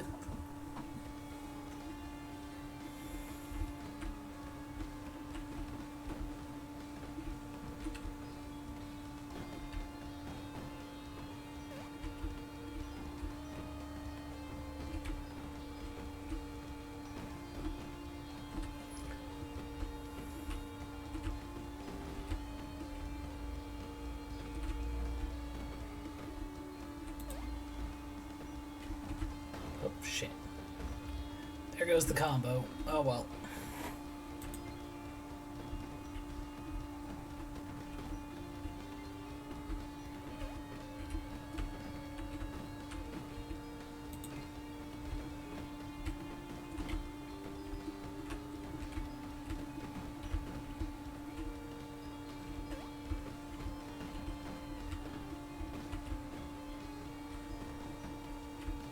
No, we'll see what this looks like. Oh, okay, that's pretty rad. That's a pretty rad looking attack. Not gonna lie.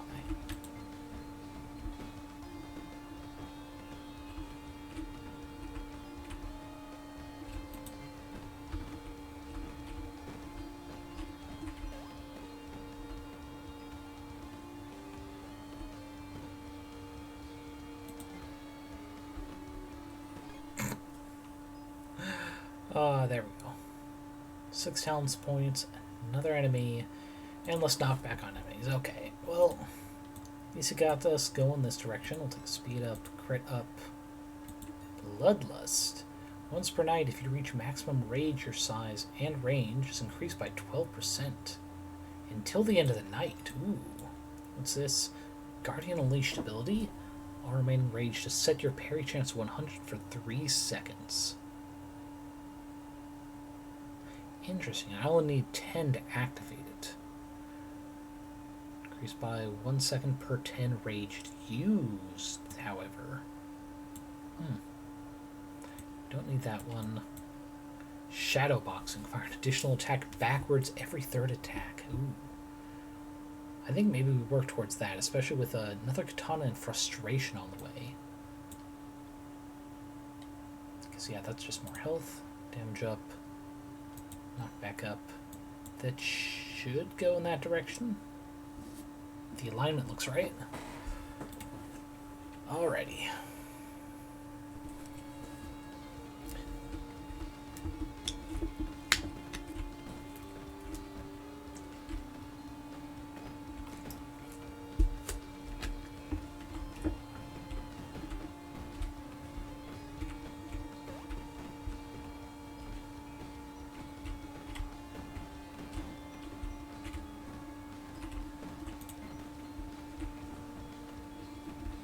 God, they suddenly got really tough. Oof.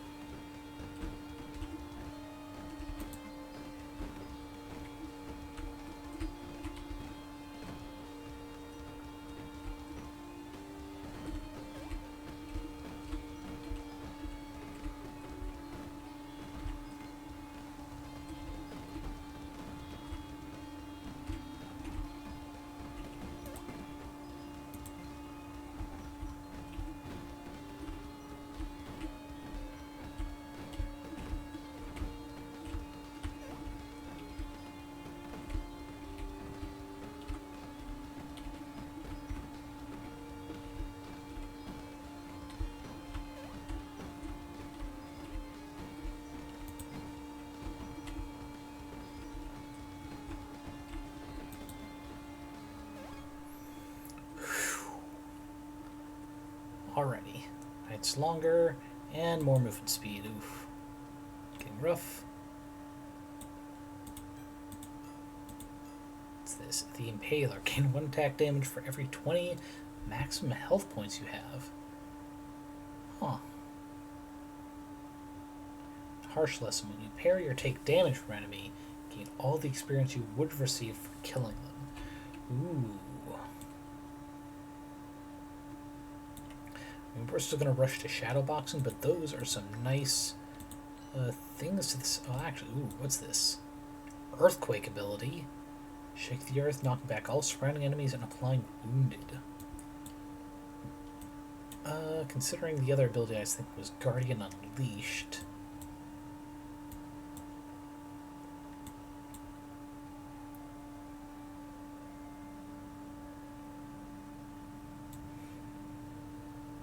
I think going for Guardian Unleashed, because that goes really well with Impaler. No, wait, not Impaler, Harsh Lesson.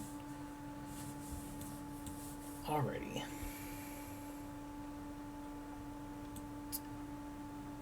Yeah, we'll take that. Finish off the night.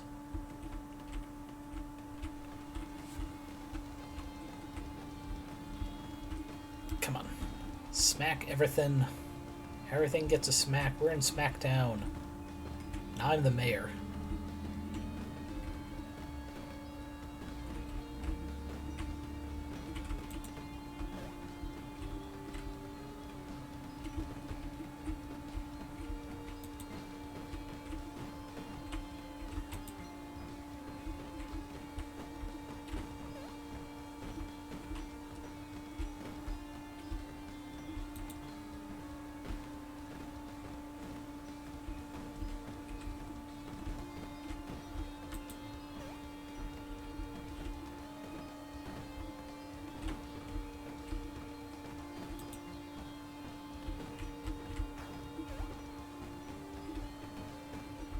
Okay, so that looks like it was a parry, which is good.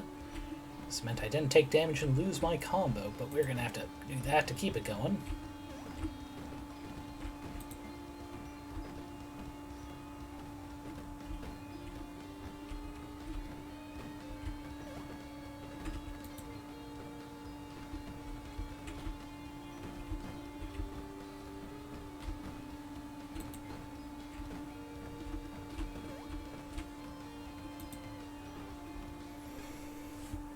There we go. Whew. Gulfs? I don't think we've seen Gulfs yet. And additional enemy per wave, 7 talent points. Okay. There's another frustration. Okay, we'll get the frustration and the impaler. We need to start making our way to that final ability.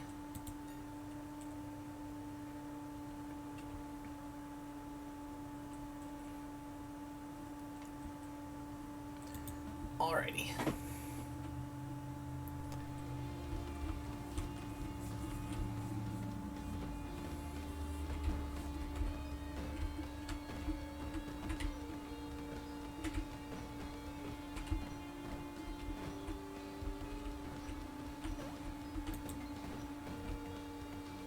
Oh, we have seen these enemies before.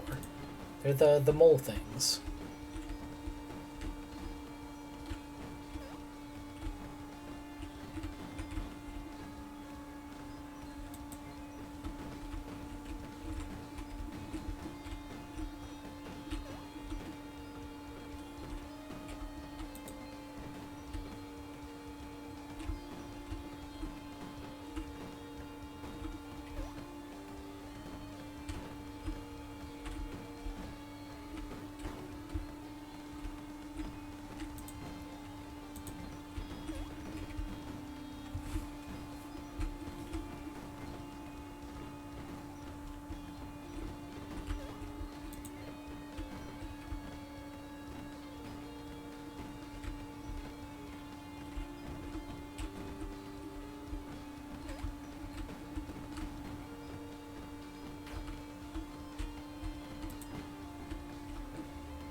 Whew. Okay. Another night succeeded, though they're 5 seconds longer now, and less knockback. But 8 talent points. That's more than enough to get... Oh, there you go. So I was saying, get this 4th ability, Guardian Unleashed. Killstreak Hunter, eh. Any more hearts within range? Yes. 2, 3. Health is a maximum of 80, which in the Paler means an additional 4 damage, which should be good for the moment. Alright, 4 nights left, then we get right over to Barango as they set up Well, probably done setting up dredge at this point. Go. Alright, we got this. Let's go warrior mode. Ah, shit.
We've killed 10,000 enemies already in just a single 4.5 hour stream.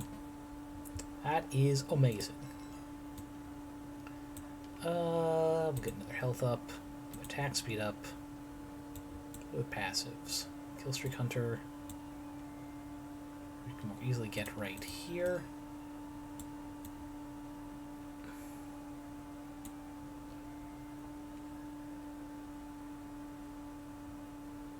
Oh, more daggers that direction. There. So now we're gonna have more flying down. Oh, we've learned 500 talents already too. Amazing. In 5 runs, so that's average 100 talents per run. Not bad. All right, 3 nights left. See if we can't rush through them.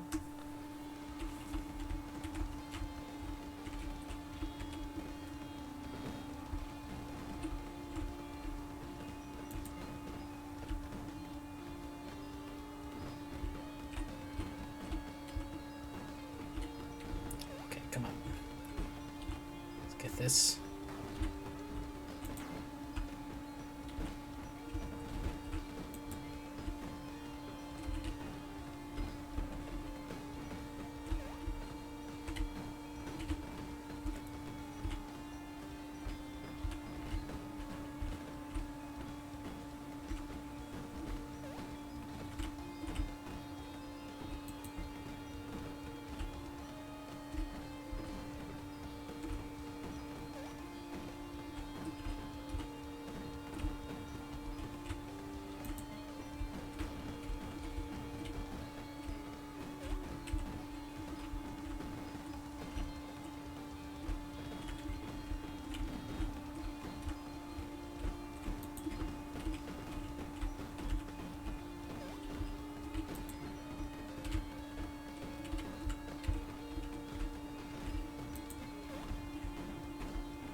Nope, did not mean to do that. Damn it.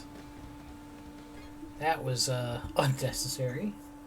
I was trying to throw daggers, but just increase my attack. Okay.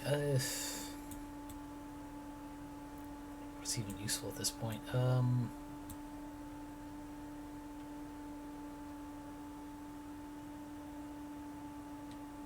Sure, safety mush.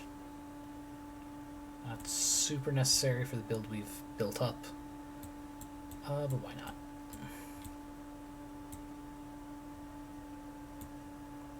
HP regen's not a major thing, so let's just go right for that Killstreak Hunter. Oh, another Killstreak Hunter right there, huh? Why not?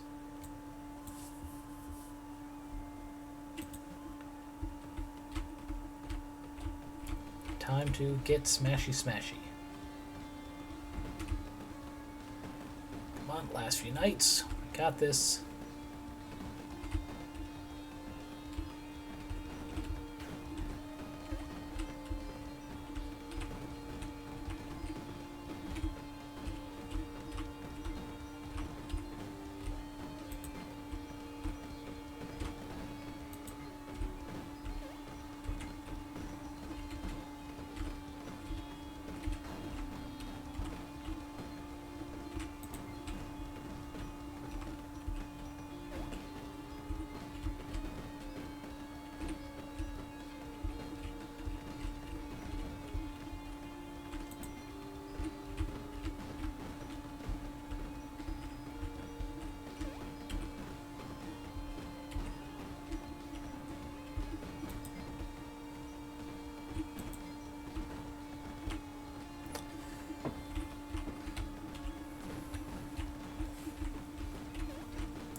Okay, we are doing it.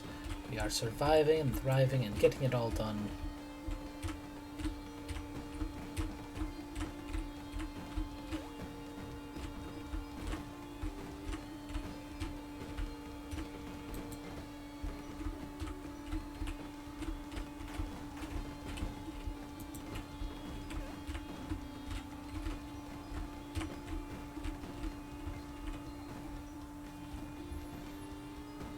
Okay. Alright. More enemies, more spawning enemies. And the final round of improvements. Let's get that. Parry up. Parry is currently at 18%, which is not a lot. But it's fine. We'll also get damage up, attack speed up.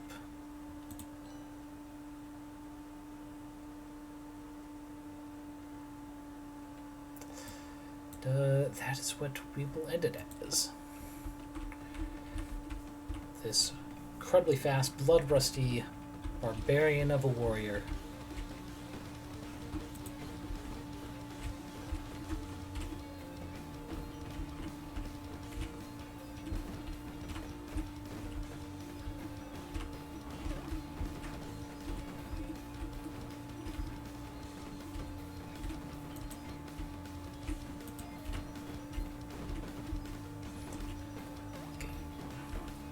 Let's go. Got this shit in the bag.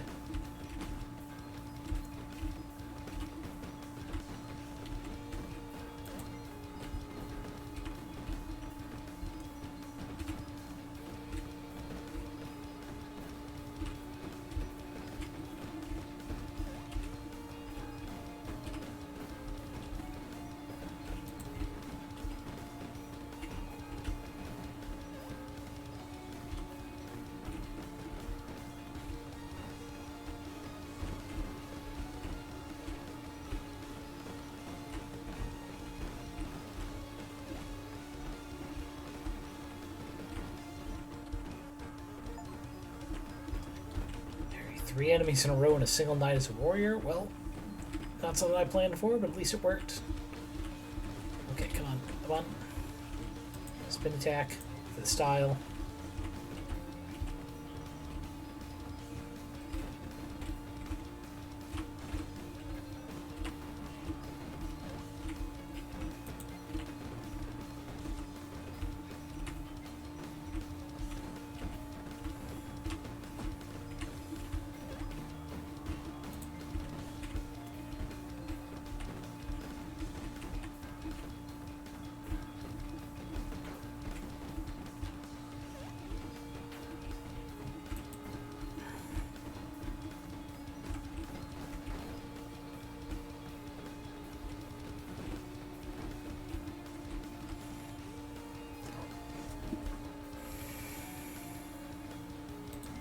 Go ahead, try and hit me. You can't. Damn. What a way to end that. Okay, how much do we get for the warrior before we raid off for Barengo? Alright, I forgot clicking out of the game does that. Talent package, let's see, critical mass. More frequent and more powerful critical strikes. Get big. Empower and defend your combo meter. We'll do the get big ones added. The strikeout. Learn upgrade strike abilities. Get back up, spend health and regenerate it back. Or irritable. More rage and more powerful unleashed abilities. We'll go with irritable. Next up. Parry up our health up for the core talents. Cool. Oh, nothing else. Alrighty. Over to the main menu. There we go. And on that note, well, we'll let it get there. On that note, let us go to the BRB screen and right over to Boorango. Alright, slash. Yeah, it's raid.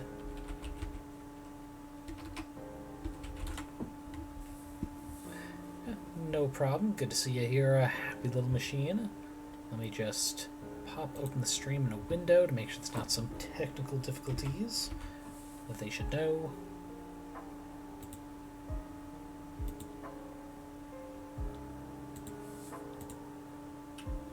Alright, I should probably turn off desktop audio just in case.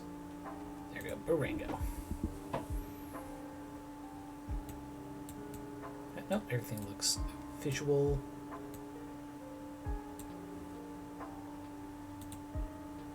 Yep, sound is good. Same with their mic. So we will hit the rate. Oh. And there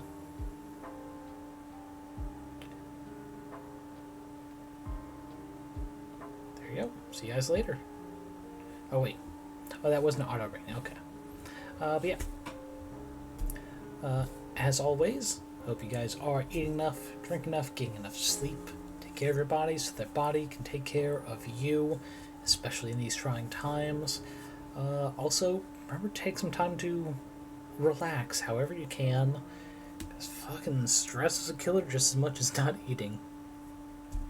But yeah, take care, and I will see you guys later.